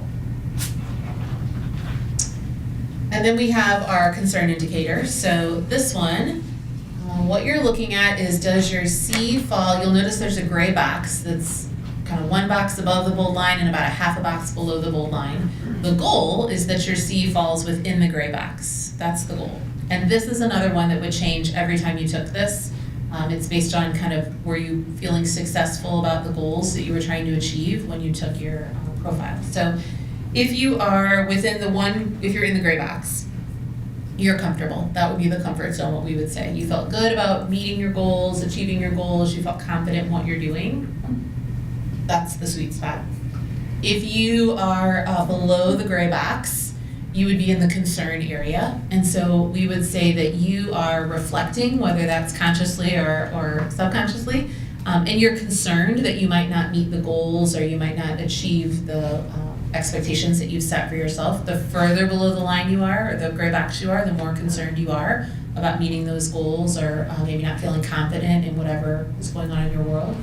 And then if you're above the gray box, we would say that is really the comfort zone. And so for that one, you might be a little self-critical about what was going on in your world before you took it. And again, the more outside the gray box you are, the more energy you're expending to get through your day when you're working towards those goals. All right, and then the last one is the energy number. And so this one's interesting. This is just a reflection of your physical and mental energy. So if you think of yourself like an internal battery, and I have to expend this much energy in a day, that's what that number tells you. You can restore your energy by eating, by sleeping, by relaxing. You kind of start fresh every day. This one is determined by charting the intensity of how you answered your questions. And so if you weren't really strong on, one way or the other as you answered your questions, your energy level is probably kind of low or right in the middle there. And if you had some intense responses, a lot of 1s or 5s when you were responding, your energy level would be a little bit higher. So to give you kind of some benchmarks, average, if we were to draw an average line there, 250 would be the average. The lowest would be a 164, and the highest that we've got is a 480. So you can kind of see where you fall in relation to the others. Higher does not mean that you have more energy and you're going to get more done within the day. It just means that your internal battery, you kind of have to expend that before you can wind down at the end of the day. So again, it's not I have a higher energy so I'm more effective. That's not the way that you would look at that one. It's just kind of a point of fact. There is a correlation they found between accidents and energy level, and so when your energy level is low or you feel like you don't have enough energy, they find that you tend to make more accidents. And so in our world, that would be like poor decisions, or I didn't get to work the process the way I wanted to work the process. And so really as we wrap up, it really is just about thinking about how we work together. So I pulled this picture. This is our organization. So if I were to pull all of the people in Francis Howell that have taken this profile and chart them out, this is how we fall as a whole district. So all of our administrators, all of our board members, our teacher leaders who have taken it, this is everybody combined. So about 46% of our staff are blue, about 21% of our staff are yellow, 19% of our staff are green, and about 14% of our staff is red. And so when you think about that as an organization, we give Lisa trouble about having the calendars out years and years and years in advance, but with an organization that's almost half blue, you can see why that would be so important to people. We are a business of planners. When you think about last minute schedule changes or last minute process changes, it's going to throw off half of our organization. They've planned it out for the year when the school year starts, and then when we change things up throughout the year, that doesn't sit so well with a high blue. When you think about structure being the next highest, with 21% of our staff being yellow, again, they appreciate knowing what the rules are, knowing what those bumpers are, knowing what the expectations are, having all of the information, the why people. And so we often talk about leading with the why when we're gathering a group of people together, because almost a fourth of our staff appreciate that.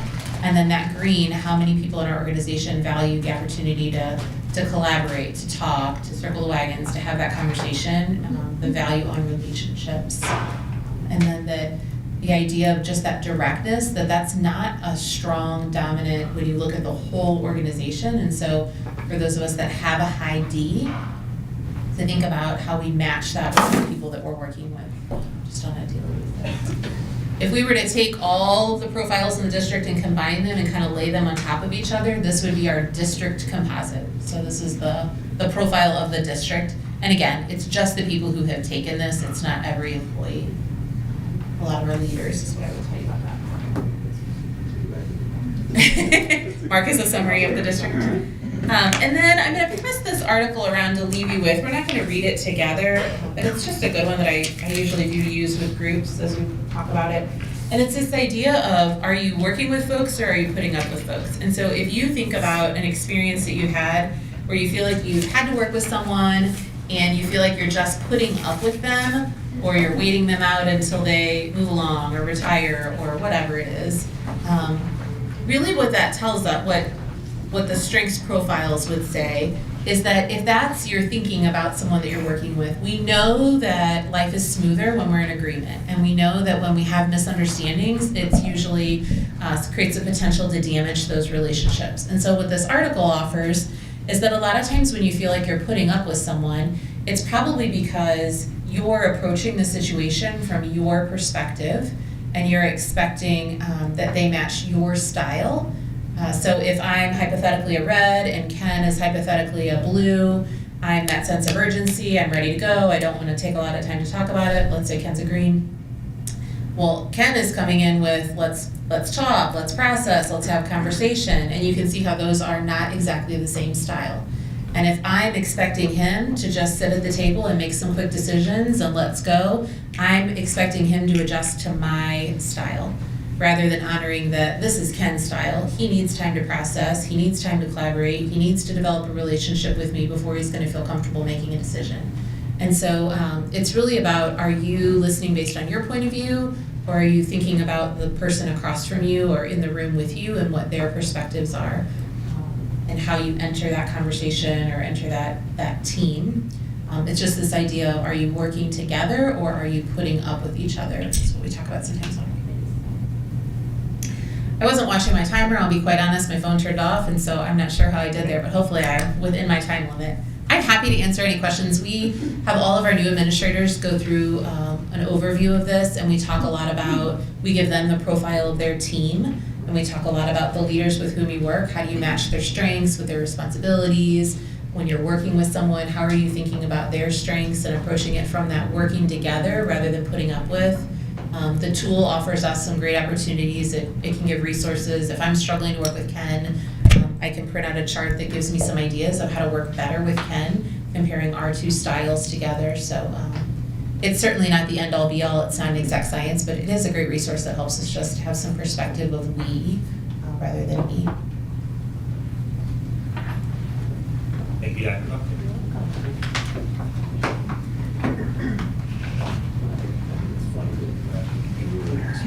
Greens and how they talk with their hands as you. Yeah. That's what you tell me. They really talk with their hands. I'm like, do they? So you say. Huh. All right, I promised to get everybody out of here on time, so I will run through this really fast. If there's more questions, I'm glad to stick around afterwards. So I want to make sure I'm respectful of everybody's time, the agenda that we put together, and the time frame that we have. What I want to talk about is what I in my field is called strategy deployment, and kind of give you an overview. We talked a little bit about committees and strategy committee, and then going forward, we know our current district strategy is kind of been out there for a long time, and so how do we refresh, how do we move forward? And so I want to talk to you about a process on doing that. And so what is strategy deployment? It's a process that ties kind of senior leadership planning together, making it into an executable form. And it helps organizations with all their kind of improvement projects and strategic objectives so that they can kind of move forward. It helps bring strategy creation and kind of the execution of that and bridge it and bring it together so that we know we're going down the right path.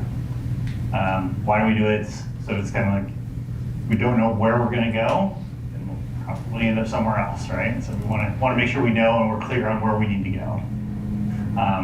This is another way to look at it, is it helps build alignment between all the different organizations or silos.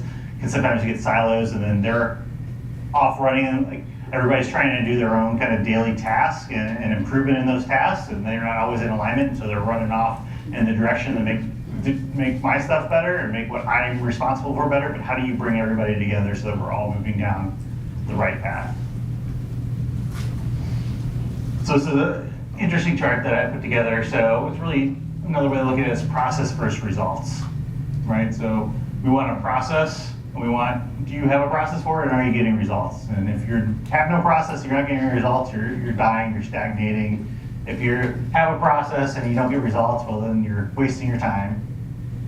If you don't have a process and you still get results, well, that's just kind of dumb luck. Like, it's good, but you're not really getting to where you need to be. How do you continue to build on that? Versus having a process and getting results helps you learn and grow over time. Anybody who hasn't seen the movie Moneyball, great movie. It is even more interesting when you look at it from a continuous improvement perspective and really think about them going through that process of a baseball team, a baseball club, going through trying to make improvements, and then how they used to do it or kind of the old way of doing it and trying to move into a new way of doing it and all those challenges and things that they find out along the way. It's also about working the right things at the right levels, right? So if you look at kind of this very simplistic chart of like where people should be working, you kind of have like kind of the strategy deployment is on the district versus like daily tasks, which is in the district. And we're all spending some of our time trying to improve that along the way, but depending on what level you're at, like where should you be spending your time and trying to make sure people are really going forward and improving the things that we want. One of the things we talked about up on our chart is having great teachers and staff. Well, we want the great teachers and staff doing the things that they're directed to work on, their position of working with the students as a direct impact to those students, not pulling them out for a bunch of other things, right? We do want their input and everything, but really we have administrators, we have directors, we have even the principals and those at the higher level. They're really trying to be like, okay, where do we need to go next as a district? And how do we support and enhance the roles of those that are doing those daily tasks in and out? So what we're looking at is, this is called the X matrix. Sounds very scary, right? Matrix, James Bond film or something. And it's really about trying a way to set and say, okay, what are those big, large key objectives? When I say big, large, like high level stuff, 3 to 5. We don't want a whole bunch. We want some high level things. And then we look at how far we need to go from an annual perspective, and then what are those top priorities? What are those processes, systems we need to develop in order to reach those goals? And then from there, we assign targets and KPIs, and then who's responsible for those targets and KPIs. So try to ties everything together so that we know where we're going and how we're going to get there, right? So it's, hey, we want to set a strategy, the what, but how do we get to actually go there? What's the path forward? And so when I think about this methodology, I look at it kind of this way in my head, like from a process standpoint, like the number one, the what is really set by the board. That's one of the key things that the board is kind of directed to do by being elected, is set the strategy. Where does the district go? Obviously we want input from the executive cabinet, the admins, to say, hey, is this an unreasonable goal? Is it an unreasonable expectation? And trying to work through that with them. 2 is kind of like the how far, like what are we gonna do this year or the next year? Working in conjunction with executive cabinets, with the admins, and then really once we kind of level set with that, turning it over to the cabinet to say, okay, how are we going to do, what systems, what processes do you guys need, what do we need to support you on, and kind of give approval input on, and then having that as kind of the path forward. So these are just a couple examples, a little bit different both. First one has obviously the same format, but the first one's kind of more high level, like build high quality product. Okay, achieve sustainable growth. Okay, what does that actually mean? So that's not a bad objective. The other one has more like achieve 50% market share of the new digital packaging service. Much more direct, much more measurable to say, so we really know where we're gonna go. Both aren't necessarily bad, but this is where we talk about like what our goals are as a board, where we need to kind of come together and say, what do we want the goals of as a district to be, and kind of give that direction. So for this process, the way I see it is like next steps. First off, right now we're doing the kind of overview really quick, really kind of down in the weeds, and I'm happy to sit one-on-one with anybody and walk through in much more detail. Next steps would be kind of doing a broad-based data review and kind of have that ongoing. That would be probably, we talked about having more roundtables, more like 2-on-1, 3-on-1 with district admins, and really digging into the data. I know there's some of us who've been on the board for a really long time. Like Chad, you probably know a lot more of things going on than some of the new board members. So trying to level set and make everybody know where we are, what's going on, so that we can help us build to that next step of the 3 to 5 year objectives. What does that need to be? And then from there, working to make those annual objectives so that we can have a set strategic plan by December so that we can turn that over to the executive cabinet, to Ken, so they can work on their stuff. When Connie has academic advisory work that she has to do, the finance has to put budgets together, and we want to make sure those are all in alignment with where we think we need to go, and also then coming back to us to say, what do we need as a board to support that work that the district is doing? And just some words of wisdom from Peter Drucker, if you don't know who Peter Drucker is. Professor, considered the father of modern management. Like, you have more than 5 goals, you have none. So we want 5 or less goals. Like, these are big, high-level goals. We don't want a whole bunch of them. We're not going to be able to get to them otherwise. And then part of that is because the scarcest resource is time. And so we have to make sure we're objective in how much time it's going to take to get there. And that is a really quick run through. Questions? All right, excellent. I'm happy to talk to anybody one-on-one or go into way more extreme detail. Board, I'd like a motion to adjourn the retreat. Can we discussion first? We can. Okay. Yep. Sorry. We had talked at the end of graduation about doing a back to school video. I would talk to Jen and see where we're at with that. Good question. So my next step was going to be to circle back with President Bertrand and kind of see, we've in the past for new board members, just to give you kind of a feel of the variety of videos, there have been sort of what I would call more funny, humorous sort of videos involving the board, kind of a lighthearted message. We've done more scripted videos where each board member maybe has a line to read in a larger script. So one thing we'll have to figure out, one, if you want to do a video, two, kind of what is the message. So I will certainly, and we can take direction here. I don't know if you want to discuss that here today or we can follow up after. But there's plenty of time, and our videographer is on vacation this week, but she knows this is a priority when she comes back if that's the direction of the board. Other questions, comments, board? Sure. Or like a motion to adjourn the retreat? Pushcart or Ponder? All in favor, say aye. Aye. All opposed, say no.